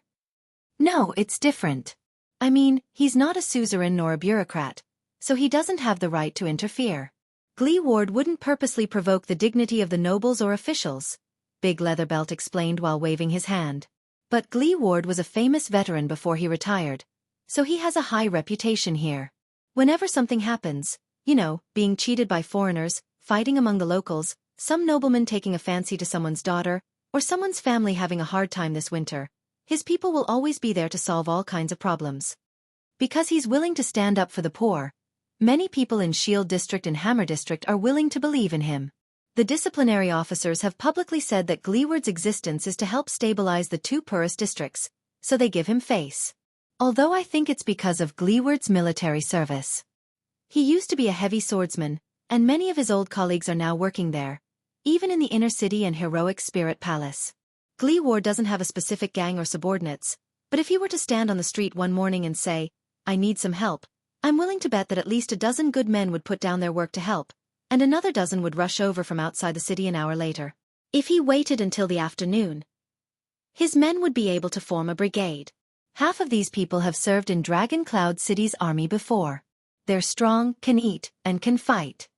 Miranda frowned, while Cohen, who had experience as a police officer, nodded. He was digesting the completely different gang organization here and in Eternal Star City. As for Sword District, Bow District and Armor District, there are many merchants, a lot of goods, a lot of residents, and a lot of profits, so it's a little complicated. The market in Sword District is filled with civilians from outside the city or even further away. There are even Constellation's merchant groups hawking their goods there. The person who has the most authority there is called Vlad. He has an official identity as the disciplinary officer in charge of Dragon Cloud City's market. At the same time, he also has subordinates in the dark, but not as many as Glee Ward, nor as strong. Big Leatherbelt shook his head. Rumor has it that he has dealings with Constellation's Black Street Brotherhood. They do some gray business and rely on the embargo between the two countries to earn some profits. He doesn't show up often, but everyone is quite afraid of him. Black Street Brotherhood? Cohen's interest was piqued by the name. Their business has already expanded to At? Yeah, I've never heard of this name a few years ago. At that time, we had to look for the Blood Bottle Gang to handle matters in the south. Big Leatherbelt shrugged helplessly. But one day, the Brotherhood suddenly popped out of the ground and swaggered into Dragon Cloud City. They sat down to negotiate with Vlad and Glee Ward. At that time, we all thought that these outsiders, southerners, and people from the Empire were coming in to fight for territory. But in the end, the two big shots didn't say anything. The Brotherhood didn't settle down in Dragon Cloud City either. They just started to have more channels in the local businesses. If you ask me, their businesses are expanding quickly by doing this, but they are not stable enough. Neither Vlad nor Glee Ward trust them. Just like this time, when there were rumors of war between the two countries, Vlad shut down his smuggling channels. Be it the Brotherhood or the merchants and businesses they protected, All of them disappeared. Expanding so quickly. Cohen narrowed his eyes. Maybe their goal isn't stable development, or even to do business or fight for territory. Heh, that's impossible. Big Leatherbelt smiled in disbelief. If they don't fight for territory, profit, or business, can they still be called a gang? Dragon Wing Square in Sword District is a place where Camian traveling merchants and some quick-witted Northlanders gather from time to time. From noble suzerains to desperados, these people have a way to get in touch with them. Plus, their goods are very popular among the locals, so the rhythm of these places revolves around them. There are also many unique shops and locations. You know. Big Leatherbelt put on a wretched smile that all men would know. He stretched his hands horizontally and grabbed the air as if he was grabbing an apple. Soft and wet. Cohen lowered his head and smirked, while Miranda snorted coldly. Anyway, some Camian and Northlander merchant guilds have taken root in Dragon Wing Square. Bao District, especially along West Express Avenue, is a little more peculiar. To put it simply, Bao District has what other districts have: crude workshops, small shops, and so on. On the other hand, Armor District has a large number of workshops and local shops. The relationship between these two districts is very messy. It's hard to say if there's any power, but if anything happens, they always look for a Far Easterner to mediate. A Far Easterner. Cohen and Miranda cast a puzzled look at Big Leatherbelt. Yes, a Far Easterner. He's a butcher shop owner named Gu. He's been in Dragon Cloud City for more than 10 years. Big Leatherbelt shrugged, indicating that he did not understand. He doesn't seem to have much power, but he has a lot of connections. From Camus Union merchants to Northlanders, and even Constellations, he's able to talk to everyone. He's also the first to know if there's any movement. Hence, he's both a middleman and an information broker. As for places like Arrow District, Spear District, and Axe District, you'll have to walk a few steps up. Those who can live there are all powerful and influential people. They'll be patrolled by guards on their way back. Commoners like us have to be careful when we go to these districts, even if we become big shots. The place Caslin mentioned, which is also your destination, is Armor District, where the Far Easterner's butcher shop is located. Big Leatherbelt said, I heard from acquaintances that some unfamiliar faces have been coming there recently. I think they might be the people you're looking for. That was the place where Croche was ambushed during her investigation. Miranda pointed at the hilt of her sword at her waist. Is there anything suspicious about that place? Cohen asked nervously. For example, a battle? A battle between dozens of swordsmen in the middle of the night? Maybe even the swordsmen of eradication? Battle? Swordsmen of eradication? Big Leatherbelt pondered for a while. I've never heard of it. After all, it's not our territory. We don't have enough information. Big Leatherbelt exhaled. I suggest you ask Gu. Nothing can be hidden from that Far Easterner in his territory. Of course, you'll have to spend money to buy information. All right. Miranda nodded with a solemn expression. We'll depart immediately. Under Big Leatherbelt's instructions, Cohen and Miranda walked out of his house. The street and underground forces in Dragon Cloud City are a little chaotic. It's not as clear as the two major forces in Eternal Star City, and it's not as powerful as the Brotherhood and Blood Bottle Gang. But these are our most important sources of information. After all, the disaster swords are hiding in the dark, and the chaotic situation gives us loopholes to exploit. Cohen rubbed his chin worriedly as he walked on the street and watched the people talking about the Prince of Constellation's entry into the city. Bosses who stand up for the poor, smugglers who work in the dark, mercenaries from the Chamber of Commerce, and middlemen from the Far East. Unfortunately, Prince Thal's arrival has made the situation in the city more tense.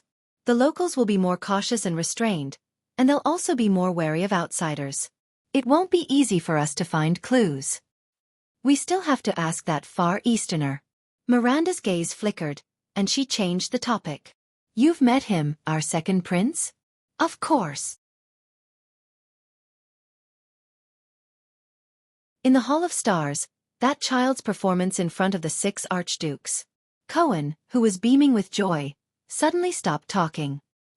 He realized that the person in front of him, Miranda Arun's identity, and her father.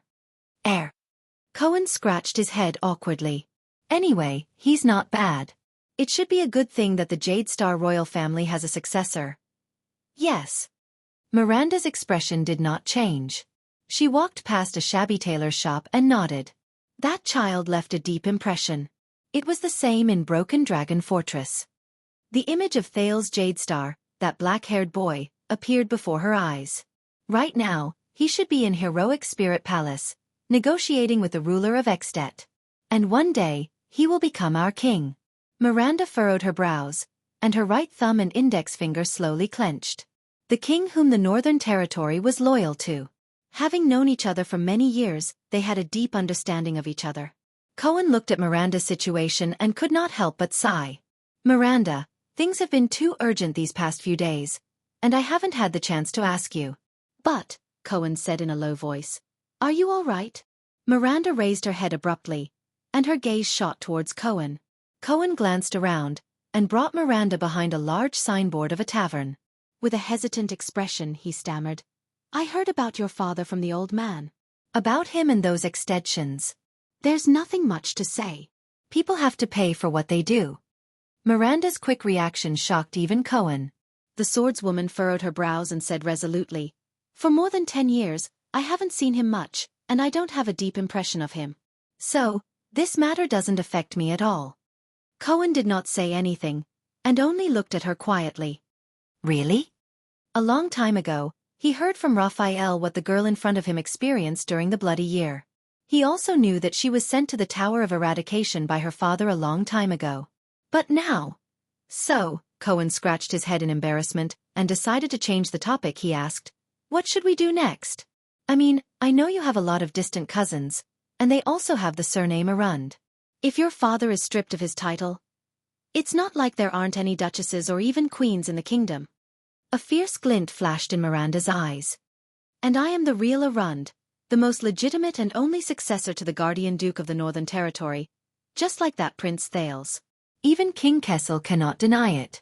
Even though this surname is too heavy. Cohen pursed his lips, and worry was written all over his face. Miranda, you know you're not alone. I'm your trusted friend. Croche and Miss Adun may be Northlanders, but that doesn't change our friendship.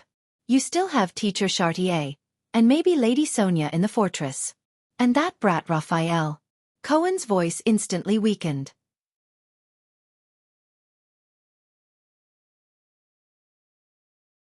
He realized that he had said the wrong thing again. The police's tone changed and he said awkwardly, Anyway, I know you're very strong whether it's swordsmanship or something else, but you don't have to face so many alone. But Miranda's sharp gaze instantly landed on him. Ever since you came back this time, you've been deliberately avoiding Raphael's name, until now. Miranda narrowed her eyes. Cohen's expression froze, and his heart beat wildly. Why is this woman so sensitive? I'm not deliberately avoiding it. I'm just afraid that you'll be sad. After all, you grew up together and went through training together. He left without saying goodbye. But before he could think of an excuse, Miranda went straight to the point with a serious expression. He's back? He went to look for you? Of course not. He'll definitely look for you first when he comes back. After all, you're a couple. Cohen scratched his head and laughed. Right, speaking of this, I think I'm quite popular with women recently. Do you know, I met a very cool lady in the capital city, and she's as fast as lightning with her twin blades. You have the same habit as Master Zadie. Miranda sighed and interrupted Cohen's words. Every time you feel awkward, you'll scratch your head. Cohen's hand froze as he touched his head. Then, you'll use unconscious nagging to change the topic. The blonde police officer lowered his head in annoyance. Cohen Caribbean, after we settle the matter at hand, we have to talk. Miranda's expression was solemn. She grabbed her saber and tapped Cohen's shoulder with the hilt. About Raphael, and the things you're hiding. Cohen pursed his lips and slapped himself painfully on the forehead. Is this what Master Xiao meant when he said that he weaved a cocoon and trapped himself in it? Let's return to our current mission. Cohen, do you feel it? Miranda said flatly. From the disaster sword to King Nuven, to the rumors in the city, and the murder of the Prince of Constellation, something's not right. Ha! Cohen, who was immersed in a sense of defeat, raised his head in confusion. Miranda tapped the hilt of her sword gently, lost in thought. The second prince of Constellation went to At and was assassinated not far from the fortress. It's related to the disaster sword. So the former leader of the White Blade Guards, Master Xiao's old acquaintance and colleague, Caslin, sent a letter to the Tower of Eradication. And the second prince is now in Dragon Cloud City, facing King Nuven, Caslin's former employer. Coincidentally, Caslin also found a clue about the disaster sword in Dragon Cloud City. In Cohen's eyes, Miranda, who had always been sharp, had a sharp gaze. She said in a cautious tone, "What a coincidence, everything is coming together." It was a mess. But there seemed to be a clue lying in the middle, connecting everything. Cohen looked at her dumbfoundedly. Even though I don't understand what Miranda is saying, Cohen thought. The swordswoman raised her head abruptly. What do you think? A second later, the police officer reacted and immediately coughed awkwardly. Oh, yes. But it sounds so powerful. I have a feeling that something's not right. Anyway, all I have to do is nod in agreement. Cohen took a deep breath. His gaze became capable and sharp, and his face was filled with the shrewdness and sternness unique to police officers. He beat his palms rhythmically and said softly, "I can really feel it behind all of this." He beat his palms rhythmically and said softly, "There must be a huge conspiracy." Looking at Cohen, Miranda sighed helplessly. She closed her eyes and shook her head. No, this idiot. It would be weird if he could feel it. The bearded man gritted his teeth and looked at Thales in disbelief. The man with the bowl cut looked at King Nuven in surprise, then at Thales. The bald man and the long-haired man looked at each other and realized that they were both frowning. The brown-haired young man stared at Thales with a strange expression. He wanted to say something but stopped. I made the right bet. Thales breathed a sigh of relief. He did not know what the current situation was. He was not sure if Nuven's attitude towards him had changed. He did not understand the Archduke's personalities and characteristics. But Thales smiled. He raised his head and swept his gaze over the 5 archdukes aggressively. None of them dared to bear the blood debt of killing the Prince of Constellation alone. The shield that Kessel forged for him with the oath of the throne was still solid. Previously, when King Nuven said that he wanted him to commit suicide, the archdukes looked like they were watching a good show. But if this honor fell on their heads, for example, if a class of people wanted to do something bad and wanted to avoid bearing the consequences, they would either do it secretly or openly cause a commotion. But no one would dare to do it alone. Jade Star's little brat. The bearded man's gaze was fierce, as if the hatred between him and Thales could no longer be resolved. We have long heard of your story. Treacherous, cunning, and scheming beyond that of a child. It seems that we were right. Enough. Let's stop testing a 7-year-old child. The man with the bowl cut had a playful expression. I dare to bet the 6 counties in Reformation Tower's territory that this brat will become a great threat to us in the future. Testing. Thales frowned. But the man with the bowl cut was immediately interrupted. No. What an interesting idea. Under the astonished gazes of all the archdukes, King Nuven broke the silence. His eyes glinted coldly. Duel. Where did you hear this from? Thales slowly regained the sense of stability in his heart.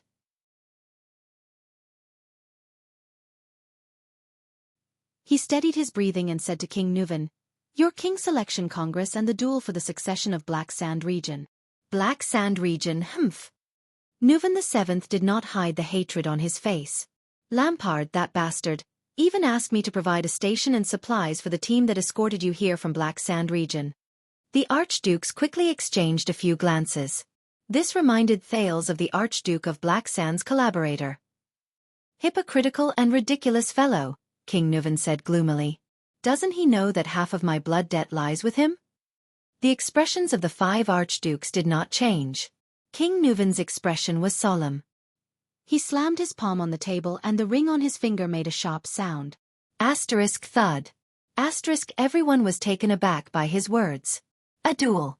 Why not?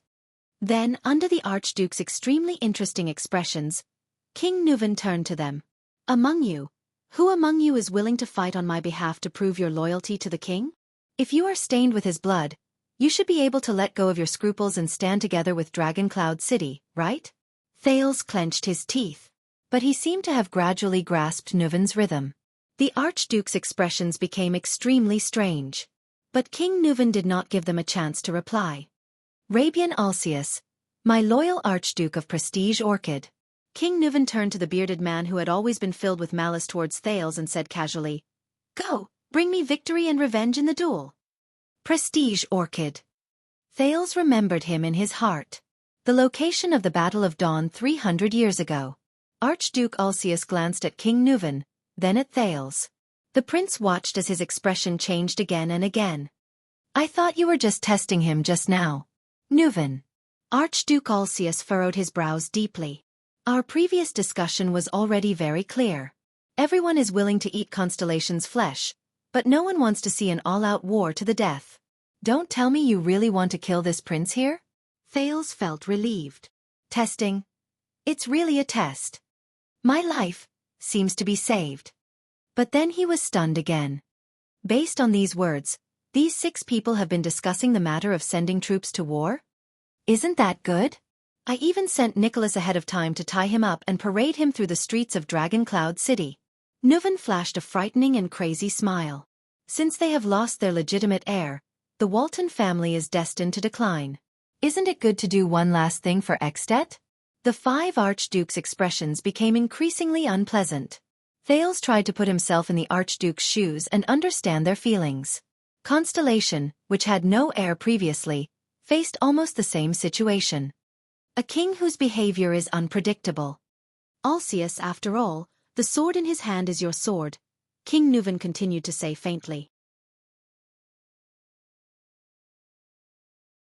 "Besides, more than 600 years ago, wasn't it Tormund Jadestar who led his army and chased your family, Alcius, from the ancient chauvinistic land they had ruled for generations to the north, and built Eternal Star City on your family's old land? Killing him will bring glory to your family, won't it?" Alcius chuckled sheepishly. "If you raise your troops to war, Prestige Orchid region is willing to advance and retreat with Dragon Cloud City and be loyal to the flag of the Dragon Spear, your majesty." Alcius slowly stroked his beard and shook his head. "But not in this way. You can't force me to carry this blood for you." "Humph, my dear Archduke Alcius, you don't want to carry this blood?" Thales sneered and replied to his words. "After saying so much, aren't you just afraid of death?" Alcius paused and looked at Thales with an increasingly hostile expression. King Nuven sneered and turned to the merciless bowl cut. "What about you, Archduke of Reformation Tower, Porpheus Trentida? Kill him and we will stand together from now on." Reformation Tower. Thales suddenly recalled Lampard's story. "I refuse." The bowl-cut Archduke Trentida reacted quickly. "You can't ask me to do this." He shook his head warily and said, "There is only one reason why Trentida supports the war against Constellation. Reformation Tower can reap the most benefits from the war. But if I kill this brat with my own hands and am forced to bear the enemy's hatred, it will obviously not be worth it. In the war caused by this, the one who benefits the most is definitely Lampard, and the murderer will always bear the blood debt." Trentida raised his hand and laughed. "We will only send our troops when there are benefits and no risks. Otherwise, why would we want to get involved in this mess?" "You are really the most honest person I have ever met, Trentida." The bald Archduke sighed. Without waiting for King Nuven to speak, he replied, "Your words are selfish and shameless, but also reasonable and true. Therefore I can't refute you. For the same reason, I, Rogers let go from Defense City." The bald Archduke let go said flatly. As he turned his head, the top of his head reflected a bright flash. "Anyway, whoever wants to kill him can go ahead. Getting involved in an all-out war for no reason is a small matter. I don't want to be stained with the Jadestar's blood debt." Thales watched these archdukes argue in front of His Majesty and outsiders as if there was no one else around. Just like the neighbors' aunties who bumped into each other downstairs in his previous life. "And this scene?" Thales frowned. "Why does it look so familiar?" "Well, I have finally experienced the weight of Northland." Thales chuckled and looked sarcastically at the bald Archduke Letko. He replied with the same words, then looked scornfully at the bearded Archduke Alcius. "And your Northland ways?" The 2 archdukes did not answer him. They just averted their gazes.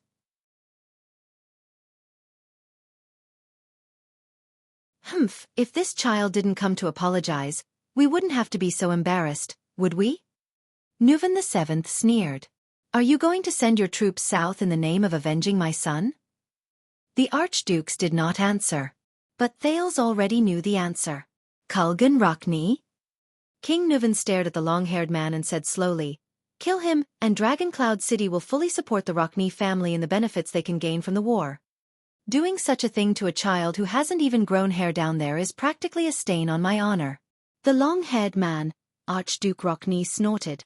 Although the city of faraway prayers is far away from the threat of Constellation, the Rockney family also has its own pride. The more Thales listened, the more obvious his feeling became. The way the Archduke speak to the king. Through direct and indirect contact, he quickly realized that the relationship between king and vassal in At and Constellation was fundamentally different. The archdukes and the common elected king were almost on equal footing. Those who were familiar with each other and had power would not even be polite to the king. Compared to Constellation.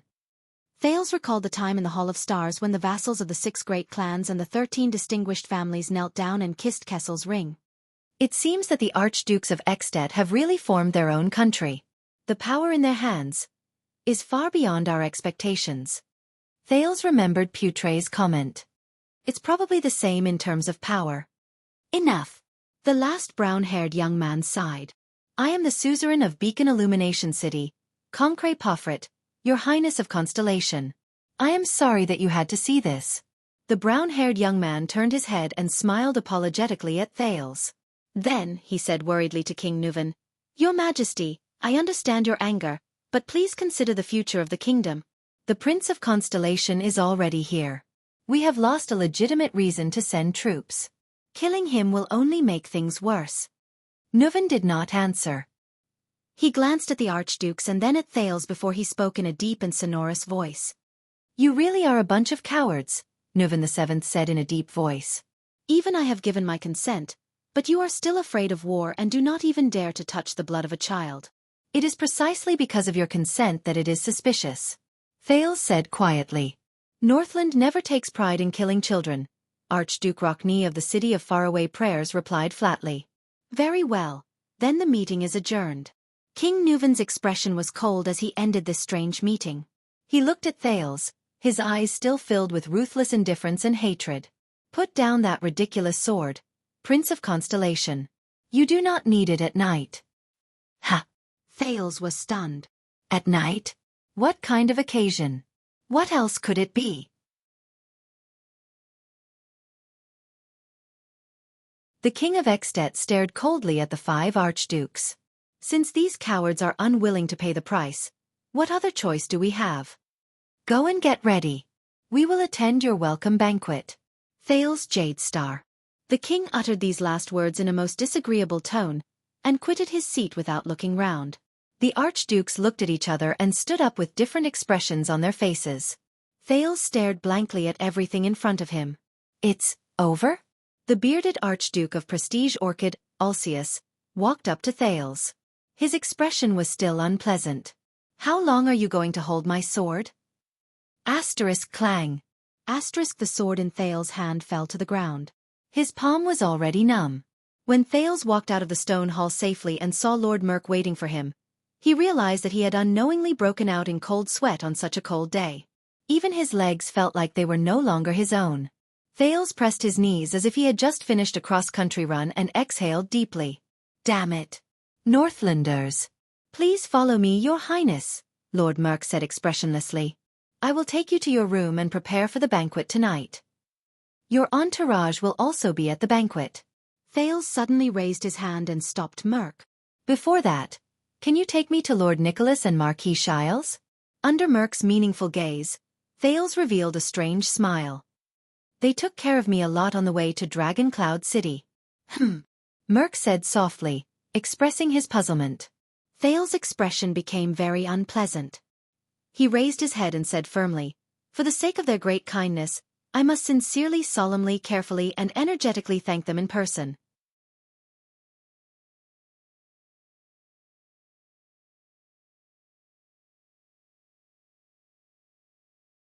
Chapter 132.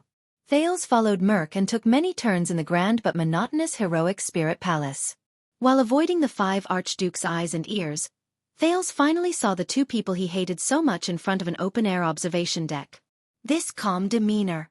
Looks like you've adapted quite well, young prince. The leader of the White Blade Guards, Nicholas, who had long removed his cloak and veil, had his back to the scenery outside the observation deck. He looked at the Prince of Constellation, who looked like he was going to condemn him, with a calm expression. If you mean that I was almost forced to commit suicide by cutting my neck in front of 6 old men with a sword that I couldn't even lift. Thales exhaled a long breath and said angrily, Yes, I'm living quite well. Old men? I remember that Archduke Pofford of Beacon Illumination City is still very young, not old.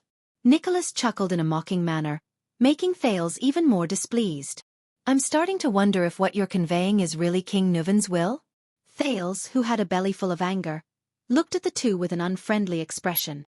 Or is it that my life is not within his consideration at all? Marquis Shiles of Camus Union put on an embarrassed expression. About this. I've reminded you before that King Nuven's attitude might be a little forceful and rough. Thales turned his head abruptly and stared at him. All right, from the looks of it, His Majesty might not only be tough, but he is also a little, Under Thales' angry glare, Shiles rubbed his staff and smiled awkwardly. After thinking for a while, he finally found 2 more appropriate words and blinked. Wild and uninhibited? Thales took a deep breath and resisted the urge to curse. Next time you encounter something like this, such as before you push me into a trap that will definitely kill me, please inform me using the standard human common language, which does not carry a Northland or Western accent, and which is in line with your rhetoric habits. Thales' gaze was cold. He stared at the 2 of them and enunciated each word clearly. Is this how you treat your collaborators and allies? Also, forcing a 7-year-old child to commit suicide. Is there any honor in it? Nicholas and Shiles looked at each other. The former's expression did not change, while the latter leaned on his staff and bowed slightly politely. Force? Honor? I think you have misunderstood. Marquis Shiles sighed and his expression became solemn. The archdukes, from the beginning to the end, what they were talking about was killing you, as well as the benefits and consequences that would be brought about.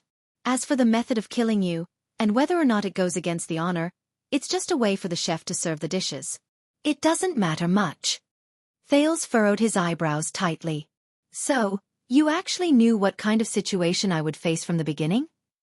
Nicholas shrugged.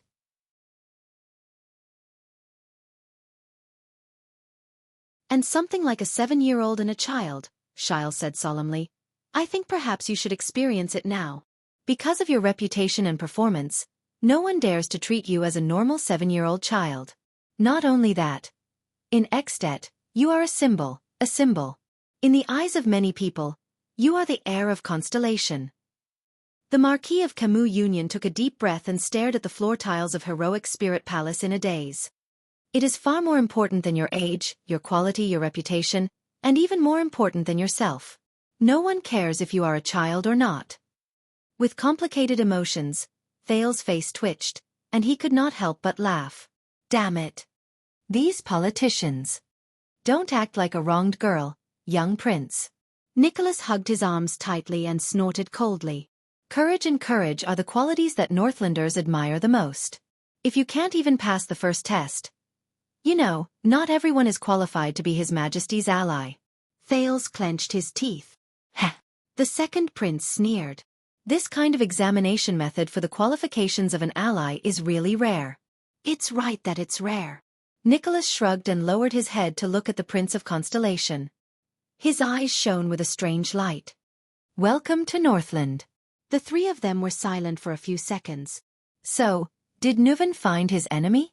That collaborator and the one who framed Lampard? Thales tried his best to calm down.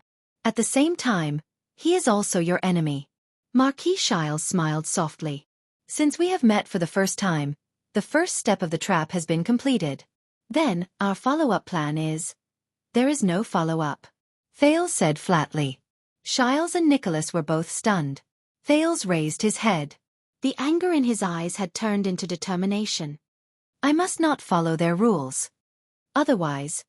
The images of Serena Corleone and Chapman Lampard flashed before his eyes. I don't even know when I've been betrayed. Nuven's plan ends here. Thales heard himself enunciate each word with suppressed emotions. I am not that old man's puppet, to be manipulated by him. Xiles flashed an unpleasant smile. What do you mean? The warmth in Nicholas' eyes gradually cooled down. Listen, if Nuven wants my help, then he better respect my wishes and my life. Thales was resolute and unflinching as he confronted Nicholas' fierce gaze. From now on, all of you will do as I say. The leader of the White Blade Guards shut his mouth and exhaled through his nose. Now is not the time for you to throw a tantrum, young prince. Nicholas narrowed his eyes as he stared at Thales. There was an eerie chill in his gaze, and his tone was horrified. Don't forget that you are in At, in Dragon Cloud City, far away from your father the king. Your attendants are not by your side. And Heroic Spirit Palace is very dangerous. Many of the supernatural stories that claim lives happen here. Nicholas' eyes were burning. I have no choice. After all, I am only 7 years old. Thales did not care. He was determined to seize the initiative in his own hands. You know, if I accidentally lose my life here, then all of you, Nicholas cut him off coldly. We have countless ways to deal with disobedient children without endangering their lives. And don't forget. Nicholas tilted his head to reveal the strangely shaped hilt on his back. He did not hide his threat in the slightest. I am very good at dealing with people with the surname Jadestar, especially those with the title Second Prince. Thales gritted his teeth secretly. 11 years ago, you killed the Sword of Reversing Light on the battlefield. Are you so smug? In Xiles' eyes, the prince retorted bluntly. I have seen the battlefield and I know that battle. He fell after being wounded 11 times. You were just one of the hundreds of people who surrounded him, and you just happened to deliver the final blow. Compared to forcing a 7-year-old to commit suicide, your glorious achievements are not much better. Nicholas stared at him silently. He slowly put down his crossed arms, and the expression on his face slowly changed from threatening to murderous. All right. Marquis Xiles quickly walked between the two of them and tried to smooth things over with a smile. As allies, we should not break our promise before we achieve our goal. This is not a good way to make a deal. Perhaps King Nuven should look for another ally, Thales replied coldly. The kind who will give up their lives for him at any time. This is not Constellation where you can give orders, brat of the Empire, Nicholas said sarcastically. You better understand this. You must carefully do as we say. How about this? The second prince interrupted Nicholas. Before Nicholas' terrifying expression, Thales could not help but laugh. His expression instantly turned cold. I will look for the 5 archdukes and have a heart-to-heart talk with them.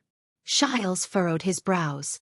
For example, King Nuven is looking for the mastermind behind his son's death, and all of you are on his suspect list. Nicholas and Xiles' expressions slowly changed. Under Nicholas' murderous gaze and Xiles' tightly furrowed brows, Thales threatened faintly. And in the end, no matter who he confirms to be the mastermind, Nuven will pull out his tendons and skin him alive. What will happen then? By the way, the mastermind will be even more vigilant, and Nuven's revenge will fail. Unless he wants to kill all 5 archdukes at the same time. The next day, the mastermind will return to his own territory and continue to roam freely.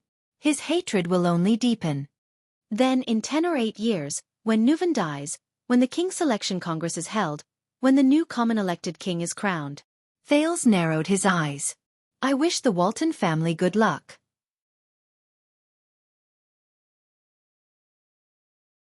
I look forward to representing Constellation in the future, establishing a good diplomatic relationship with the new king, and supporting him and the archdukes in dealing with Xtet's internal affairs.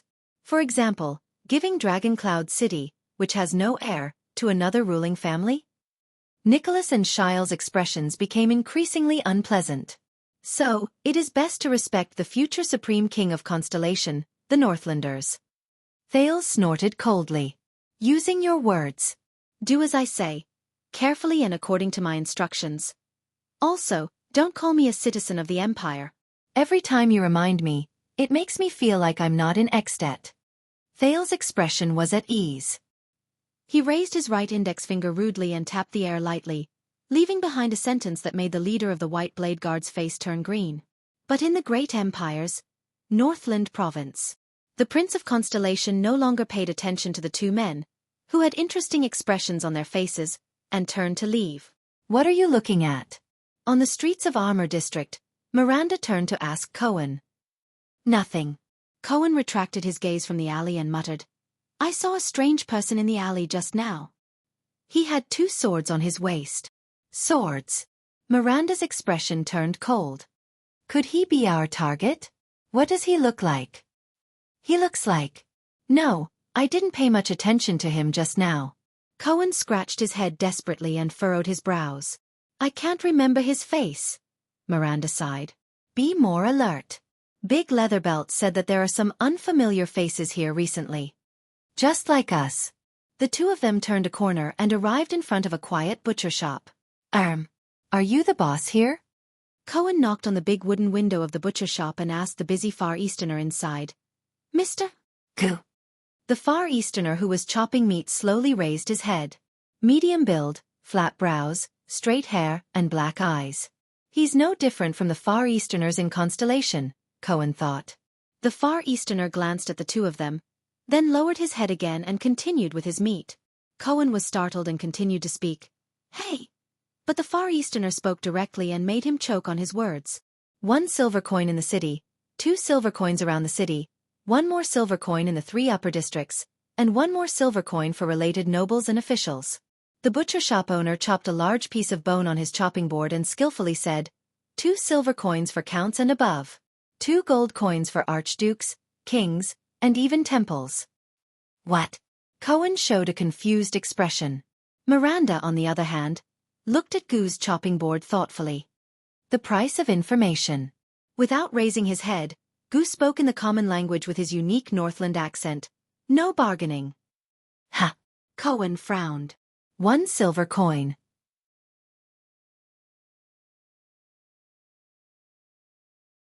Gu ignored him and hung a piece of sliced meat on a hook. His words did not linger in the slightest. It depends on who you offended. 9 silver coins for an ordinary person, 1 gold coin for Gleeward, 2 for Vlad, 5 for the merchants in Dragonwing Square, 2 for soldiers, and 3 for nobles or officials. Those who are above the rank of count are powerless. If you offend the temple or the king. Gu wiped his hands and glanced at the two of them with his gloomy eyes. Hurry up and get lost. Don't bring bad luck here. Cohen asked with a puzzled expression, why do merchants need 5 silver coins? Even higher than the nobles? You know. The next moment, Gu raised his right hand and stopped Cohen from speaking. Then, the butcher shop owner quietly extended his left hand and spread it horizontally upwards. Cohen was stunned again. But before Cohen could respond, Miranda reached out and took the money pouch from Cohen's waist. We want to ask about what happened in this district recently. 2 groups of swordsmen once fought here. Under Cohen's resentful gaze, Miranda happily took out a Northland gold coin, a small metal disc with Rikaru's head and a dragon carved on it. That's the money I asked Caslin for. Cohen rolled his eyes. Miranda calmly released 2 fingers and the gold coin fell into Gu's hand. Looks like a generous foreign customer. Gu narrowed his eyes and raised the gold coin in his hand. He flicked the edge of the coin and whistled. If it's just information. I don't have change. Take the extra as a tip. Miranda's tone did not change, but her gaze was sharp. As long as it's worth it. Tip. Cohen stared at the gold coin, then at Miranda. His eyes were filled with disbelief. Do you know how to count, my young mistress? Gu chuckled, but his next word stunned both of them. No. Miranda furrowed her brows. What do you mean? The information you asked about swordsman fighting, I've never heard of it. Gu shook his head. For the sake of the gold coin, you can change your question. Miranda turned her head and pondered. Are there any new, strange swordsmen around? Cohen recalled what he saw and muttered. Right, I think I saw a swordsman with 2 swords. Gu's gaze froze. 2 swords. Strange swordsman. He sighed in his heart. Could it be you? No. Gu calmly put away the gold coin and lowered his head to continue his work. All right, the quota is used. You may leave. Both of them were stunned. The police officer and the young mistress looked at each other, baffled. Miranda's eyes were filled with anger. while Cohen spread his hands. Equivalent exchange. This principle doesn't work everywhere. You! Miranda was about to speak, but Cohen stopped her. The blonde police officer exhaled and laughed. In the next second, Cohen punched the window frame. Asterisk thud. Asterisk Gu raised his head and looked at him with an unfriendly expression.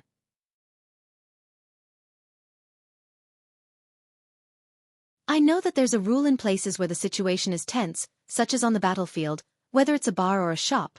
Cohen curled his lips and looked at the indifferent Gu with sincerity. It's called first lesson, right? Gu did not speak and only looked at him quietly. Newcomers and outsiders will be fooled the first time. They'll lose some money and learn a lesson. Cohen tapped the window frame lightly.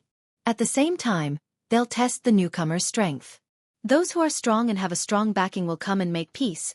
Those who are weak, Cohen closed his eyes and nodded, suffer losses and they'll be more polite next time. Cohen tilted his head and leaned against the window, revealing a smile.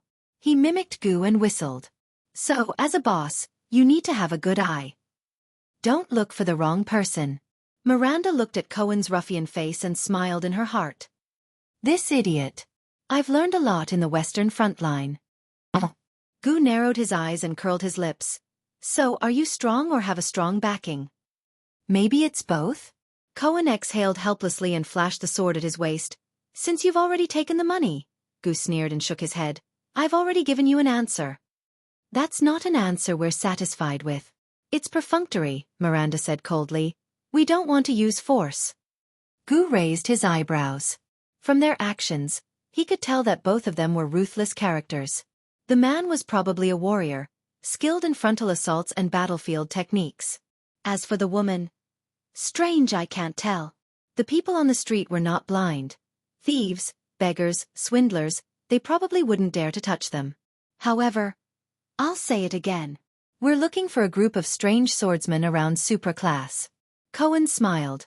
They're related to the arms black market and are ruthless. Compared to the average swordsman, they might be slightly stronger. Gu took a deep breath and sighed softly. A group of strange swordsmen. Really? I almost thought they were here for you. Black sword. The next moment, the Far Easterner smiled helplessly in Miranda and Cohen's eyes. Vlad is more familiar with the black market transactions than I am, but the group you're looking for. All right. Gu smiled as he calmly pulled out the boning knife from the chopping board. Here.